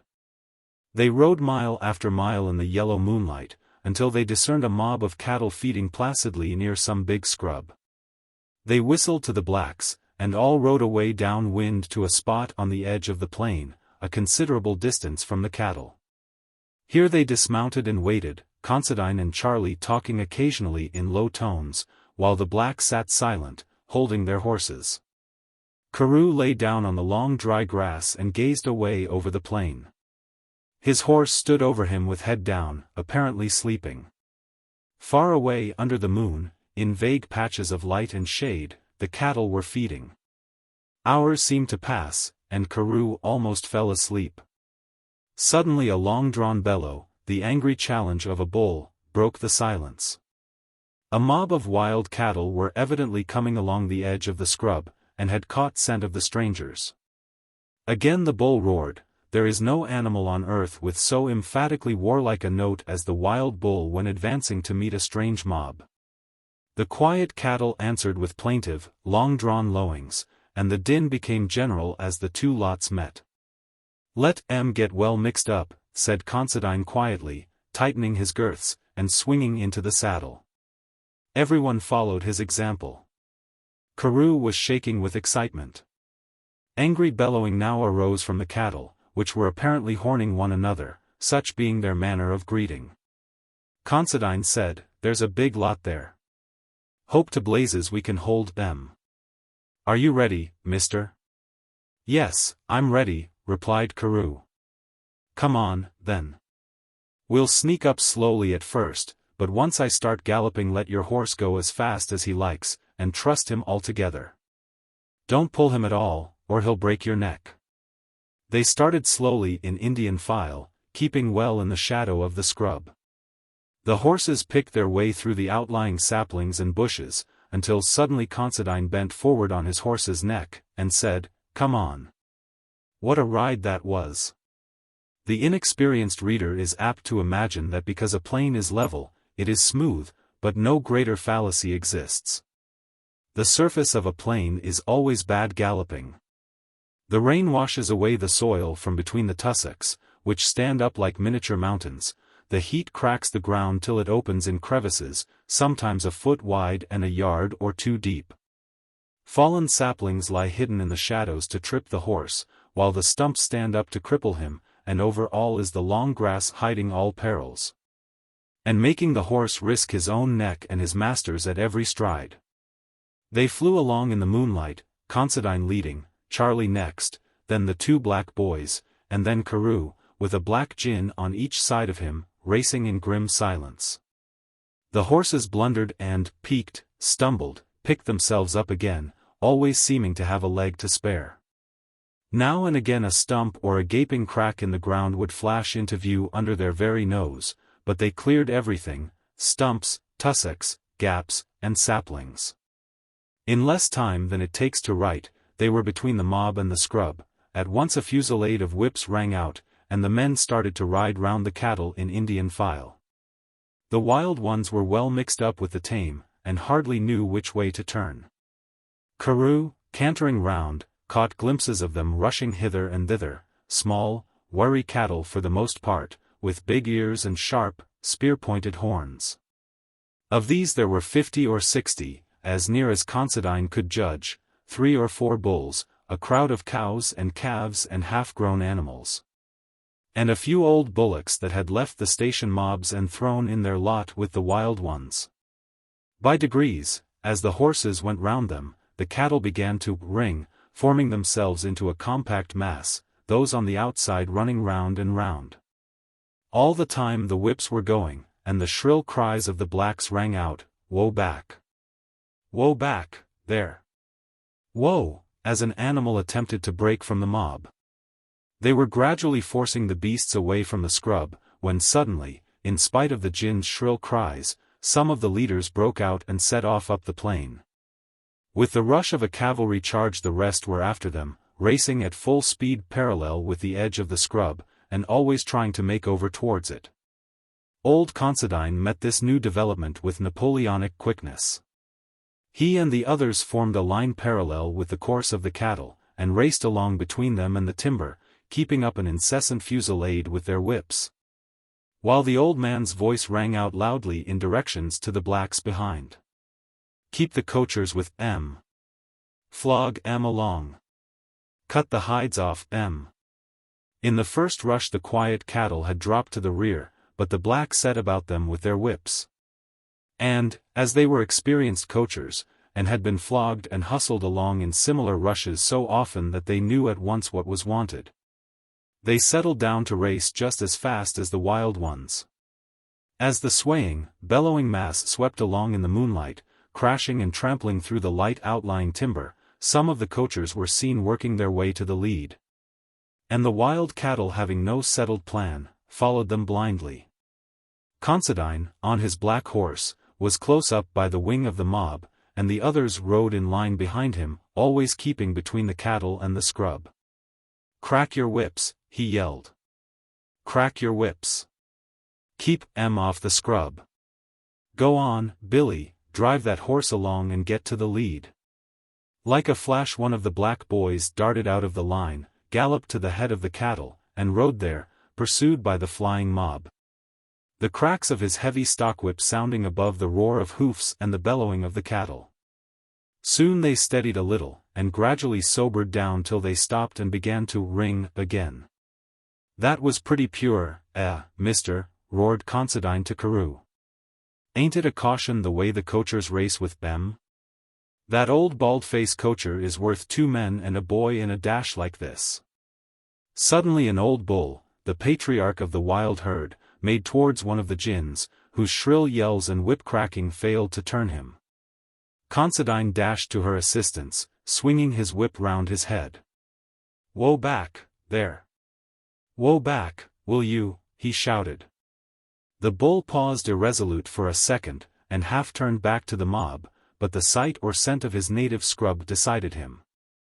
Dropping his head, he charged straight at Considine. So sudden was the attack that the stockhorse had barely time to spring aside, but, quick as it was, Considine's revolver was quicker. The bull passed, bang! Went the revolver, and bang! Bang! Bang! Again, as the horse raced alongside, Considine leaning over and firing into the bull's ribs at very short range. The other cattle, dazed by the firing, did not attempt to follow, and at the fourth shot the bull wheeled to charge. He stood a moment in the moonlight, bold and defiant, then staggered a little and looked round as though to say, "What have you done to me?" Bang went the revolver again. The animal lurched, plunged forward, sank on his knees, and fell over on his side, dead. "There, you swab," said the old man, "that'll larn you to break another time." Then he took once more his place in the patrol round the mob.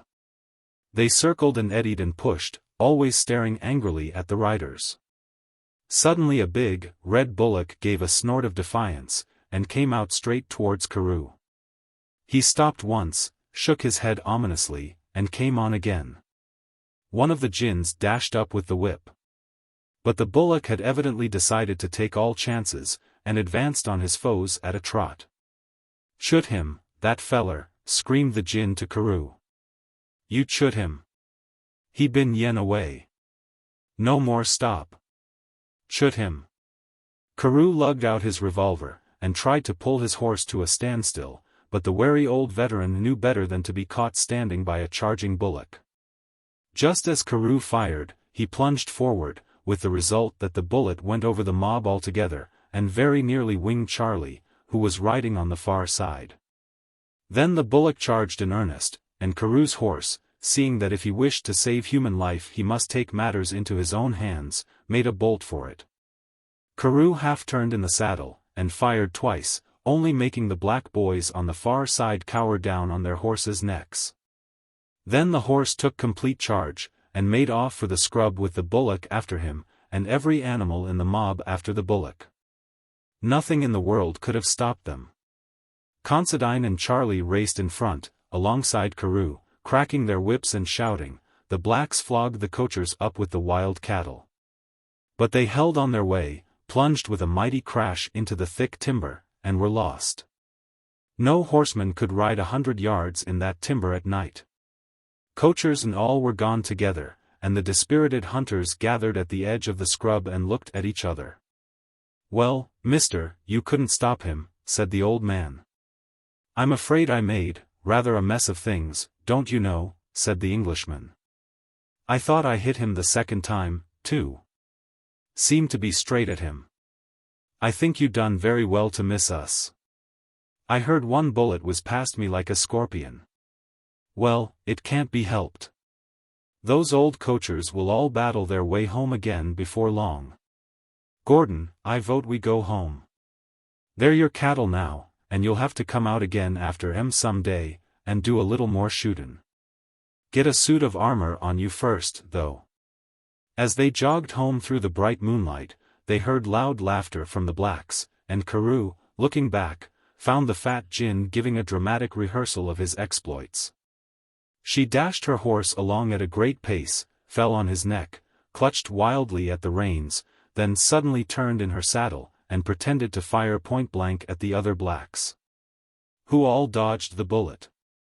Then she fell on the horse's neck again, and so on ad lib. This made the Englishman very morose. He was quite glad when Charlie said he had seen enough of the cattle, and they would all start next day for civilization, Charlie to resume the management of Mr. Grant's stations, Carew to go with him as colonial experiencer, and Considine to start for England to look after his inheritance. Chapter 19. A Chance Encounter. The black boys went in with them to Pike's store to take back supplies on the packhorse. They traveled over the same country that they had seen coming up. The men at the stations greeted them with the same hospitality. Nothing was said about Considine's good fortune.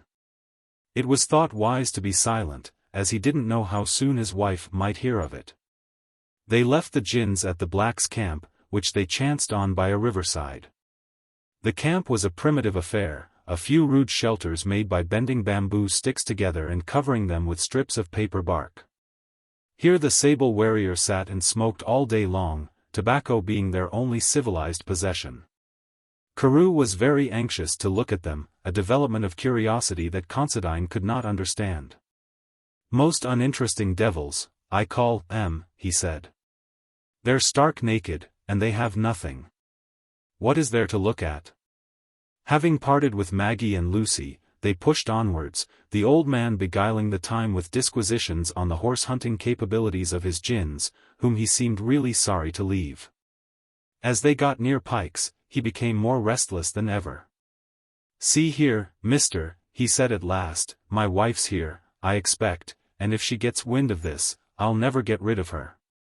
The only thing to do is to slip away without her knowing, and she might never hear of it.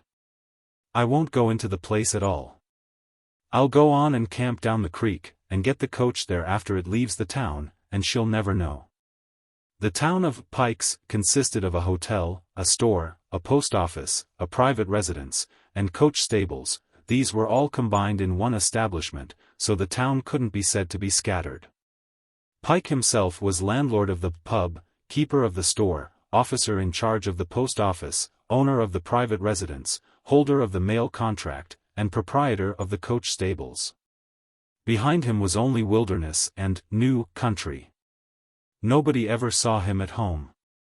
Either he was on the road with a bullock team, bringing up supplies for the hotel and store, or he was droving cattle down on a 6 months' journey to market. Or he was away looking at new country, or taking supplies out to men on the half-provisioned stations of the Outback. Or else he was off to some new mining camp or opal field, to sell a dray load of goods at famine prices. When Charlie and Carew rode up to the store they did not see Pike, nor did they expect to see him. By some mysterious providence they had arrived the very day the coach started on its monthly trip down to Barcoo. And in front of the hotel were congregated quite a number of people, Pike's wife and his half-wild children, a handful of bushmen, station hands, opal miners, and whatnot, and last, but not least, a fat lady of about 40 summers, with flaring red hair. She was a fine lump of a woman, with broad shoulders, and nearly the same breadth all the way down to her feet. She wore a rusty black dress, which fitted perilously tight to her arms and bust. On her head was a lopsided, dismantled black bonnet with a feather, a bonnet that had evidently been put away in a drawer and forgotten for years. Any want of color or style in her dress was amply made up for by the fact that she positively glowed with opals. Her huge, thick fingers twinkled with opal rings. From each of her ears there dangled an opal earring the size of a form. Her old dress was secured round her thick, muscular neck by a brooch that looked like an opal quarry, and whenever she turned to the sun she flashed out rays like a lighthouse. Her face was fat and red, full of a sort of good-humored ferocity. She moved like a queen among the bystanders, and shook hands gravely with each and all of them. She was hot, but very dignified. Evidently she was preparing to start in the coach, for she packed into the vehicle with jealous care a large carpet-bag of garish coloring that seemed to harmonize well with the opals. While she was packing this away, Charlie and Carew went into the store, and bought such supplies as were needed for the establishment at no man's land. Gordon took the opportunity to ask the shock-headed old storekeeper, Pike's deputy, some questions about the lady, who was still scintillating between the coach and the house, carrying various small articles each trip. "Don't you know, said the man, in much the same tone that Bret Harte's hero must have used when he was so taken aback to find that a stranger didn't know Flynn. "Flynn of Virginia. Don't yer know, he repeated, pausing in his task of scooping some black cockroachy sugar from the bottom of a bin. "That's the Hopal Queen. She's half south, she is. You'll be going in the coach, will yer?" "Yes," said Charlie. "We're going in the coach. There's no extra fare for traveling with such a swell, is there? Where on earth did she get all those opals?" "Ho, blokes gives 'em to passin' back from the Hopal fields. In the rough, yer know." Hopeful in the rough, well, it's 'ard to tell what it'll turn out, and they'll give a bunk as sometimes turns out a fair dazzler. She's a hay-one judge of it in the rough, too. If she buys a bit of hopeful, you bet your life it ain't a bad bit when it's cut. What about these heir stores? Goin' to take 'em with yer? No, said Charlie. The black boy is here for them. He's going to take them back with him. What, Keogh's black boy? Well, I don't know as Pike'll stand old Paddy Keogh any longer. Paddy's 'ad a dorg tied hup heir, i.e. an account outstanding, this 2 years, and last time Pike was was reckoning, it was about hup to Keogh to pay something. They're not for Keogh, said Charlie. They're for me. I've taken Keogh's block over. The old man looked at him dubiously. Well, but why ain't goin' to tie hup no dorg on us for, are yer? I suppose it's all right, though? Right, yes, said Gordon. It's for Mr. Grant, old man Grant. You've heard of Grant of Curryong? Never heard of him, said the aged man, but it makes no hodds. Pay when you're like. You'd better get on the coach, for I see the hopeful queen's ready for a start. You'll know her all right before long, I bet. Some of the fellers from roundabout has come in to give her a send-off like. There's the coach ready, you'd better get aboard, and you'll hear the send-off like. Young Stacy out there reckons he's going to make a speech. Charlie and Carew climbed upon the coach. The fat lady kissed Pike's wife and children with great solemnity. Goodbye, Alice. Goodbye, Nora darlin', she said. Then she marched in a stately way towards the vehicle, with the children forming a bodyguard round her. A group of men hung about uneasily, looked sheepish, and waved large, helpless red hands. Till a young fellow about 7 feet high, who looked more uneasy and had even larger hands than the rest, was hustled forward, and began to mutter something that nobody could hear. Speak up, George, said a friend. The young man raised his voice to a shout, and said. And so I propose 3 cheers and long life to the hopeful queen. As he spoke he ran 2 or 3 paces forward towards a stump, meaning, no doubt, to get on it and lead the cheering. But, just as he was going to jump, a wretched little mongrel that had been in and out among the people's feet made a dash at him, fixed its teeth in the calf of his leg, and ran away howling at its own temerity. The young giant rushed after it, but the opal queen interposed. George, she said, don't ye dare go for to kick my dog. Well, what did he bite me for, then? Said the giant, speaking out now in a voice that could be heard half a mile off. What did he bite me for? Never mind, George. Don't ye go for to kick him, that's all. The opal queen, snorting like a grampus, climbed into the coach, the driver cracked his whip, and off they went, leaving the audience spellbound, and the gigantic young man rubbing his leg. Soon Pikes faded away in the distance. As the coach jolted along, Carew and Charlie on the box seat occasionally peered in at the large swaying figure, half hidden in the dust. About 2 miles out of town Considine, with all his earthly belongings in a small valise, stopped the coach and got on board, sitting in front with them. Have a look inside, said Charlie. There's a woman in there looks rather like the lady you were talking about. Considine looked in. Then he sank back in his seat, with a white face. By heavens, he said, it's my wife. This is funny, said Charlie. Wonder what she's after. She must have heard, somehow. She'll never lose sight of you, now, Considine. Here the driver struck into the conversation. See her inside, he said, indicating the inside passenger with a nod of his head. She's off to Sydney, full rip. She reckons her husband's dead, and she's came in for a fortune. Oh, she reckons he's dead, does she? Said Charlie carelessly. Didn't know she had a husband. Oh yes, said the driver. She came up here passin' by the name of Keogh, but it seems that ain't her husband's name at all. Oh, indeed. Do you happen to have heard what her husband's name is? And when did he die? I never heard the no husband's name, replied the driver. Keo was her name. I dessay if I arst her she'd tell me. Shall I arst her? No, said Considine firmly. Don't annoy her at all. Leave well alone, young feller. What odds is it to you how many husbands the poor woman has had? No, said the driver dispassionately. It's no odds to me, nor yet to you, I don't suppose. She's in for a real big thing, I believe. A telegram came to the telegraph station after I left last trip, and young Jack Sheehan, he brought it on after me, rode 100 miles pretty well, to catch me up. He reckoned she was coming in for £100,000. I wouldn't mind marrying her myself, if it's true, plenty worse looking sorts than her about. What do you think, mister? Addressing Considine. Marry her, and be blowed, said that worthy, sociably, and the driver stiffened and refused to talk further on the subject. Meanwhile the three discussed the matter in low tones. It was practically impossible that anyone could have heard of the identity of Keo with the missing Considine. How then had the story got about that her husband was dead, and that she had come into money? She must have seen Considine get on the coach, but she had made no sign.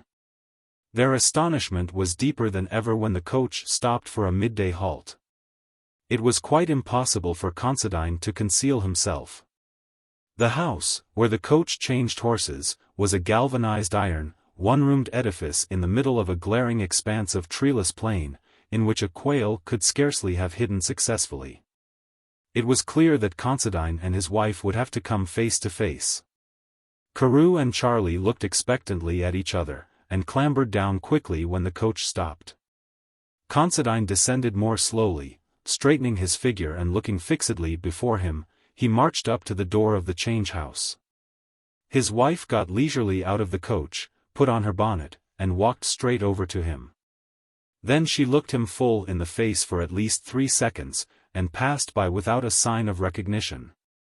The three men looked at each other. Well, this bangs all, said Considine. She knew me all right. Why didn't she speak? She's afraid I'll clear out, and she's shamming not to know me, so she'll have me arrested as soon as she sights a bobby. I know her. Perhaps I'd better offer her something to go back and leave me alone, hey? This was vetoed by a majority of 2 to 1, and once more the coach started. They plodded away on the weary, dusty journey, until the iron roofs and walls of Barcoo gleamed like a mirage in the distance, and the coach rolled up to the hotel. A telegraph official came lounging forward. Anyone hear the name of Charles Gordon? He said. That's me, said Charlie. Telegram for you, he said. It's been all over the country after you. Gordon tore it open, read it, and stood spellbound. Then he silently handed it to Carew. It was several weeks old, and was from Pinnock, the solicitor. It read as follows: William Grant died suddenly yesterday. Will made years ago leaves everything to his wife. Reported that he married Margaret Donahoe, and that she is still alive. Am making all inquiries. Wire me anything you know. Charlie's face never changed a muscle. That's lively, he said. He never married that woman, and, if he did, she died long ago. As he spoke, the lady passenger, having had some talk with the hotel people, came over to him with a beaming smile. "And ye're Charlie Gordon," she said with a mellifluous mixture of brogue and bush drawl. "And ye don't know me now, a little bit? Ye were a little felly when we last met. I'm Peggy Donahoe that was, Peggy Grant now, since I married poor dear Grant that's dead. And, sure, rest his soul." Here she sniffed a little, though he treated me cruel bad, so he did. "Ye'll remember me brother Mick, Mick with the red hair?" "Yes," said Charlie, slowly and deliberately, "I remember him well, and you too. And look here, Peggy Donahoe, or Peggy Keo, whichever you call yourself, you and Red Mick will have the most uphill fight you ever fought before you get 1/6 of William Grant's money. Why, your real husband is here on the coach with us. He turned and pulled Considine forward, and once more husband and wife stood face to face. Considine, alias Keo, smiled in a sickly way, tried to meet his wife's eyes, and failed altogether. She regarded him with a bold, unwinking stare. Him, she said. Him me husband. This old crocodile? I never seen him before in me life. A look of hopeless perplexity settled on Considine's features for a moment, and then a ray of intelligence seemed to break in on him. She repeated her statement. I never seen this man before in me life. Did I? Speak up, now, and say, did I? Considine hesitated for a moment in visible distress. Then, pulling himself together, and looking boldly from one to the other, he replied. Now that you mention it, ma'am, I don't think as ever you did. I must ha' made some mistake. He walked rapidly away, leaving Gordon and Peggy face to face. There why are, she said, what did I tell ye? Husband? He's no husband, oh mine. Ye're makin' a mistake, Charlie.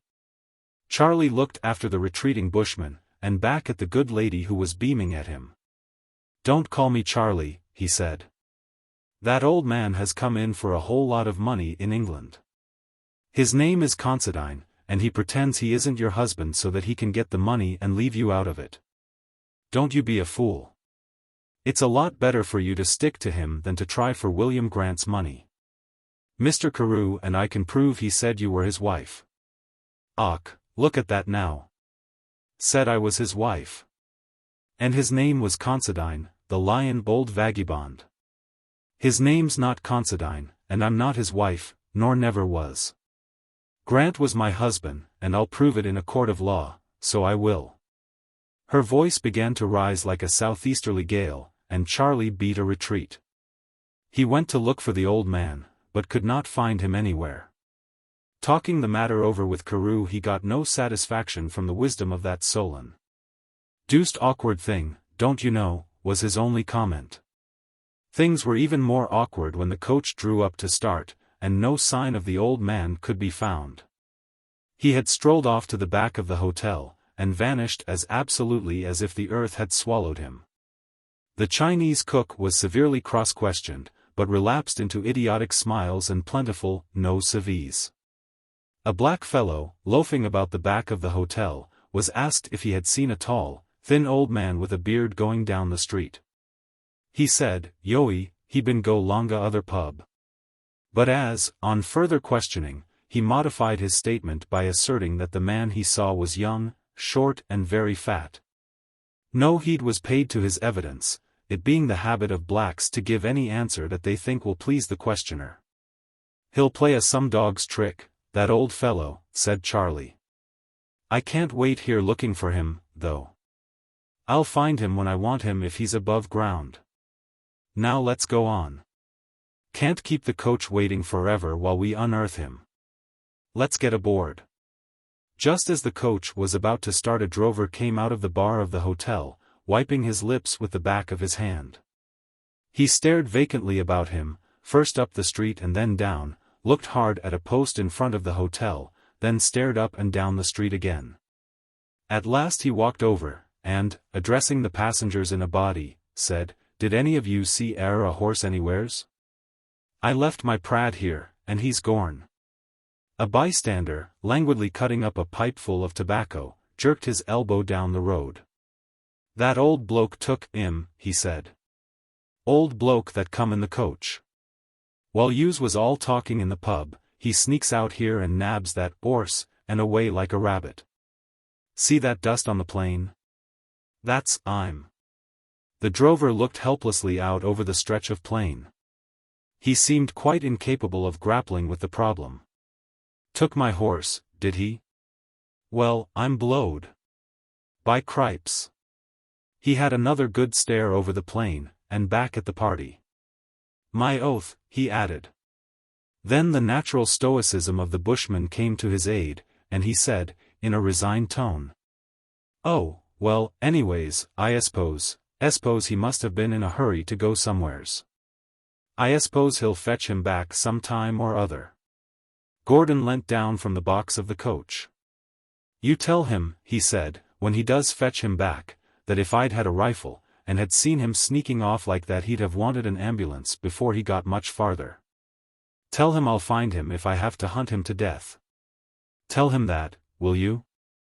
All right, mister, said the drover, obligingly, I'll tell him. The horses plunged into their collars. Off went the coach into long stretches of dusty road, with the fat red lady inside, and our two friends outside. And in course of time they found themselves once more in Sydney, where they took the earliest opportunity to call on Pinnock, and hold a council of war against Peggy. Chapter 20. A Consultation at Kiley's. Within 24 hours after Peggy got back to her old home, it was known all over the mountains that she meant business, and would make a claim on William Grant's estate. Rumor, of course, supplied all the needful details. It was said, and even sworn to, that Peggy had her marriage lines put by in a big iron box, ready to be produced at the proper time. Other authorities knew for a fact that she had no proofs, but that the family at Kuriong were going to give her any sum from £1,000 to £1,000,000, to cancel her claim and save exposure. As a matter of fact, none of those who talked knew anything whatever. Peggy confided in no one but Red Mick, and that worthy had had enough legal experience of a rough and ready sort to know that things must be kept quiet till the proper time. But by way of getting ready for action, Red Mick and his sister one fine morning rode up to Gavin Blake's office to consult him as to what they should do. Blake was not at all surprised to see them. He, of course, had heard all the rumors that were afloat, and knew that if Peggy brought forward any claim he would be asked to act for her professionally. He had not quite decided whether he would act or not. In his hard common-sense mind he saw next to no possibility of Peggy having a bona fide case. He did not suppose for a moment that William Grant would have run his neck into a bigamy noose. And it would put the young lawyer in a very awkward position with Mary Grant if, after saving her life and posing as her friend, he carried on a blackmailing suit against her. At the same time, he felt that it could do no harm to either side to investigate Peggy's case. There might be awkward things that he could help to suppress. So with expectancy and not a little amusement he saw his clients ride up and tie their horses to the fence outside his office, and watched Peggy straighten her ruffled plumage before entering. They came in at the door with a seriousness worthy of the occasion. Peggy heaved a subdued sigh and settled in a chair. Red Mick opened the conversation. "Mornin' to you, Gavin," he said. By virtue of his relationship Mick was privileged to call his brilliant nephew by his Christian name. To the rest of the clans Gavin was Mr. Blake. "Good morning, Mick." "Good morning, Peggy. Have you had any rain?" In the bush no one would think of introducing discussion without a remark about the weather. "Just a few drops," said Red Mick gloomily. "Do us no good at all. Things is looking terrible bad, so they are. But we want to see ye," and here he dropped his voice, rose, and cautiously closed the door. "Peggy here, Mrs. Grant, D.C." Mick got the name out without an effort. "She wants to see ye about making a claim on the estate. 'Tis time she done somethin'. All these years left to shift for herself." Here Blake broke in on him. He meant to probe Peggy's case thoroughly, and knew that it would be no easy matter to get at the truth while she had Red Mick alongside to prompt her. He had not dealt with the mountain folk for nothing, and handled his clients in a way that would astonish a more conservative practitioner. "Mick," he said, "you go over to XVIII's store and wait till I send for you." "I want Mick to be with me," began Peggy. Blake blazed up. He knew that he must keep his ascendancy over these wild people by force of determination. "You heard what I said," he thundered, turning fiercely on Peggy. "You want this and you want that. It's not what you want, it's what I want. You do what you're told. If you don't, I won't help you. Mick, you go over to the store, and wait till I send for you." And Mick shambled off. "Peggy," still inclined to be defiant, settled herself in her chair. She had battled in North Queensland so long that she neither feared nor respected anybody. But her native shrewdness told her she had all to gain and nothing to lose by doing what her lawyer advised. "Now, Peggy," he said, "do you want to make a claim against William Grant's estate?" "Ease." "On the ground that you're his widow?" "Ease." "I'll tell yer." "No, you won't tell me anything." "I'll tell you. If you are to have any hope of succeeding in this case, you must furnish me with the name of the priest or parson who married you, the place where you were married, and the date. It must be a real priest or parson, a real place, and a real date. It's no use coming along with a story of a marriage by a parson and you've forgotten his name, at a place you can't remember where it was, and a date that's slipped your memory. You must have a story to tell, and it must hold water. Now, can you tell such a story? Have you got any proofs at all?" Peggy shifted about uneasily. "Can I see Mick?" she said. "No, you cannot. You must out with it here and now. Listen to me, Peggy," he went on, sinking his voice suddenly and looking hard at her. "I've got to know all about this. It's no use keeping anything back. Were you ever married to William Grant?" Peggy dropped her voice too. "Ease. I was married 25 years ago at a place called Pike's Pub, out in the Never Never country." "Who read the service, parson or priest?" "Neither." "A missionary. Missionary to the blacks." "Is he alive?" "No, he died out there. He was sick then, with the Queensland fever." "What was his name?" "Mr. Nettleship." "Was the marriage ever registered?" "Sorra one of me knows. He give us each a bit of paper, our marriage lines. 'Twas written in pencil. He had no ink in the place, and he had no books wid him. He tore the sheet of paper and give us each half, with the writing on it. His horses got stole and he had to camp there. He stayed round wid Pike and the blacks till he died." "And where is the certificate? Have you lost it?" "I sent mine down to Mick to keep for me, just a bit of paper written in pencil it was, and it got lost some ways, but I have a copy of it I made at the time." "Where is the copy now?" "At Mick's place." "You must tell Mick to bring it in." "Now where is this place, Pike's?" "Out this side of the opal fields. It's wild and rough now, but what it was then, well, 'twas more like a black's camp nor a white man's place at all." Blake thought the story had gone far enough. He did not believe a word of it. "Look here, Peggy," he said, "you have given the place, the date, the name of the parson, and everything. Now you know that if you are telling a lie it will be easily found out. They will soon find out if there was such a missionary, and if he was up there at the time, and if Mr. Grant was up there, and if you are caught out in a lie it may go hard with you. Have you any witnesses?" "Martin Doyle was there, Black Martin's son." "What? Martin Doyle that's out at the 9 Mile? Ease. He was up driving the buggy and horses for Grant. He can swear to the wedding." "He can." Ease. Blake sat back in his chair and looked at her. "Do you mean to tell me," he said, "that you can show me a certificate and a witness to your marriage with William Grant?" Peggy looked doggedly down at the floor and said, in the tones of one who is repeating the burial service or some other solemn function, "I can prove the marriage." Blake was puzzled. He had known the mountain folk all his life, and knew that for uneducated people, or perhaps because they were uneducated people, they were surprisingly clever liars. But he never dreamt that any of them could hoodwink him. So he put Peggy once more through the whole story, made her describe all her actions on the day of the wedding, where she stood, where the witness stood, what the parson said, what her husband said. He went through the whole thing, and could see no flaw in it. He knew that Peggy would not scruple to lie to him.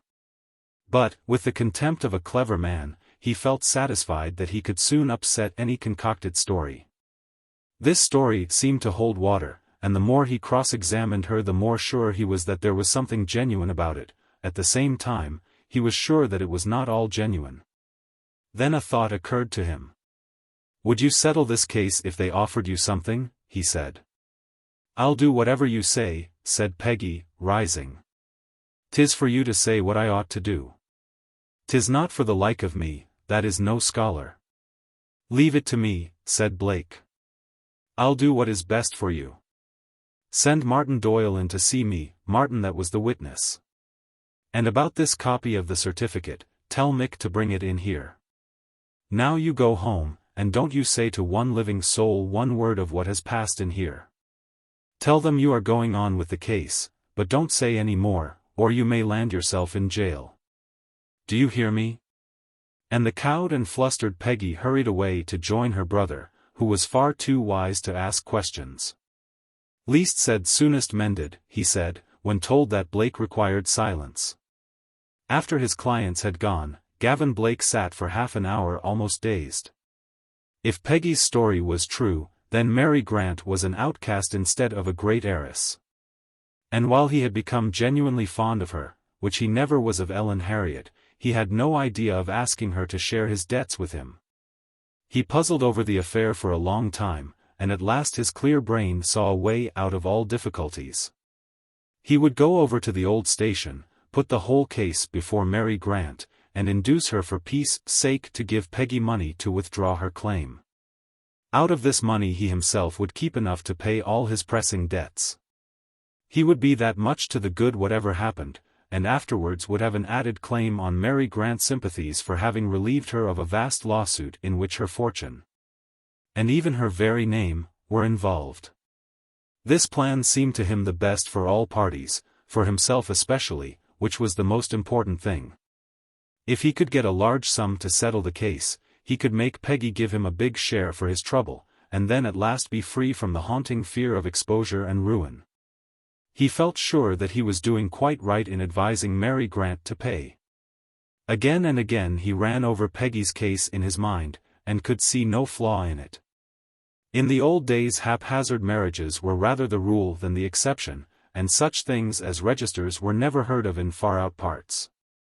His trained mind, going through the various questions that a cross-examiner would ask, and supplying the requisite answers, decided that, though it might seem a trifle improbable, there was nothing contradictory about Peggy's story. A jury would sympathize with her, and the decisions of the courts all leaned towards presuming marriage where certain circumstances existed. By settling the case he would do Mary Grant a real kindness. And afterwards, well, she would probably be as grateful as when he had saved her life. He saw himself the hero of the hour, ever prompt to decide. He saddled a horse, and at once rode off to Curriong to put the matter before her. Chapter 21. No compromise. While Gavin Blake was conferring with his clients, a very different sort of conference was being held at Curriong. The return of Charlie Gordon, accompanied by Carew, had been voted by common consent an occasion for holiday.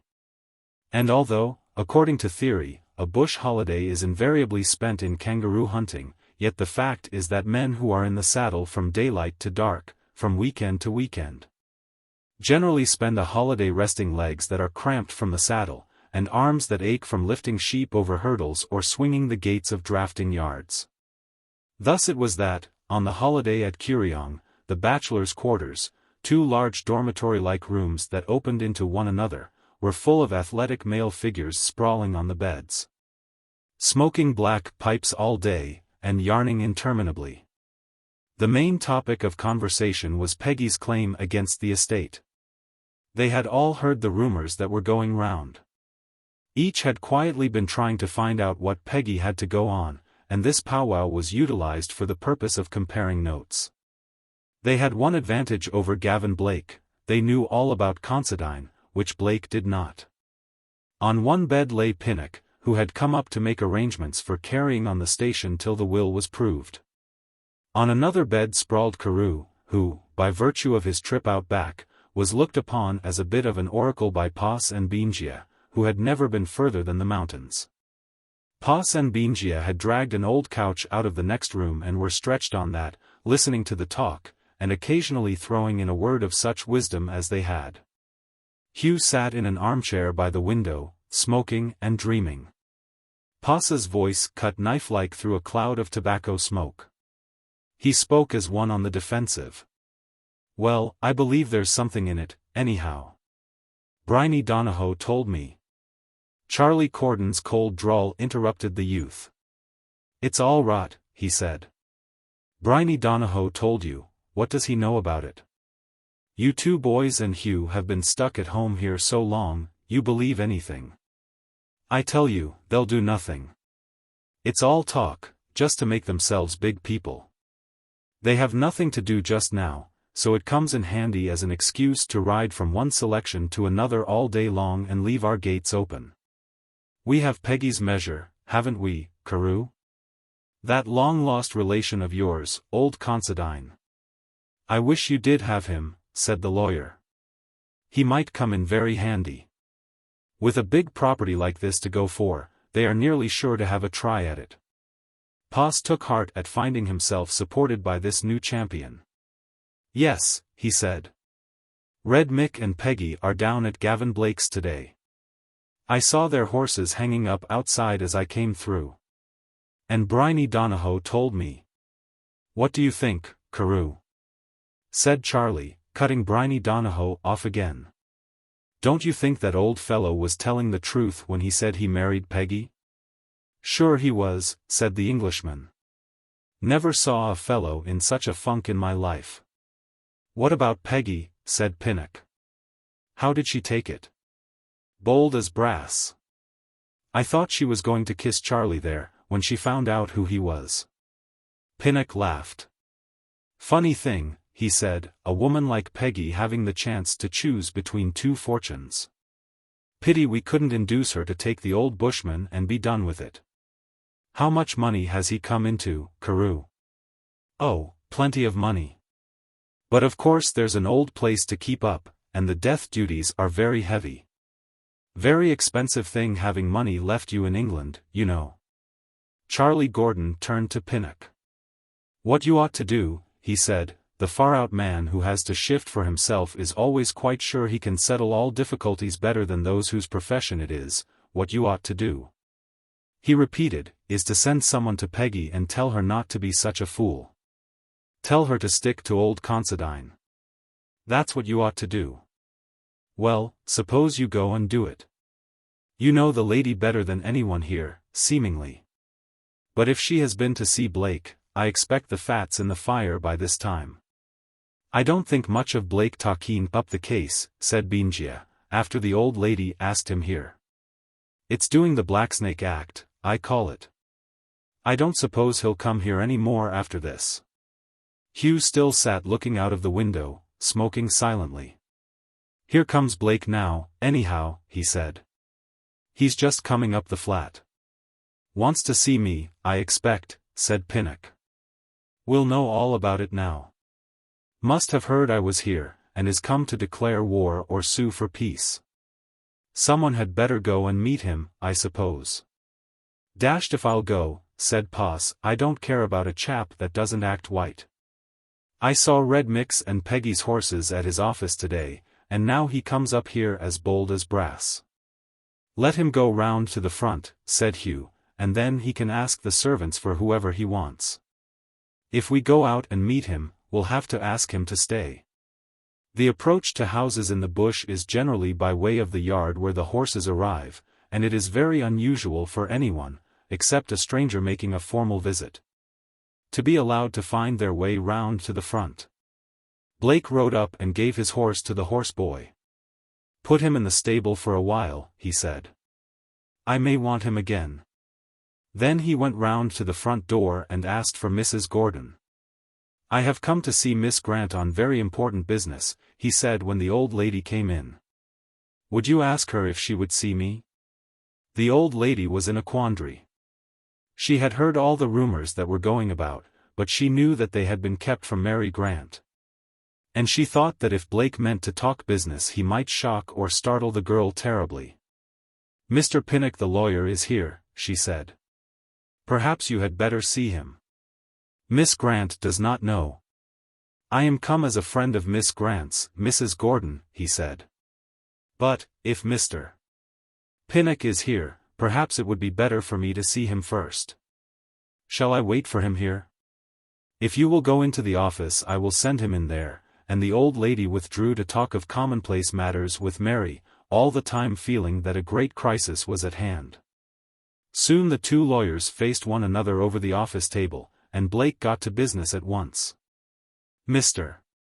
Pinnock, he said, I am asked to act for Margaret Donohoe, or Margaret Grant as she claims to be.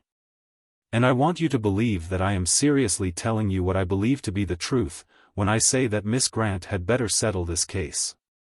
Why should she pay 1 penny? What proofs have you?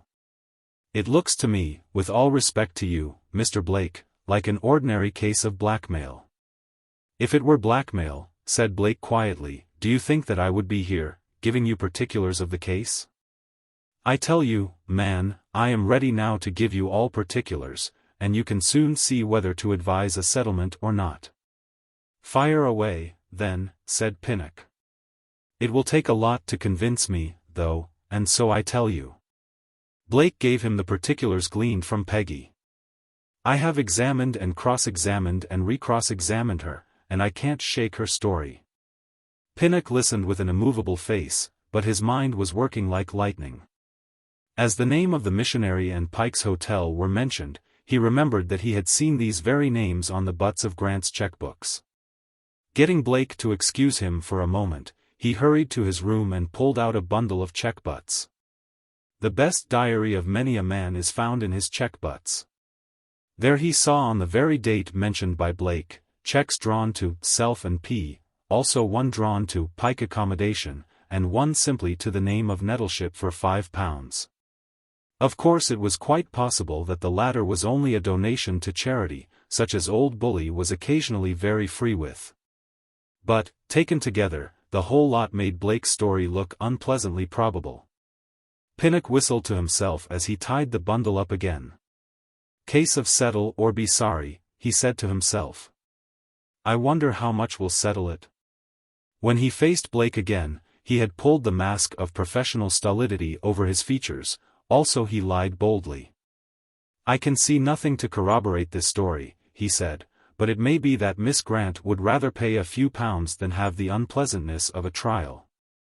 I will get her in and ask her if you like, but I don't think it will lead to anything. They were holding their conference in the office. Outside, the station was dozing in the sun. The house dog slept in the yard, and a stray wild pigeon had come down into the quadrangle, and was picking at some grain that was spilt there. From the garden came the shouts of the children and the happy laughter of Mary Grant. There she is now, said Pinnock. Hadn't I better get her to come in and get the thing over? He went out, and came back very soon. Mrs. Gordon and Miss Grant are coming, he said. She said she would like Mrs. Gordon to be with her. Before long they came in and sat down. Mary Grant had no idea what she was wanted for. She greeted Blake with a glad smile, and waited to hear what Pinnock had to say. It did not take the lawyer long to put the story before her, but it was some time before she could understand it. Nothing so tragic had ever entered her life before, and she seemed almost stunned. Mrs. Gordon moved to her side and took her hand. It is very terrible for you, for us all, dear, she said. You must listen to what Mr. Pinnock says, and make up your mind. He can advise you best what to do. Again Pinnock went through the case. As a full understanding broke in on her, she drew herself up. The look of distress and perplexity left her face, and her eyes were full of scorn and anger. Hello, what's coming now, thought Pinnock. I hope she says nothing rash. She tried to speak once or twice, but the words seemed to choke her. What do you advise me to do, Mr. Pinnock, she said, turning to him suddenly. I advise you to give me power to act for you in the matter as I think best, said Pinnock, who saw that matters were likely to slip beyond his control. From what Mr. Blake tells me, I dare say this woman can give you a lot of trouble and annoyance. Whatever you pay her, you won't miss the money. You will save the family here from being turned out. You will avoid scandal, and if there should be any foundation for Mr. Blake's story, it may mean that if you don't settle you lose everything. From him Mary Grant turned to the old lady. "Mrs. Gordon," she said, "do you advise me to pay this money?" "My dear, I don't advise at all. Don't consider us in the matter at all. It is for you to say. Then I will pay nothing. It is a cruel, infamous, wicked slander. These poor, ignorant people don't know what they are doing. Sooner than pay 1 penny in compromise, I will walk off this station a pauper. God will not let such villainy win. Mrs. Gordon, surely you don't think that I ought to blacken my father's and mother's name by paying money to keep this claim quiet?" Here Pinnock broke in on her speech. "But if they should manage to produce evidence? Let them produce it, and let the judge believe it if he likes. You and I and everybody know that it is a lie. Even if they win the case, it is still a lie. I will pay nothing, not 1 halfpenny. My mother's name is more than all the money in the world, and I will not blacken it by compromises. Mr. Pinnock, the case is to be fought out, and if we lose we shall still know that justice is on our side, but if we pay money—" Mrs. Gordon took her hand, and lifted it to her lips. "I think you are quite right, my dear. You put us all to shame for even thinking of it.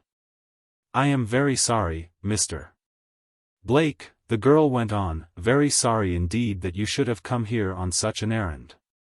You saved my life, and if I could pay you for that I would. But this offer is an insult, and I hope that you will never come here again. Whether I am turned out of the old station or not, I hope that you will never come here again." And with that the 2 ladies walked out, leaving the lawyers looking at each other. "I am afraid, Mr. Blake," said Pinnock at last, "that we have lost any hope we might ever have had of settling this case." But Blake, as he rode homewards, felt that he had lost forever a much higher hope. He had played for a high stake on 2 chances. One of them had failed him. There remained only the chance of pulling Peggy's case through. And he swore that if hard work, skill, and utter unscrupulousness could win that case, it should be won. Chapter 22. A nurse and her assistant. While they were waiting for the great case to come on, a sort of depression seemed to spread itself over the station. The owner was mostly shut up in her room with her thoughts. The old lady was trying to comfort her, and Ellen Harriet, with sorrow always at her heart, went about the household work like an automaton. No wonder that as soon as breakfast was over all the men cleared out to work on the run. But one day it so happened that Carew did not go out with the others. The young Englishman was a poor correspondent, and had promised himself a whole quiet day to be spent in explaining by letter to his people at home the mysterious circumstances under which he had found and lost Patrick Henry Considine. Ellen Harriet found him in the office manfully wrestling with some extra long words, and stopped for a few minutes' talk. She had a liking for the young Englishman, and any talk was better than to be left alone with her thoughts. "These are bad times for the old station, Mr. Carew," she said. "We don't know what is going to happen next." Carew was not going to haul down the flag just yet. "I believe everything will come all right in the long run, don't you know," he said.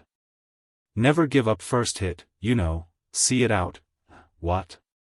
"I want to get away out of this for a while," she said. "I am run down. I think the bush monotony tells on women. I don't want anyone to fall sick, but I do wish I could get a little nursing to do again, just for a change. I would nurse Red Mick himself. Is there anything in telepathy? Do coming events sometimes send warnings on ahead?" Certain it is that, even as she spoke, a rider on a sweating horse was seen coming at full speed up the flat. He put his horse over the slip rails that led into the house paddock without any hesitation, and came on at a swinging gallop. "What is this?" said Ellen Harriet, "more trouble?" "It is only trouble that comes so fast."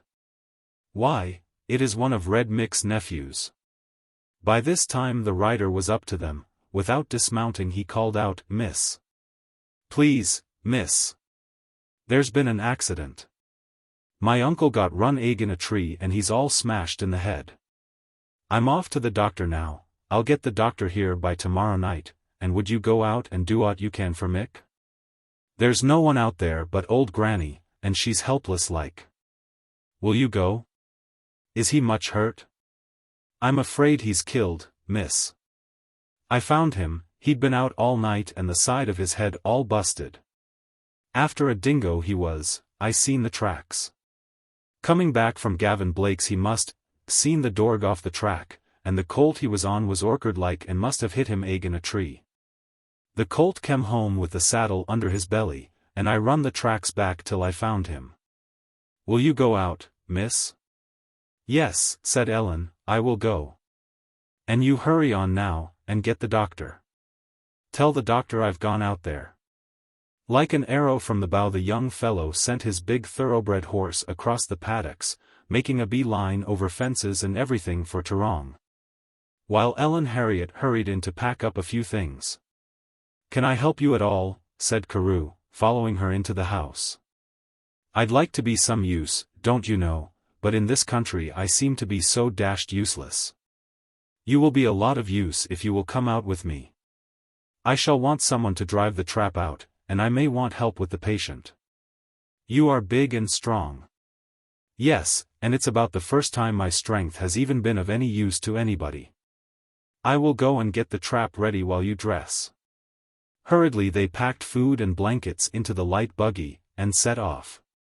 Miss Harriet knew the tracks well, and the buggy fairly flew along till they came up the flat to Red Mick's. As they drew near the hut a noise of talking and crying came through the open door. What's up now? Said Carew. Crowd of people there. No, Ellen Harriet listened for a second. No, she said, he is delirious. That is the old woman crying. Hurry up, Mr. Carew, take the horse out of the buggy and put him in the stable, and then come in as quickly as you can. I may want help. Leaving Carew to unharness the horse, she went inside. In the inner roomie on a bunk, lay Red Mick. Eye, nose, forehead, and mouth were all one unrecognizable lump, while fragments of bark and splinters still stuck to the skin. In the corner sat the old mother, crying feebly. Disregarding the old woman, Ellen made a swift examination of Mick's injuries, but as soon as he felt her touch on his face he sprang to his feet and struck at her. Just as he did so, Carew rushed in and threw his arms round the madman. In that grip even Red Mick had no power to move. Just hold him quiet, said Ellen, till I have a look, and she rapidly ran her fingers over the wound. Very bad. I think there must be a bit of the skull pressing on the brain. We can't do much till the doctor comes. I think he will be quiet now. Will you make a fire and boil some water, so that I can clean and dress the wound? That will ease him a little. And get the blankets in, we can make up some sort of place on the floor to sleep. One of us will have to watch all night. Cranny, you must go to bed, do you hear? Come and sit by Mick till I put Granny to bed. By degrees they got things shipshape, put the old woman to bed, and cleaned and dressed Mick's wounds. Then they settled down for the long night in the sickroom. A strange sickroom it was, but many a hospital is less healthy. Through wide cracks between the slabs there came in the cool, fresh air that in itself is worth more than all the medicines in the pharmacopoeia. The patient had sunk into an uneasy slumber when Ellen made her dispositions for the night. You go and lie down now, she said, in the other room, on the sofa. I will call you if I want you. Get all the sleep you can, and in a couple of hours you can take my place. He may talk, but don't let that disturb you. I will call out loud enough if I want you. Mind you do, said the Englishman. I sleep like a blessed top, you know. Sleep anywhere. Well, good night for the present. He looks a little better since you washed him, doesn't he? He threw himself on the couch in the inner room, and before long a titanic snore showed that he had not overrated his sleeping powers. Ellen Harriet sat by Red Mick's bedside and thought over the events of the last few weeks. As she thought she half dozed, but woke with a start to find her patient broad awake again and trying to get at something that was under his bunk. Quietly she drew him back, for his struggles with Carew had left him weak as a child. He looked at her with crazed eyes. "The paper," he said, "for the love of God, the paper. I have to take it to Gavin. 'Twill win the case. The paper." She tried to pacify him, but nothing would do but that she should get the mysterious paper. At last, to humor him, she dived under the bunk and found an iron camp oven, and in it a single envelope. Just to see what was exciting him, she opened the envelope, and found a crumpled piece of paper which she read over to herself. It was the original certificate of the marriage between Patrick Henry Keogh and Margaret Donohoe. If Ellen had only known it, she held in her hand the evidence to sweep away all her friend's troubles. It so happened, however, that it conveyed nothing to her mind. She had heard much about Considine, but not a word about Keogh, and the name Margaret Donohoe did not strike her half-asleep mind as referring to Peggy. She put the paper away again in the camp oven, then, feeling weary, she awoke Carew and lay down on the couch while he watched the patient. Next morning the doctor arrived with a trail of Red Mick's relations after him. Among them they arranged to take him into Toorong to be operated on, and Ellen Harriet and Carew drove back to Kooryong feeling as if they had known each other all their lives. As they drove along she wondered idly which of Red Mick's innumerable relatives the paper referred to, and why Mick was so anxious about it. But by the time they arrived at home the matter passed from her mind, except that she remembered well enough what was written on the odd-looking little scrap. "I will give you a certificate as a competent wardsman if ever you want one," she said to Carew as he helped her out of the buggy. "I don't know what I'd have done without you." "You'd have managed somehow, I'll bet," he said, looking at the confident face before him. "Quite a bit of fun, wasn't it? I hope we have a few more excursions together." And she felt that she rather hoped so, too. Chapter 23. Hugh goes in search. Who does not remember the first exciting news of the great Grant vs. Grantwell case? The leading QCs watched eagerly for briefs. Juniors who held even the smallest briefs in connection with it patronized their fellows and explained to them intricate legal dodges which they themselves had thought out and pumped into their learned leaders. "Took me a deuce of a time to get him to see it, but I think he has got it at last," they used to say. The case looked like lasting for years, for there would be appeals and counter-appeals, references, inquiries and whatnot. And in getting ready for the first fight the lawyers on each side worked like beavers. Blake let it be known among the clans that he was going to fight the case for Peggy.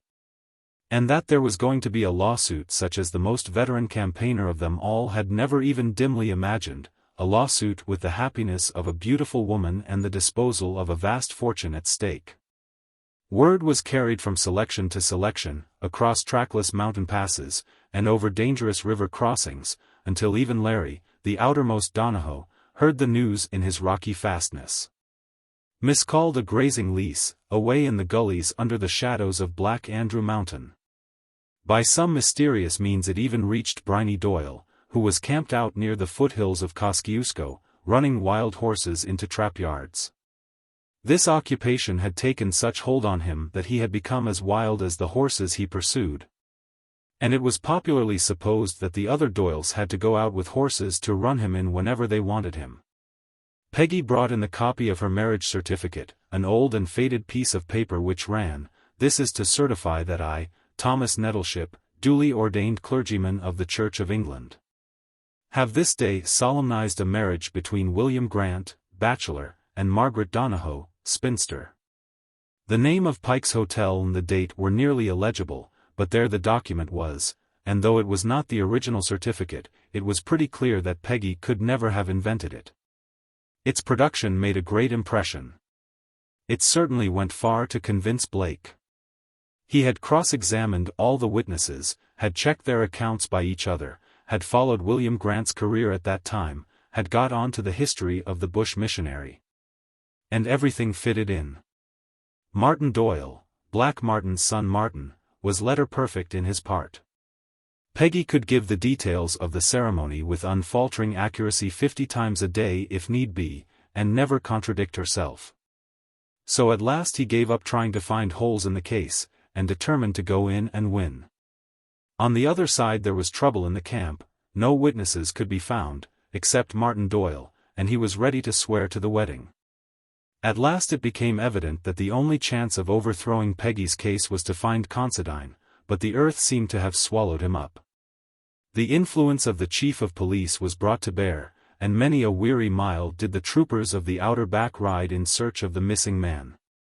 One of them followed a Considine about 200 miles across country, and embodied the story of his wanderings in a villainously written report. Brief and uncouth as the narrative was, it was in itself an outline picture of bush life.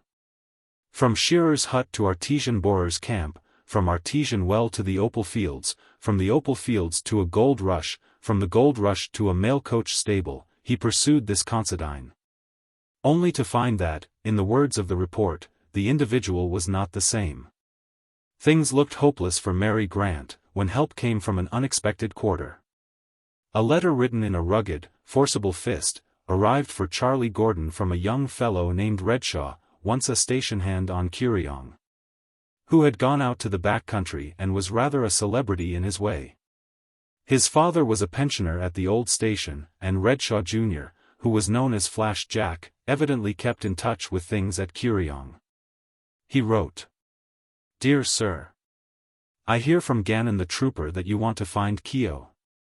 When he left the coach that time, he went back to the station and got his horses, and cleared out, and he is now hiding in Reeves's buffalo camp at the back of Port Faraway. If I hear any more will let you know. J. Redshaw, alas, Flash Jack. "What's all this?" said Pinnock, when Charlie and Carew brought him the letter. "Who is J. Redshaw, and why does he sign alas Flash Jack?" "He means alias, don't you see? Alias Flash Jack. He is a man we used to have on the station, and his father used to work for us. I expect he wants to do us a good turn. It will be a good turn in earnest, if he puts you in the way of finding Considine," said the lawyer. "You will have to send Hugh up. The old man knows you and Carew, and if he saw you coming he would take to the woods, as the Yankees say. Even when you do get him the case isn't over, because the jury will side with Peggy. They'll sympathize with her efforts to prove herself an honest woman. It isn't marrying too much that will get her into trouble, it's the other thing. But we have the date and place of her alleged marriage with William Grant. And if this old Considine can prove, by documents, mind you, not by his own simple word, because it's 100 to 1 the jury wouldn't believe him, I say. If he can prove that she married him on that very day and at that very place, then she's beaten. No one on earth could swallow the story of her marrying two different people on the same day." "Hugh can go," said Charlie. "He'll have to do his best this time. It all depends on getting hold of this Considine, eh? Well, Hugh'll have to get him. If he fails he needn't show his face amongst us any more." Mary Grant was called in and told the great news, and then Pinnock started out to find Hugh. But before the lawyer could see him, Mary met him in the garden. Hugh did not see that he could be of any use in the case, and wanted to be quit of Kuriong for good. Seeing Mary day after day, he had become more and more miserable as the days went by. He determined at last to go away altogether, and, when once he had made up his mind, only waited for a chance to tell her that he was going.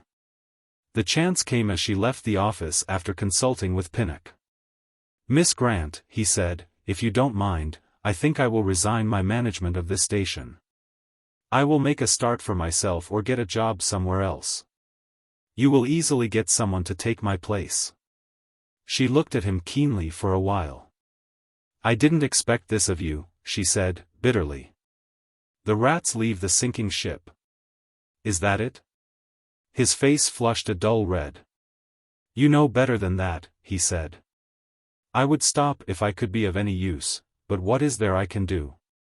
Why do you want to leave?" "I want to get away from here, I want to get out of the hills for a while." Mary knew, as well as if he had told her, that what he wanted was to go where he could forget her and see whether absence would break the chain. And triumph lit up her eyes, for it was pleasant even in the midst of her troubles to know that he still cared. Then she came to a swift decision. "Will you do something for me away from the hills, then?" she said. "Where?" "Up north. I want someone to find that man Considine that your brother and Mr. Carew met. You know how important it is to me. Will you do it for me?" Hugh would have jumped at the chance to risk his life for her lightest wish. "I will go anywhere and do my best to find anyone you want," he said. "When do you want me to start?" "See Mr. Pinnock and your brother about that. They will tell you all about it. And if you do manage to find this man, why, you can talk about leaving after that if you want to. Will you go for me?" "Yes. I will go, Miss Grant. And I will never come back till I find this man, if he is alive." She laid her hand on his arm. "I know you will do all you can," she said, "but in any case, whether you find him or not, come back again." Chapter 24. The Second Search for Considine. Before leaving, Hugh was fully instructed what to do if he compassed the second finding of Considine. He was to travel under another name, for fear that his own would get about, and cause the fugitive to make another hurried disappearance. He took a subpoena to serve on the old man as a last resource. Charlie was emphatic. "Go up and get hold of the old vagrant, and find out all about it. Don't make a mess of it, whatever you do. Remember the old lady, and Miss Grant, and the youngsters, and all of us depend on you in this business. Don't come back beaten. Don't let anything stop you. Get him drunk or get him sober, friendly or fighting, but get the truth, and get the proofs of it. Choke it out of the old hound somehow." Hugh said that he would, and departed, weighed down by responsibility, to execute his difficult mission. He had to go into an untraveled country to get the truth out of a man who did not want to tell it, and the time allowed was short, as the case could not be postponed much longer. He traveled by sea to Port Faraway, a tropical sweltering township by the northern seas of Australia. And when he reached it felt like one of the heroes in Tennyson's Lotus Eaters. He had come into a land wherein it seemed always afternoon. Reeves, the buffalo shooter, was a well-known man, but to find his camp was another matter. No one seemed to have energy enough to take much interest in the quest. Hugh interviewed a leading citizen at the hotel, and got very little satisfaction. He said, "I want to get out to Reeves's camp. Do you know where it is, and how one gets there?" "Well," said the leading citizen, putting his feet up on the arms of his long chair and gasping for air, "Lee see. Reeves's camp, ah. Where is he camped now?" "I don't know," said Hugh. "I wish I did. That's what I want to find out." "Hopkins no. Hopkins, the storekeeper. He sends out the supplies." "Did you ask him?" "No," said Hugh. "I didn't. I'll go and ask him now." "Too hot to bustle round now," said the leading citizen, lighting his pipe. "What'll you have to drink?" "Have some square, it's the best drink here." Hugh thought it well to fall in with the customs of the inhabitants, so he had a stiff gin and water at 9 in the morning, a thing he had never done, or even seen done, in his life before. Then he went over in the blazing sunlight to the storekeeper, and asked whether he knew where Reeves's camp was. "That I don't," said the storekeeper. "I send out what they want by a Malay who sails a one-masted craft round the coast, and goes up the river to their camp, and brings the hides back. They send a black fellow to let me know when they want any stuff, and where to send it." "Perhaps I could go out with the next lot of stuff," said Hugh. "When will they want it, do you think?" "Well, they mightn't want any more. They might go on now till the wet season, and then they'll come in." "When is the wet season, then?" "Oh, a couple of months, likely. Perhaps 3 months. Perhaps there won't be none at all to speak of." "What'll you have?" "Oh, I have just had a drink, thanks. Fact is, I'm a bit anxious to get out to this camp." It's a bit important. You don't know where they are for certain? Lord knows. Anywhere. Might be on one river, might be on another. They'll come in the wet season. Better have a drink, anyhow. You must have something. What'll it be, square? Beer? Can't stand beer in this climate, myself. Oh, well, said Hugh desperately, I'll have another square. Make it a light one. Do you think I can get anyone who knows where they are camped to go out with me? Tommy Prince? No, I expect. He was out in that country before. But he's gone with a bullock team, drawing quartz to the new battery at the Oriental. At least I saw him start out 3 weeks ago. Said he was in a hurry, too, as the battery couldn't start until he got the quartz hauled. Perhaps he didn't start, said Hugh, perhaps he put it off till after the wet season? Well, said the storekeeper, meditatively, he might, but I don't think he would. There's no one else, that I know of, can find them for you. Lord knows where they are. They camp in one place till the buffalo are all shot, and then they shift to new ground. Perhaps 10 miles, perhaps 30. Have another drink? What'll you have? No, not any more, thanks. About this Tommy Prince, now, if I can find him he might tell me where to go. Where can I find him? Down at the Margaret is where he camps, but I think he's gone to the Oriental by this time, sure to be. That's about 40 miles down past the Margaret. There was a fellow came in from the Margaret for supplies, and he'll be going back tomorrow, if he can find his packhorses. And supposing he can't? Well, then, he'll go out next week, I expect, unless he gets on the drink. He's a terrible chap to drink. And if he starts to drink, when will he go? Lord knows. They'll have to send in after him. His mates'll be pretty near starved by now, anyhow. He's been in town, foolin' round that girl at the Royal this 3 weeks. He'll give you a lift out to the Margaret, that's 40 miles. What is there out at the Margaret when I get there? Is it a town, or a station, or a mine? What is it? Oh, it's not so bad. There's a store there, and a few mines scattered about. Mostly Chinese mines. The storekeeper there's a great soaker, nearly always on the drink. Name's Samson. He'll tell you where to find Tommy Prince. Prince and his mates have a claim 12 miles out from there, and if Tommy ain't gone to the Oriental, he might go down with you. Supposing Tommy's at his claim, 12 miles out, said Hugh, how can I get out? I dunno, said the storekeeper, who was getting tired of talking so long without a drink. I dunno how you'll get out there. Better have a drink, what'll you have? Hugh walked out of the store in despair. He found himself engaged in what appeared to be an endless chase after a phantom Considine, and the difficulties in his way seemed insuperable. Yet how could he go back and tell them all at home that he had failed? What would they think of him? The thought made him miserable. And he determined, if he failed, never to go back to the old station at all. So he returned to his hotel, packed his valise, and set out to look for the packhorse man. He found him fairly sober. Soon bargained to be allowed to ride one of the horses, and in due course was deposited at the Margaret, a city consisting of one galvanized iron building, apparently unoccupied. His friend dismounted and had a drink with him out of his flask. They kicked at the door unavailingly, then his mate went on into the indefinite, leaving him face to face with general desolation. The Margaret store was the only feature in the landscape, a small building with a heap of empty bottles in the immediate foreground, and all round it the grim bush. A vista of weird twisted trees and dull grey earth with scanty grass.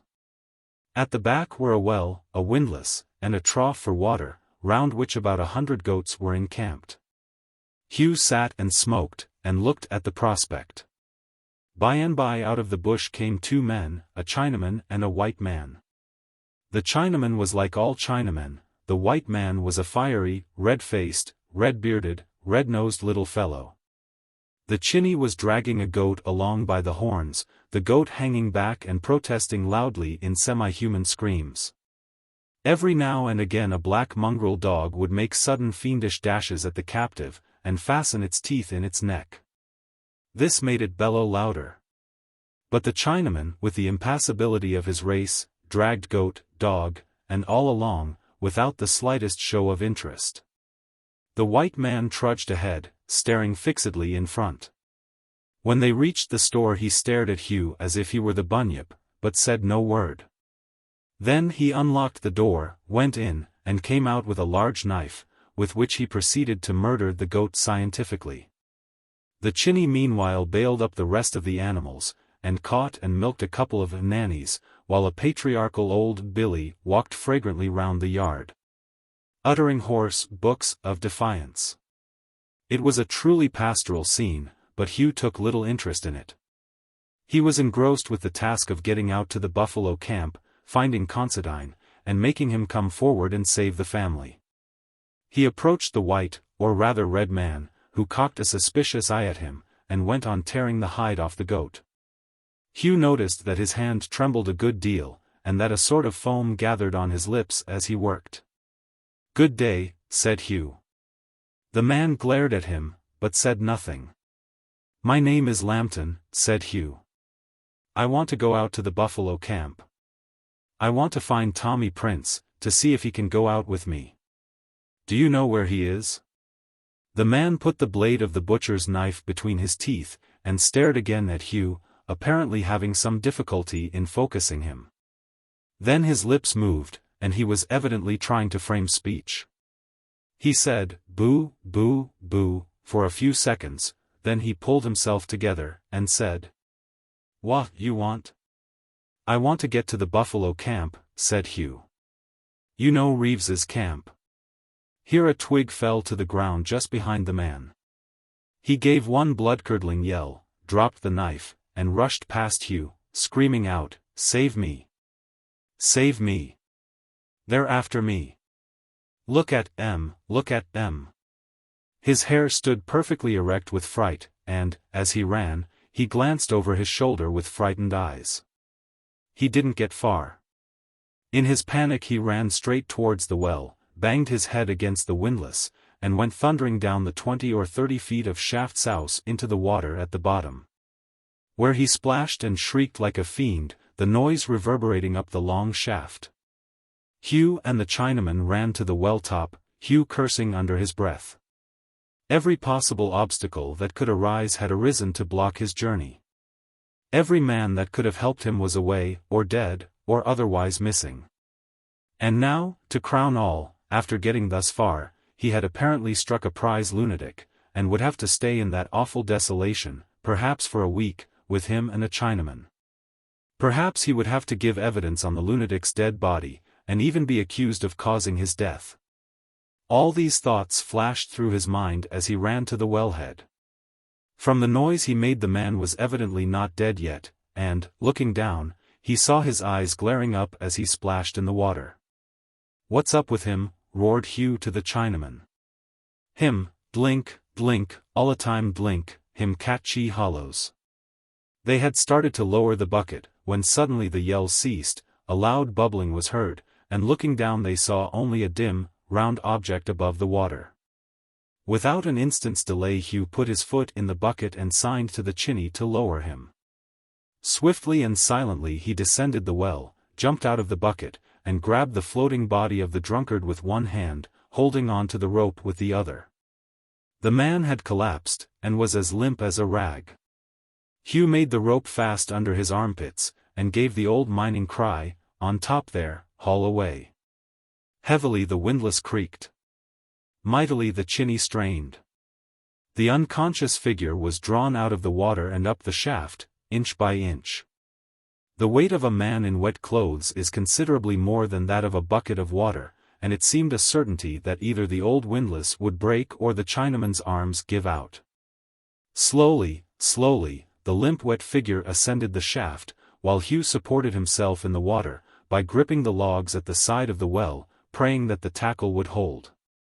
The creaking of the windlass ceased, and the ascending body stopped, Evidently the chinny was pausing to get his breath. "Go on," screamed Hugh. "Keep at it, John. Don't let it beat you. Wind away." Faintly came the gasped reply, "No can. No more can do." He lowered himself in the water as far as he could, to deaden the blow in case of the fellow falling back on him, and screamed encouragement, threats, and promises up the well. Suddenly from above came a new voice altogether, a white man's voice. "Right-o, boss. We've got him." The windlass recommenced its creaking, and the figure at the end of the rope continued its slow, upward journey. Hugh saw the body hauled slowly to the top and grabbed by a strong hand. Then it disappeared, and the sunlight once more streamed, uninterrupted, down the shaft. The bucket came down again, and Hugh clutched it and yelled out, "Haul away." He could hear the men grunting above as they turned the handle. When he had been hauled about 15 feet there was a crack. The old windlass had collapsed, and he went souse, feet first, into the water. He sank till he touched the bottom, then rose gasping to the surface. A head appeared, framed in the circle of the well, and a slow, drawling colonial voice said, "Gord. Boss, are you hurt? The windlass is broke." "No, I'm not hurt." "Can't you fix that windlass?" roared Hugh. "No," came the answer sepulchrally down the well. "She's cooked." "Well, hold on," said Hugh. "I believe I can get up." He braced his feet against one side of the well, and his shoulders against the other, and so, working them alternately, he raised himself inch by inch. It is a feat that requires a good man to perform, and the strain was very great. Grimly he kept at it, and drew nearer and nearer to the top. Then, at last, a hand seized him. Half sick with overexertion, he struggled out and fell gasping to the ground. For a minute or two the universe was turning round with him. The chinny and the strange white man moved in a kind of flicker, unreal as the figures in a cinematograph. Then all was blank for a while. When he came to, he was lying by the well with a bag under his head, and the strange white man was trying to pour some spirits down his throat. "I'm all right, thanks," gasped Hugh. "By Gord, mister, it's lucky I happened to come along," said the stranger. "You and Samson have both been drowned dead. That chow couldn't haul him up. Dead beat the chow was when I came. I jees come ridin' up, thinkin' to get a few pound of onions to take out to the camp. And I see the chow haulin' at that windlass like as if he was tryin' to pull the bottom out of the well. I rides up and sings out, 'What ho! Chaney, what yer got?' And he says, 'Catch hold,' he says, and that was all he could say. He was fair beat. And then I heard you singing out, and I says to meself, is the whole population of the Northern Territory down this here well? How many more is there, Chancey? I says. And then bung goes the old windlass, and lucky it catched in the top of the well. If it had fell down on the top of you, it'd stiffened you all right. And how you got up that well beats me. By cripes, it does. How's the man that was down with me?" said Hugh slowly. "What, Samson? 'E's all right. Couldn't kill 'em with a meat axe. He must swallowed very near all the water in that well. Me and the chow emptied very near 2 buckets out of him. He's dead to the world just now. How do you feel, boss?" "I'll be all right in a minute," said Hugh. "What's your name?" "I'm Tommy Prince," said the stranger. "I just came in from my camp today for them onions." Hugh drew a long breath. The luck had turned at last. Chapter 25. In the buffalo camp. "You're just the man I was looking for," said Hugh, taking in the stranger with his eyes. "I want to get out to Reeves's buffalo camp, and I hear you're the only man who knows that country at all. Can you get time to come down with me? I'll make it worth your while." He waited for the reply with a beating heart. If this man failed him he saw nothing for it but to go back. The stranger lit his pipe with the leisurely movements of a man who had never been in a real hurry in his life. Then he spoke slowly. "Well, it's this way, boss, you see. I'm just startin' off in no end of a hurry to go and take a team of bullocks to the Oriental to draw quartz." "Can't you put it off for a while?" said Hugh. "It's getting near the wet season." "Well, I'd like to go with you, boss, but I couldn't chuck 'em over, not rightly I couldn't." He stroked his beard and relapsed into thought. "Let's go in and get a drink," said Hugh. "I suppose there is some square face inside." The square face settled it. They had one drink, and the stranger began to think less of the needs of the Oriental. They had another, and he said he didn't suppose it'd matter much if the Oriental had to wait a bit for their stone, and the bullocks were all over the bush and very poor. And by the time he got them together the wet season would be on. They had a third, and he said that the Oriental had been hanging on for 6 months, and it wouldn't hurt it to hang on for 7, and he wouldn't see a man like Hugh stuck. So the shareholders in that valuable concern, the Oriental mine, were kept in pleasing suspense for some months longer. While the mine manager, whose salary was going on all the time, did nothing but smoke, and write reports to the effect that a very valuable body of stone was at grass, awaiting cartage to the battery, when a splendid crushing was a certainty. Meanwhile Tommy Prince was gaily journeying with Hugh down to the buffalo camp. Prince, a typical moleskin-trousered, cotton-shirt, cabbage-tree-hatted bushman, soon fixed up all details. He annexed the horses belonging to the store, sagely remarking that, as Hugh had saved their owner's life, he could afford to let him have a few horses. He also helped himself to pack saddles, camping gear, supplies, and all sorts of odds and ends, not forgetting a couple of gallons of rum, mosquito nets made of cheesecloth, blankets, and a rifle and cartridges. They fitted out the expedition in fine style, while unconscious Samson slept the sleep of the half-drowned. The placid Chinese cook fried great lumps of goat for them to eat, heedless of all things except his opium pipe, to which he had recourse in the evening. The curious dreamy odor of the opium blending strangely with the aromatic scent of the bush. At daylight they started, and for 3 days rode through the wilderness, camping out at night, while the horses with bells and hobbles grazed round the camp. Tommy Prince steered a course by instinct, guided as unerringly as the Israelites by their pillar of fire. By miles of trackless, worthless wilderness, by rolling open plains, by rocky ranges and stony passes, they pushed out and ever further out, till at last, one day, Tommy said, "They ought to be hereabouts, some place." So saying, he dropped a lighted match into a big patch of grass, and in a few seconds a line of fire half a mile wide was roaring across the plain. Above it rose smoke as of a burning city. "They'll see that," said Tommy, "without the buffaloes have got 'em." So they camped for the day under a huge banyan fig tree and awaited developments. About evening, away on the horizon, there arose an answering cloud of smoke, connecting earth and sky, like a waterspout. "That's them," said Tommy. They climbed once more into their saddles, and set out. Just as the sun was setting, they saw a singular procession coming towards them.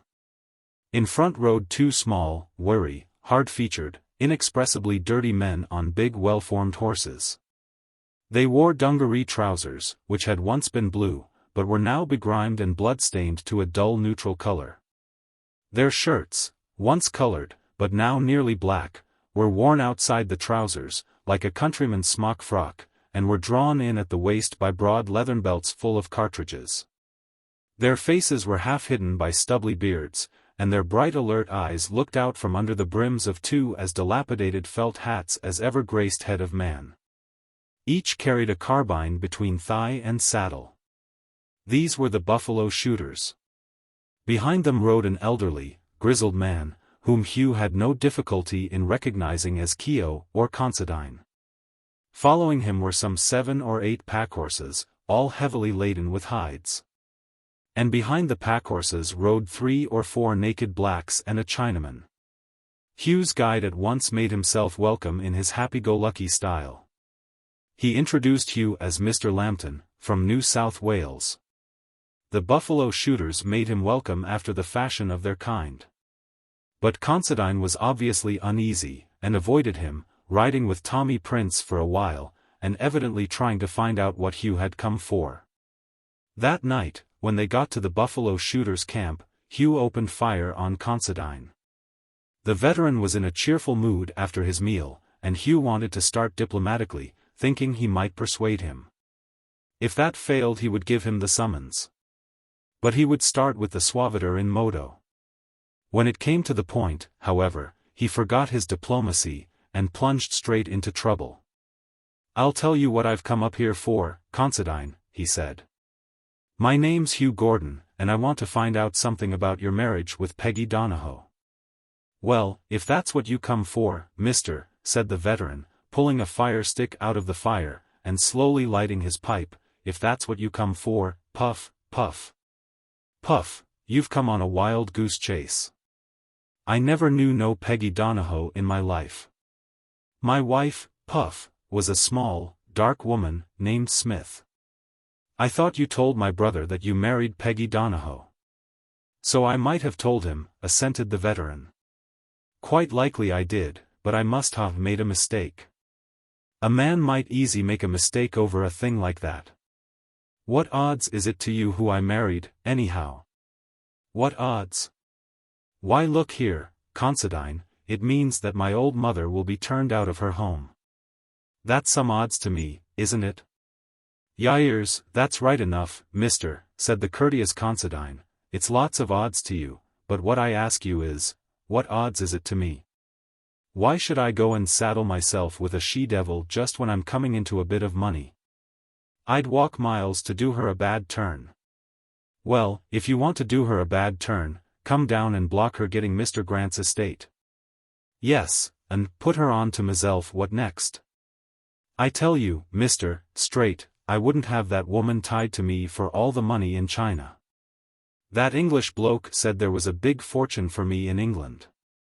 Well, if I have to take Peggy Donahoe with it, it can stay. I'll live here with the blacks and the buffalo shooters, and I'll get my livin' for myself, same as I got it all my life. But take on Peggy again I will not. Now, that's domino, that's the dead finish. I won't go with you, and I won't give you no information. And I'm sorry too, 'cause you seem a good sort of a young feller, but I won't do anything that'll mix me up with Peggy any more." Hugh ground his teeth with mortification. Then he played his next card. "There's a man they call Flash Jack, do you know him?" "Perhaps I do, and perhaps I don't," said the sage in a surly tone. "Well, he told me to ask you to help us. He said to tell you that he particularly wanted you to give evidence if you can." "What'll be his master, then?" snarled the old man. "He said he would put the police on to a job about some cattle at Crossroads," said Hugh. The rage fairly flashed out of Considine's eyes. "He said that, did he?" he yelled. "The rotten informer. Well, you tell Flash Jack from me that where he can put me away for one thing I can put him away for half a dozen, and if I go into jail for a 5 stretch he goes in for 10. I ain't afraid of Flash Jack, nor you either. See that, now?" Hugh felt that his mission had failed. He pulled out the summons as a last resource, and passed it to the old man. "What's this?" he said. "Summons to give evidence," said Hugh. "Victoria by the grace of God," read the old man, by the flickering firelight. "Victoria by the grace of God, eh? Well, see here," he continued, solemnly putting the summons in the fire and watching it blaze, "if Victoria by the grace of God wants me, she can send for me, send a coach and 6 for Patrick Henry Considine, late Patrick Henry Keogh. And then I mightn't go. There'll be only one thing make me go where I don't want to go, and that's a policeman at each elbow and another chauvin behind. I'd sooner do a 5 stretch than take Peggy back again. And that's the beginning and the end and the middle of it. And now I'll wish you good night." Chapter 26. The Saving of Considine. At grey dawn all the camp was astir. Hugh looked from under his mosquito net, and saw old Considine over the fire, earnestly frying a large hunk of buffalo meat. He was without a trouble in the world as he turned the hissing steak in the pan. 2 black gins in brief garments, a loin-cloth and a villainously dirty pajama jacket each, were sitting near him, languidly killing the mosquitoes which settled on their bare legs. These were Maggie and Lucy, but they had degenerated with their surroundings. Tommy Prince was oiling a carbine, and one of the shooters was washing his face at a basin formed by scratching a small hole in the ground and pressing a square of canvas into the depression. The Chinese Skinner was sitting on a log, rubbing a huge butcher's knife on a sharpening stone. Away up the plain the horses, about 30 or 40 in number, were slowly trooping into camp, hunted by a couple of black fellows, naked except for little grass armlets worn above the elbow, and sticks stuck through their noses. When the horses reached the camp they formed a squadron under the shade of some trees, and pushed and shoved and circled about, trying to keep the flies off themselves and each other. Hugh walked over to Tommy Prince at his rifle oiling, and watched him for a while. That worthy, who was evidently a true sportsman at heart, was liberally baptizing with Rangoon oil an old and much rusted Martini carbine, whose ejector refused to work. Every now and then, when he thought he had got it shipshape, Tommy would put in a fresh cartridge, hold the carbine tightly to his shoulder, shut his eyes, and fire it into space. The rusty old weapon kicked frightfully. After each discharge the ejector jammed, and Tommy ruefully poked the exploded cartridge out with a rod and poured on more oil. "Blast the carbine," said Tommy. "It kicks upwards like it's kicking my nose all skew-whiff." "Don't put it to your shoulder, you fool," said one of the shooters, "it'll kick your head off. Hold it out in one hand." "Then it'll kick my arm off," said Tommy. "No, it won't. You won't feel it at all," said the shooter. "Your arm will give to the recoil. Blaze away." "What are you up to with the carbine?" said Hugh. "I'm going to have a blaze at some of these heir buffaloes," said Tommy gaily. "Bill's lent me a horse. They's got a rifle for you, and one for the old man. We'll give them buffaloes hell today. 5 rifles, they'll think the French is after them." "Well, but I want to get back," said Hugh. "We mustn't waste any time." "What about the storekeeper's horses?" "Ho! It'd never do to take them straight back again," said Tommy. "Never do. They must have a spell. Besides, what's the hurry?" And Hugh, recognizing that for all the good he could do he might just as well not hurry back again, resigned himself to the inevitable, picked up his bridle, went into the shuffling herd of horses, and caught the one pointed out to him. It was a big, raw-boned, ragged-hipped bay, a horse that would have been a gentleman under any other conditions, but from long buffalo hunting had become a careless-going, loose-jointed ruffian, taking his life in his hands every day. He bit savagely at Hugh as he saddled him, and altogether proclaimed himself devoid of self-respect and the finer instincts. Breakfast was dispatched almost in silence. The shooters knew vaguely that Hugh's visit was in some way connected with Considine, and that Considine had refused to do what Hugh wanted. But the hospitality of the buffalo camp is as the hospitality of the Arabs of old, the stranger is made welcome whatever his business, and may come and go unquestioned. Hugh had little desire to talk on the subject of his visit, and Considine maintained a dogged silence. Tommy Prince alone chatted away affably between large mouthfuls of buffalo beef, damper, and tea, airing his views on all subjects, but principally on the fair sex. Meanwhile the blacks were catching the packhorses, and sharpening their skinning knives. The 2 horses used by the shooters were brought over to the camp fire and given a small feed each of much prized maize and oats and bran. That had been brought round in the lugger from port far away with the camp supplies, landed on the riverbank 12 miles off, and fetched in on packhorses. "A little more beef, mister?" "No?" "Well, all aboard for the Buffalo Brigade. That's your rifle by the tree. Put this cartridge belt on and buckle it real tight. If you leave it loose, when you start to gallop it will shake up and down, and shake the soul out of you. Come, Patty, what are you riding? I'm going to ride the Boko one. I wouldn't if I was you. He's all right to race up to a buffalo, but that blind eye of his'll fetch him to grief some day. Ride the old gray. No fear, said the old man obstinately, the Boko's one eye's worth any horse's two. Me and the Boko will be near the lead when the whips are crackin', take it from me. Come along, then. Hugh clambered onto his raw-boned steed, known as Close Up, because he would go so close to the buffaloes, and the procession started. The 5 white men rode ahead, all smoking with great enjoyment. Hugh was beside one of the shooters, and opened conference with him. I've heard a lot about this business, said Hugh, but never hoped to see it. What are these Australian buffaloes? I thought they were just humped cattle like those little Brahmin cattle. People reckon they're the Indian buffalo, said the bushman. They were fetched here about 50 years ago from Java, just a few pair, and they were let go and went wild, and now they're all over the face of the earth about here. We've shot 600 of them, just the 2 rifles, in 6 months. It's not play, I tell you, to shoot and skin 600 and cure their hides in that time. We'll get 1,000 this season. Good Lord, said Hugh. Won't they be shot out? Not they. There's about 8,000 of them shot every year for their hides, and it's just like the ordinary increase of a big cattle station.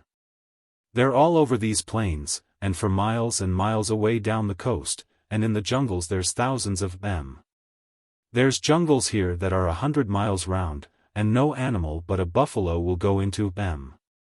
The blacks say that inside them there's big patches of clear plain, with grass and water, where there's buffaloes as thick as bees, but you can't get at them. How do you shoot them? Said Hugh. Race right up alongside them, and put the carbine out with one hand, and shoot downwards into the loin. That's the only way to drop them. You can shoot bullets into them by the hatful everywhere else, and they just turn and charge. And while you are dodging round, first you huntin' the buffalo, and then the buffalo huntin' you, the rest of the mob are out of sight. You must go right up alongside, close enough to touch them with the barrel, and fire down, so. He illustrated with the carbine as he spoke. And whatever you do, don't pull your horse about. He knows the game, if you don't. Never stop your horse near a wounded buffalo either. They make a rush as sudden as lightnin'. They look clumsy and big. But, my oath, a wounded one can hop along something wonderful. They'll surprise you for pace any time, but most of all when they're wounded. Do they always come at you when they're wounded? Said Hugh.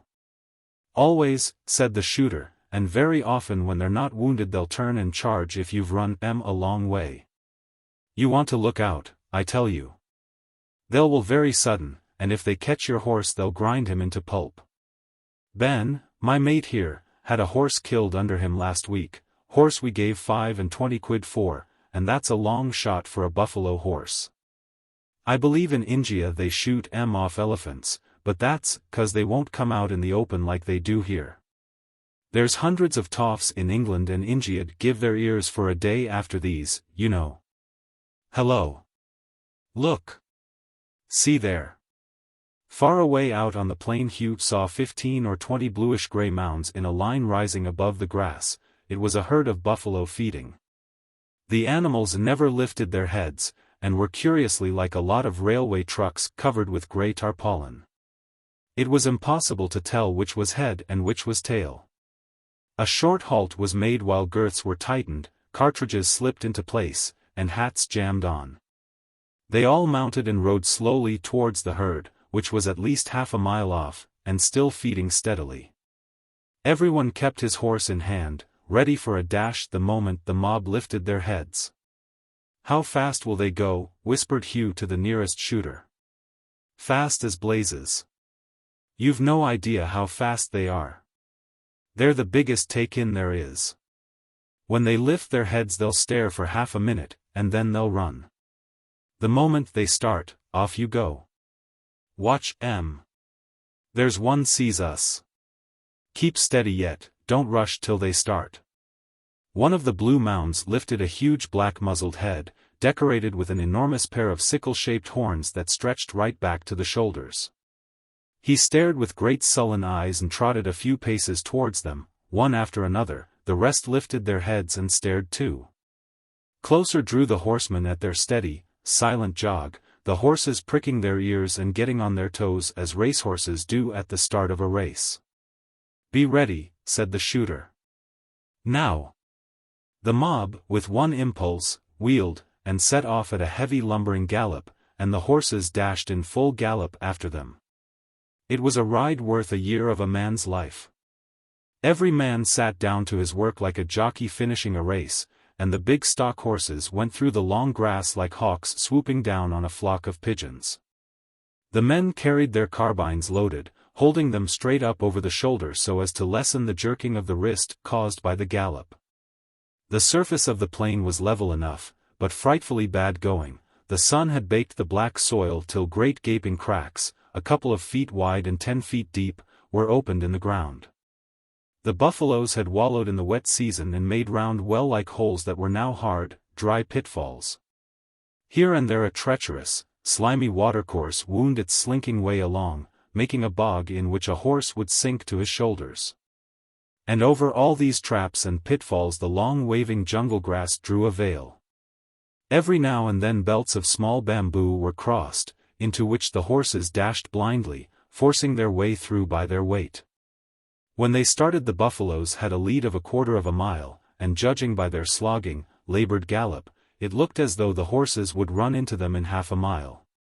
But on that ground the buffaloes could go nearly as fast as the horses, and it was only after 1.25 miles of hard riding that they closed in on the mob, which at once split into several detachments. A magnificent old bull, whose horns measured 10 feet from tip to tip, dashed away to the right with 6 or 7 cows lumbering after him. Hugh and one of the shooters followed this lot. Another mob went away to the left, pursued by the other shooter and Considine.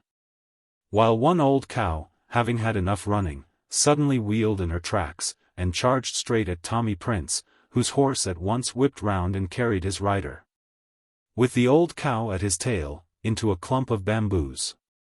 Hugh followed his mate as hard as he could, both horses feeling the pace, and pecking and blundering every now and again in the broken ground. Once Hugh saw a buffalo wallow suddenly appear right under his horse's nose, and half flinched, expecting a certain fall. But old Close-Up strode over it, apparently having a leg to spare for emergencies of the sort. Just ahead of him the shooter, sitting down in his saddle, lifted his horse with a drive of the spurs, and came right alongside the hindmost animal, a fat blue cow, which at once swerved at right angles. But the horse followed her every movement, and drew up till horse and buffalo were racing side by side. Then without fuss or hurry, up went the elbow of the rider and bang. The buffalo fell as if paralyzed, shot through the lions. The horse swung away from the falling animal as it crashed to the ground. And the shooter, still going at full gallop, methodically ejected the used cartridge and put in another without losing his place at the tail of the flying mob. The noise of the carbine made the mob divide, and Hugh found himself going full speed after 3 that came his way. Wild with excitement, he drove close up after the nearest, and made ready to fire at the right moment. The long gallop had winded him. His arm was almost numbed with the strain of carrying the carbine, which now seemed to weigh a ton. Close-Up, true to his name, made a dash at the nearest buffalo, and got close enough in all conscience. But what with the jerking to and fro of the gallop, and the rolling gait and sudden swerves of the buffalo, and the occasional blunderings of the horse in broken ground, Hugh never seemed to have the carbine pointed right. Close-Up, finding it did not go off when he expected, began to slacken pace and gallop in an undecided way. It sounds easy enough to gallop up to an animal which you can beat for pace. But anyone who has ever tried to lay a whip on the back of a bullock knows it is not so easy as it looks to get more than 1 or 2 clips home. Hugh found the buffalo holding its own for pace, and every time he drew up it dodged before he could make sure of hitting the loin. Cover seemed to be getting very near. At last he leaned out as far as he could, held the rifle in one hand, and took a speculator at the flying buffalo. He hit it somewhere, but hadn't time to see where. For, with a snort like a grampus, the beast wheeled in its tracks and charged so suddenly that old Close-Up only just dodged it by a yard or two. It rushed him for a couple of 100 yards, and then stopped. Hugh managed to eject the cartridge and load, and then cantered after the animal, which had started again at a sullen trot, with the blood pouring from its flank. As he galloped up to administer the coup de grace, meaning to make no mistake about hitting the loin this time, the buffalo suddenly wheeled and charged him again. And Close-Up executed another hurried retreat. For a while they took it up and down, first buffalo hunting man, then man hunting buffalo, while Hugh fired whenever he had the chance, without seeming to discompose the brute at all. At last a lucky shot struck some vital spot inside, the beast stopped, staggered, and fell dead without a sound. Hugh looked round. He was alone. His mate was just visible far away over the plain, still following at full speed a blue mound that struggled doggedly on towards the timber. The grey horse drew up to his quarry, the man leant forward, there was a sudden spurt of white smoke, and the animal fell as if struck by lightning. It was very pretty to watch, and looked as simple as shelling peas. The shooter rode over to Hugh, and congratulated him on his first kill. "I got all that mob that came our way," he said, "7 of them. Yours makes 8. There's Ben after some still, and there's Tommy Prince back at the bamboos firing at something. Firing this way, too, damn him. Look at Ben." Far away on the plain, like puppets in the distance, went the swiftly gliding figures of man and horse. In front of them dimly seen objects tore through the grass, every now and again out went an arm, there was a spurt of smoke, and another buffalo fell. The blacks and the Chinamen were away behind, gathered in a cluster, skinning the first beast killed, while the packhorses cropped the grass and bit at the flies. Considine was nowhere to be seen. "Let's go back and see what Tommy is up to," said the shooter. "He's a hard case, is Tommy. If there's any trouble about he'll get into it, or get somebody else into it. He'll wing one of us in a minute, the way he's blazing. What's he firing at?" Suddenly the festive Tommy was seen to dash hurriedly out of the patch of bamboo, with the old original buffalo cow so close to his horse's tail that, if the horse stumbled, the cow had him at her mercy. "She'll have him," yelled the shooter. "Good cow. Can't she steam?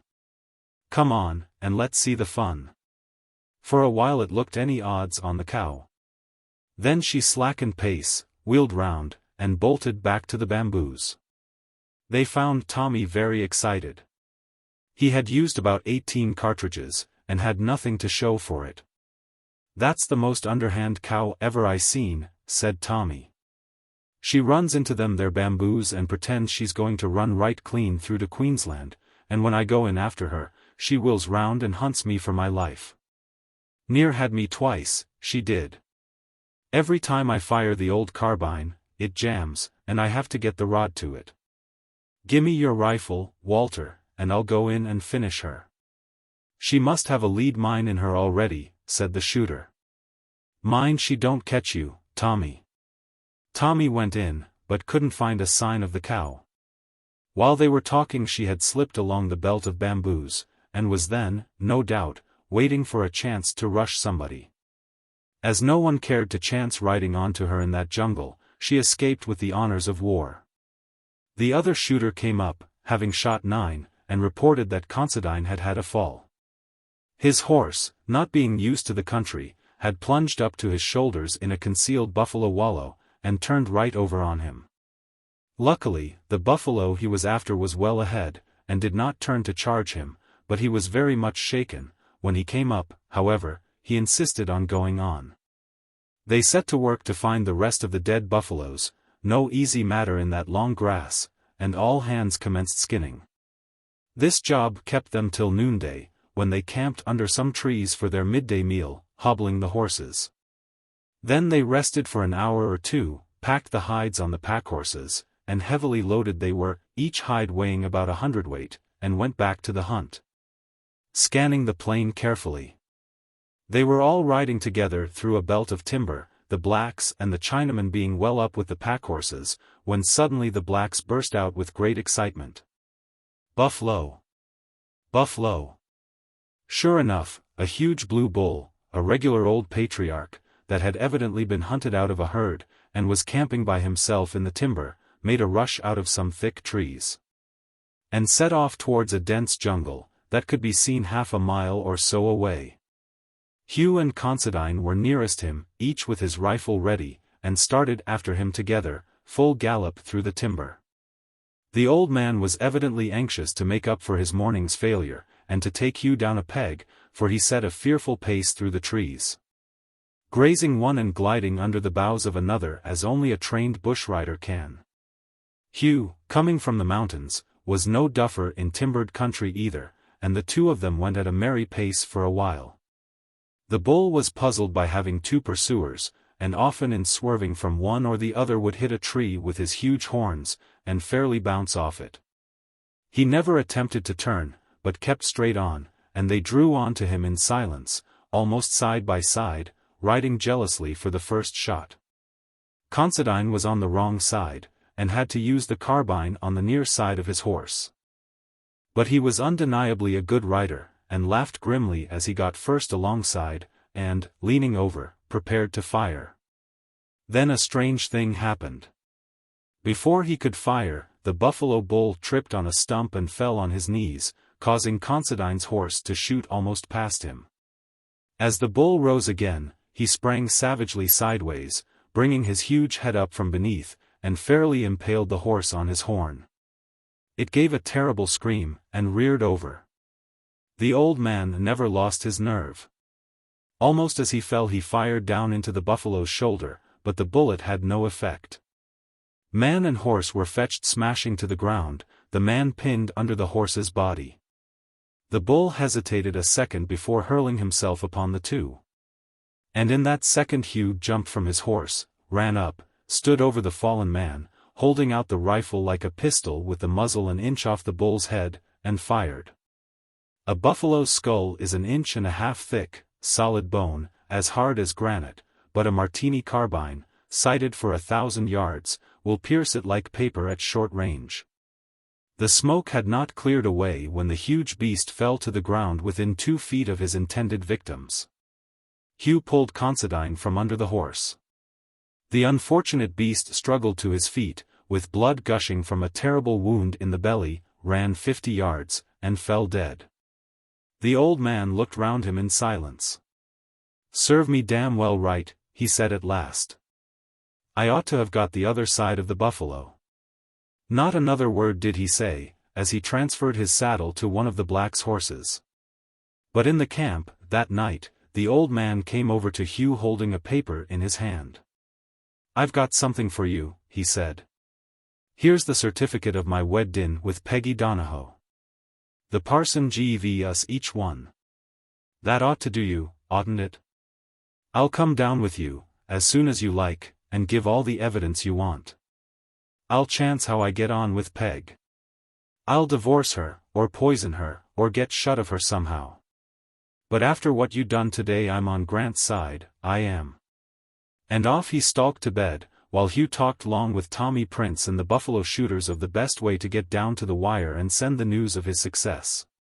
He went to bed the happiest man south of the line. And next day, saying goodbye to his hospitable friends, he started off with Considine and Tommy on the road to the telegraph, and thence to civilization. Chapter 27. The Real Certificate. As the day of the great case approached, Blake got more and more restless and irritable. He had heard of Hugh's going away to look for a witness. But Peggy and Red Mick, in their ignorance, had thought it best to keep all knowledge of the Considine flaw from their lawyer, a mistake that wiser people than they sometimes make. Blake suspected nothing. He had more than once seen Mary Grant and Ellen Harriet in Toronto, but he was again an outcast, relegated to the society of such as XVIII.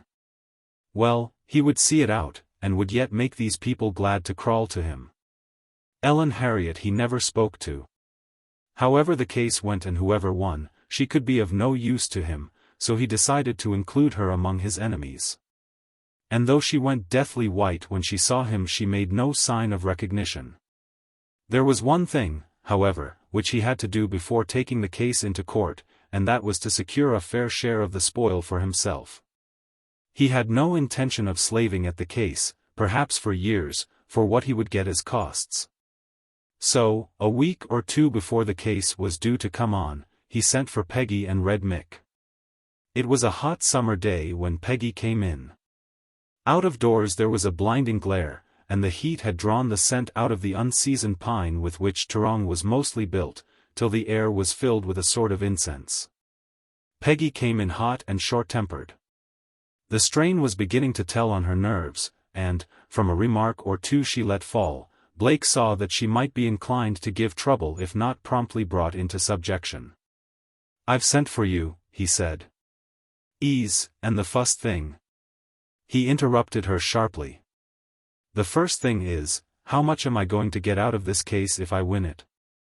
That is the first thing. You don't suppose I am going to spend time and money and fight this case through all the courts in the land, and get nothing out of it, do you? How much am I to get? We'll settle that before we go any further." "Well, I'll ask Mick." "You'll ask nobody.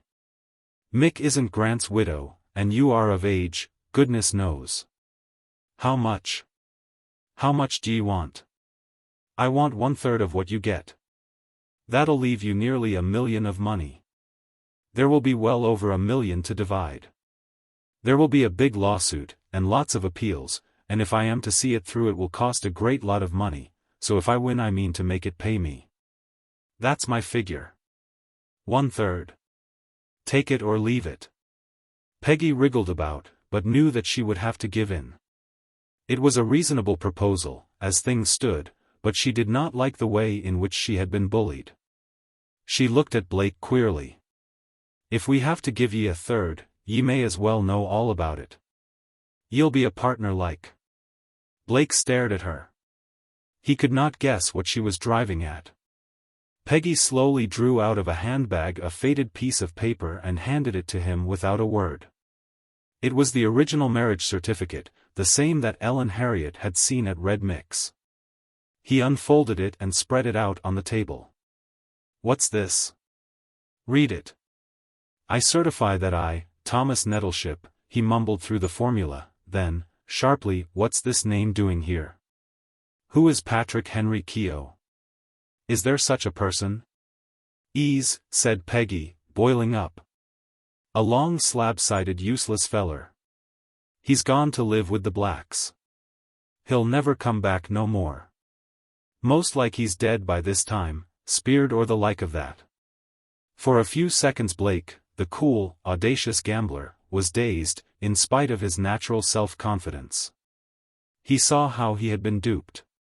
Peggy had married this other man, whoever he was, and had used the facts of the real marriage to give her the details for her imaginary one, while in copying the certificate she had, with considerable foresight, filled in Grant's name instead of that of Keogh. All Blake's castles in the air, his schemes for revenge, his hopes of wealth, had vanished at one fell swoop. Patrick Henry Keogh seemed to grin up at him out of the paper. His case had crumbled about his ears, his defeat would be known all over the district, and nothing could much longer stave off the inevitable exposure of his misappropriations. But he was a fighter all over, and he still saw a chance to pull things through. He wasted no words on Peggy. "Go and get Mick to come here," he said, and Mick, still somewhat lopsided about the face from his accident, was soon in the room. "Mick," said Blake, "your sister has told me something very important that ought to have been told me before. It's no good crying over spilt milk. There's still a chance. If Peggy and Martin tell the same story they told me at first, they will win the case. This Keogh must be dead, or too frightened to show up. If you stick to your story you will win. It's $1 million of money. Will you chance it?" "What about the certificate?" said Mick. "Leave that to me," said Blake. "I'll see to that." I suppose no one knows the rights of this but you and Peggy. Never a soul. Well, it's $1 million of money. Will you chance it? Mick and his sister rose. We'll go on with the case, said Mick. But supposin' Keogh turns up. You've got to take chances in this life, said Blake, if you're after $1 million that doesn't belong to you. Will you chance it? Share and share alike? $1 million, said Mick. Of course we'll go on with the case. I dare say William Grant took the name of Keogh that day he was married, and with this ingenious suggestion Mick took his sister home, leaving Blake alone in the office. After his clients were gone Blake looked at the certificate for a long time, asking himself, shall I take the risk or not? He was about to do a criminal act, and though it was not his first, he flinched every time he crossed the borderline. He lifted his hand, and hesitated. Then he remembered his dismissal from Kuriong, and caught sight of a dunning letter lying on his table.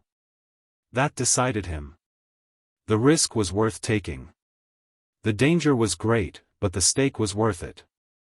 He took an eraser, made a few swift light strokes on the paper over the almost illegible writing, and Patrick Henry Keogh disappeared.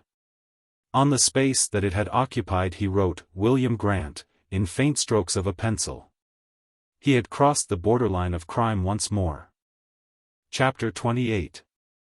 A Legal Battle. And now, after hauling the reader pretty well all over Australia, from Mountain Station to Outback Holding, from Cattle Camp to Buffalo Run, we must ask him to take a seat in the Supreme Court at Sydney, to hear the trial of the Great Grant Will case. Gavin Blake had made no effort towards compromise. He knew the risk he was running, but he had determined to see it through. The love, the ambition, the hope that had once possessed him had turned to a grim desperate hatred, and he would risk everything rather than withdraw the case. He kept Red Mick and Peggy up to the mark with assurances that she was certain to win. Neither he nor they knew that Considine had been found. Even the most respectable solicitors sometimes display acuteness, and the old man's return had been kept secret by Pinnock, so that public opinion anticipated Peggy's victory. At last came the day of trial. Every seat in the court was filled, and a mass of the unwashed hung over the gallery rail, gazing at the show provided for their entertainment. Mary Grant and Mrs. Gordon went into court at the suggestion of their leading counsel, Bouncer, Q.C., who was nothing if not theatrical. He wanted them there to see the overthrow of the enemy, and to lend point to his invective against the intruders who were trying to take away their birthright. A small army of Doyles and Donahos, who had come down for the case, were hanging about dressed in outlandish garments, trying to look as if they would not tell a lie for untold gold. The managing clerks were in and out like little dogs at a fair, hunting up witnesses, scanning the jury list, arranging papers for production, and keeping a wary eye on the enemy. Punctually as the clock struck 10, the judge strutted into court with as much pomp as a man-of-war sailing into a small port. Depositing himself on the bench, he glared round for a few seconds, and said to the associate, "Call the first case," in a matter-of-fact tone. Just as if he did not know what the first case was going to be. A little rustle went round the court as people settled themselves down for the battle. The case for Peggy was set forth by the great Jewish barrister, Manasseh, Q.C. He was famous for his skill in enlisting the sympathies of the jury from the outset. He drew a moving picture of the sorrows of Peggy, disowned by her husband's relatives, and the case proceeded so far that he had put the marriage certificate in evidence when Blake, who had been away for a few minutes, rushed into court and touched Manasseh on the shoulder, bringing him to an abrupt stop. Manasseh asked the judge to excuse him for a moment while he conferred with his juniors and Blake. After a short but excited conference he rose again but first we must hear what had happened outside. While all concerned were in court listening to Manasseh, Considine had been smuggled into the witnesses' room and, being bored and worried, had strayed into the veranda of the court buildings. He had been hauled into consultations with barristers, and examined and badgered and worried to death. The hard Sydney pavements had made his feet sore. The city ways were not his ways, and the mere mental effort of catching trains and omnibuses, and keeping appointments, and having fixed mealtimes, was inexpressibly wearing to a man who had never been tied to time in his life. And what a dismal prospect he had before him! To go over to England and take up a position for which he was wholly unfitted, without a friend who would understand his ideas, and in whom he could confide. Then his thoughts turned to Peggy, square-built, determined, masterful, capable, just the very person to grapple with difficulties. A woman whose nerve a regiment of duchesses would fail to shake. He thought of her many abilities, and admitted to himself that after all was said and done, if he had only been able to gratify her wishes, and they did not seem so extravagant now, she would have been a perfect helpmate for him. His mind went back to the weird honeymoon at Pike's pub, to the little earthen-floored dining room, with walls of sacking and a slab table, over which Peggy presided with such force of character. He thought of the two bushmen whom Peggy had nursed through the fever with rough tenderness, and then, turning suddenly, he found Peggy standing at his elbow. For a second neither spoke. Then Considine said, with an air of forced jauntiness, "Well, Peggy, you won't be comin' to England with me, then?" "Haven't been asked," said Peggy. "I heard you was goin' to settle at Kiley's Crossin', lending money to the cockatoos." Peggy looked at him with a meaning glance. "Ye should know me better nor that, Patty," she said. This cleared the way tremendously. The gaunt bushman hitched himself a little nearer, and spoke in an insinuating way. "I'm pretty tired of this case myself. I dunno how you feel about it." "Tired," said Peggy. "I'm wore out. Fair wore out," and she heaved a sigh like an elephant. That sigh did for old Considine. Hurriedly he unburdened his mind. "Well, look-ye here, Peggy, I've got whips of stuff now, and I've got to go to England for it. You come along me again, and we'll knock all this business on the head. Let the Gordons alone, they're decent young fellows, the both of 'em, and come along me to England. That young English feller reckons we'd be as good as the Prince of Wales, very near. Will you come, Peggy?" It is the characteristic of great minds to think quickly, and act promptly. Peggy did both. "Mick," she said, calling to her brother in a sharp, authoritative voice, "Mick. I've been talking to Patty here, and we've reckoned we've had enough of this fooling, and we're off to England. You go in and tell old Fuzzyhead," she meant the judge, "that I'm tired of this case, and I ain't goin' on wid it. Come on, Patty, will we go and get some tea?" "Yes, and there's some tremenjous fine opals in a shop down this way I'll buy you," said Considine, as they started to walk away from the court. At that moment Blake came out of court, saw them, and stepped in front of Peggy. "Who is this man?" he said. Peggy had never quite forgiven his domineering at Tarrong, and turned on him with a snap. "This is my husband," she said, "Mr. Patrick Henry Considine. Him whose name is put down as Keogh on the marriage certificate I give you." Then Blake knew that he had played and lost hopelessly, irretrievably. But there was yet something to do to secure his own safety. He rushed back into court, and whispered a few words to Manasseh. And Manasseh, after the short conference we mentioned some pages back, rose and informed the court that his client withdrew her claim. Now, while Blake was out of court, Mr. Bouncer, Mary's counsel, had got from the judge's associate the certificate that had been put in evidence.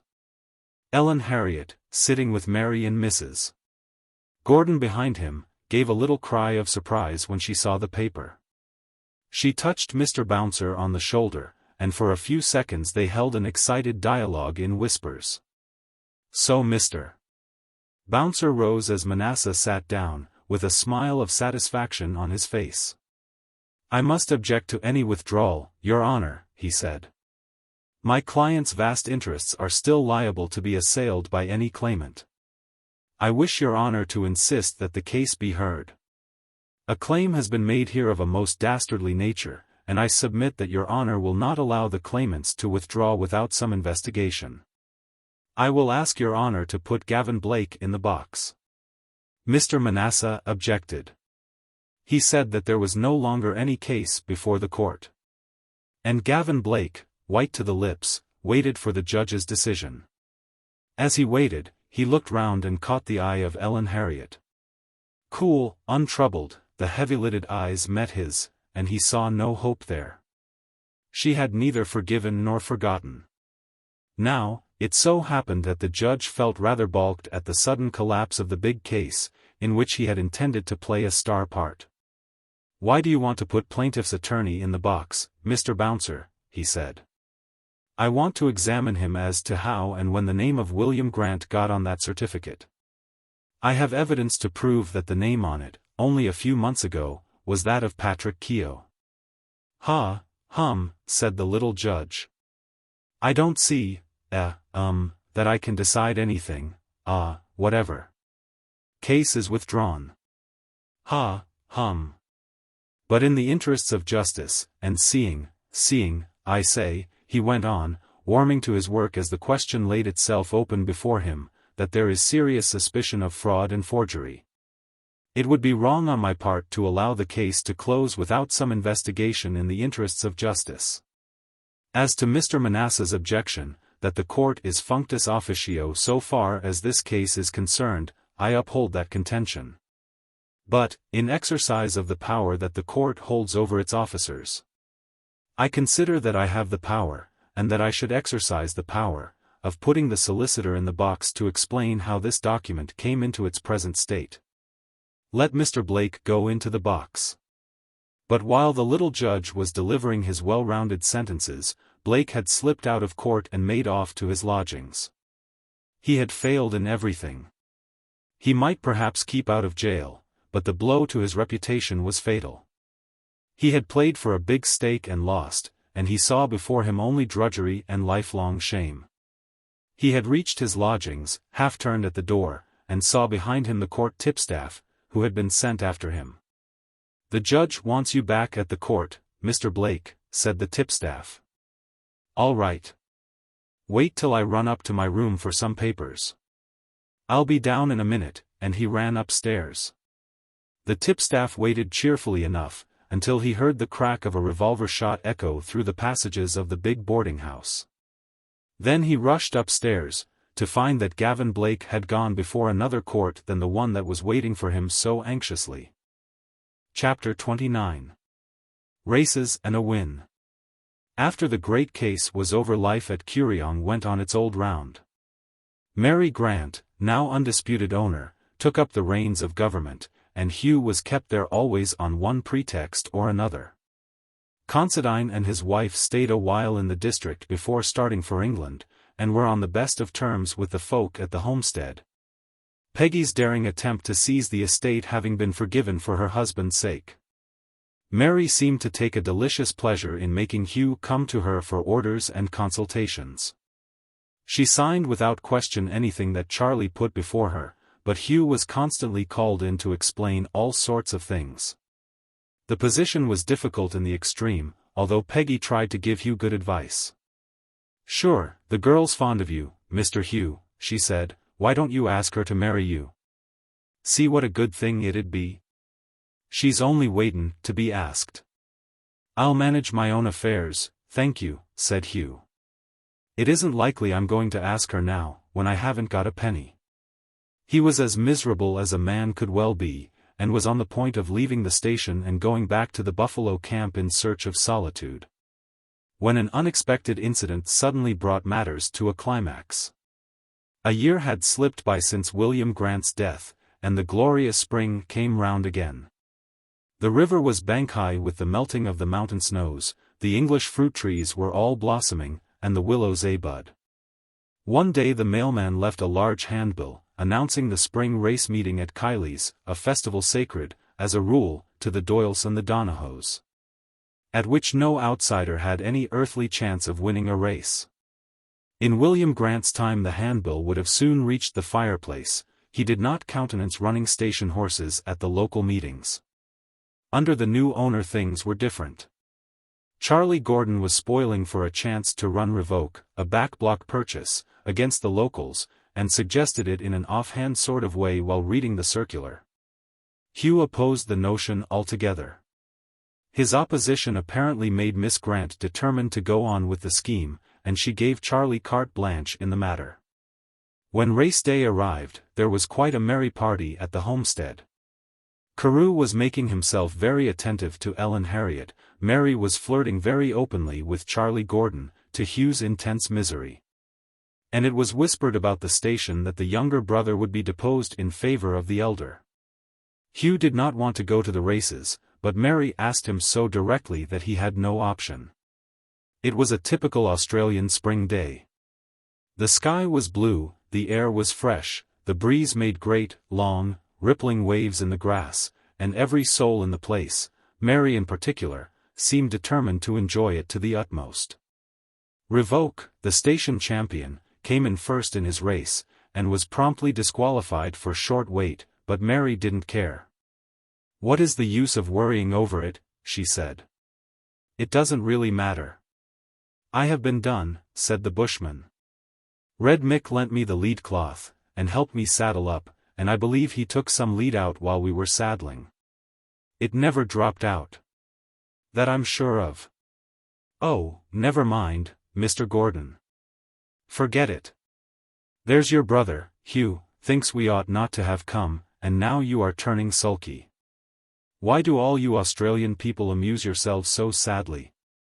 "I don't know what you mean by sadly," said Charlie, huffed. "I think you ladies had better go home soon. Things are likely to be a bit lively later on. They have got a door off its hinges and laid on the ground, and a fiddler playing jigs, and the men and women are dancing each other down. It won't be long till there'll be a fight, and somebody will get stretched out." Sure enough, they could see an excited crowd of people gathered round a fiddler, who was playing away for dear life, and the yells and whoops told them that partisanship was running high.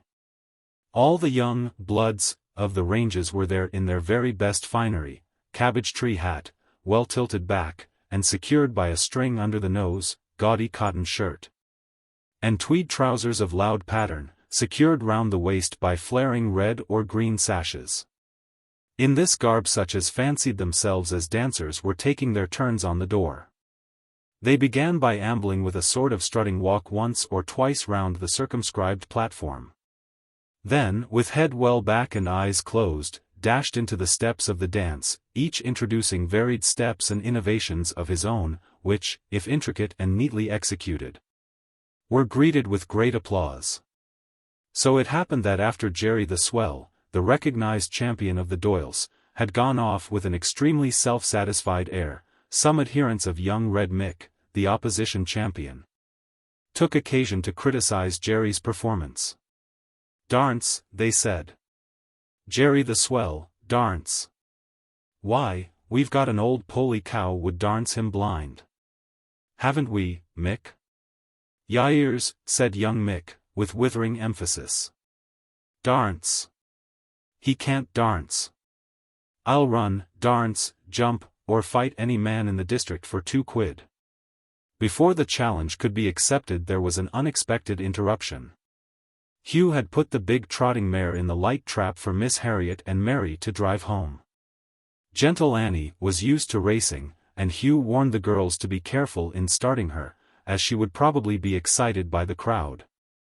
And then turned back to pack up the racing gear and start the 4-in-hand with the children.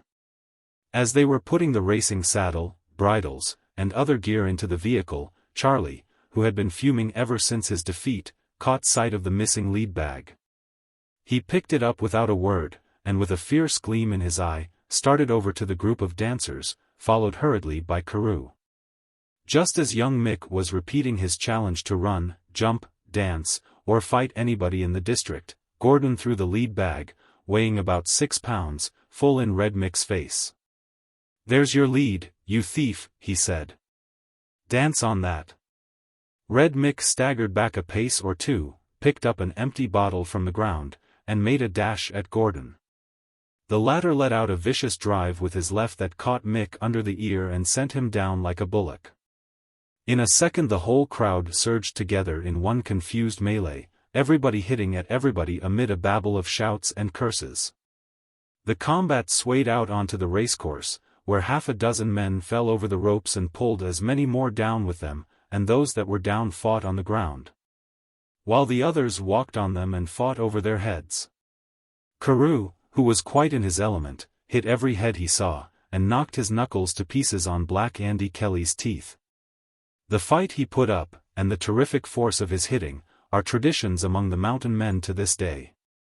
Charlie Gordon was simply mad with the lust of fighting, and was locked in a death grip with Red Mick. They swayed and struggled on the ground, while the crowd punched at them indiscriminately. In the middle of all this business, the two ladies and Alec, the eldest of the children, had started Gentle Annie for home, straight down the center of the course.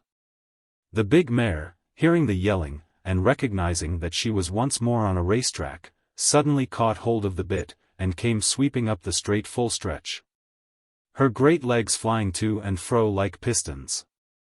Alec, who was sitting bodkin between the ladies, simply remarked, "Let her head go," as she went thundering into the crowd, hurling Doyle's and Donahoe's into the air, trampling Kelly's underfoot, and so out the other side, and away at a 2:30 gait for at least half a mile before the terrified girls could pull her up, and come back to see what damage had been done.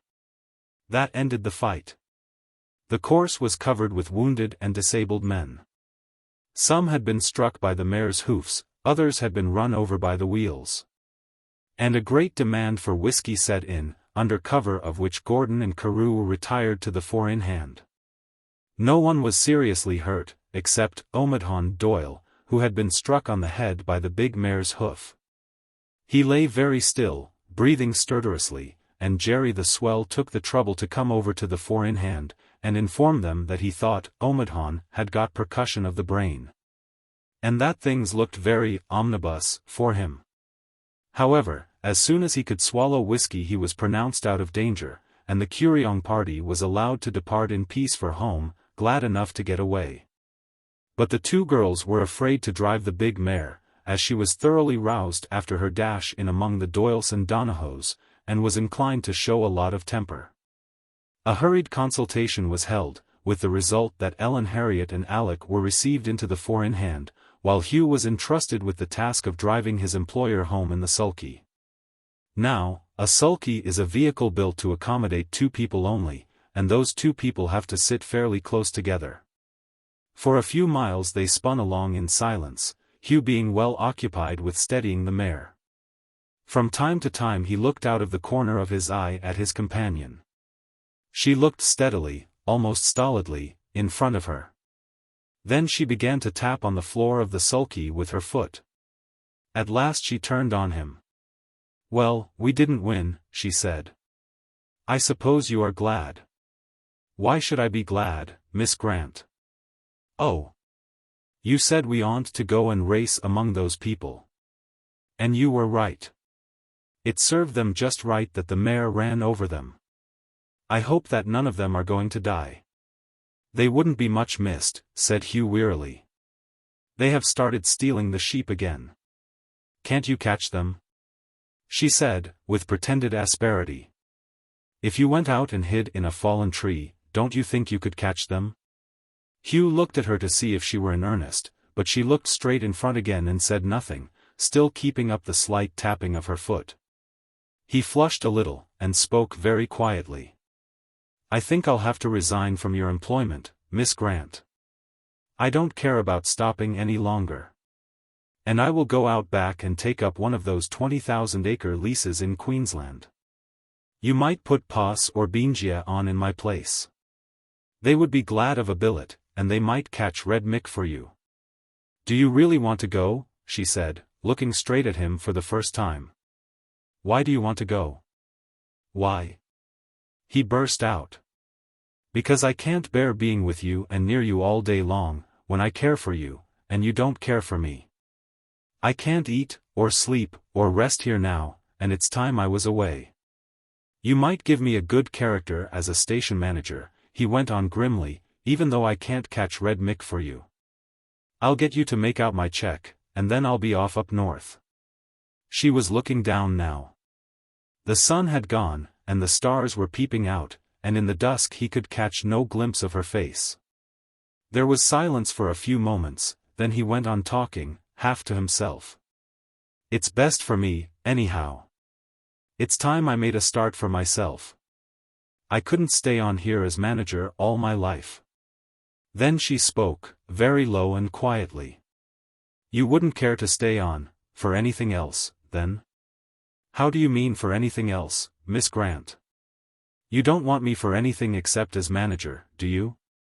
Well, she said, you haven't asked me yet whether I do or not.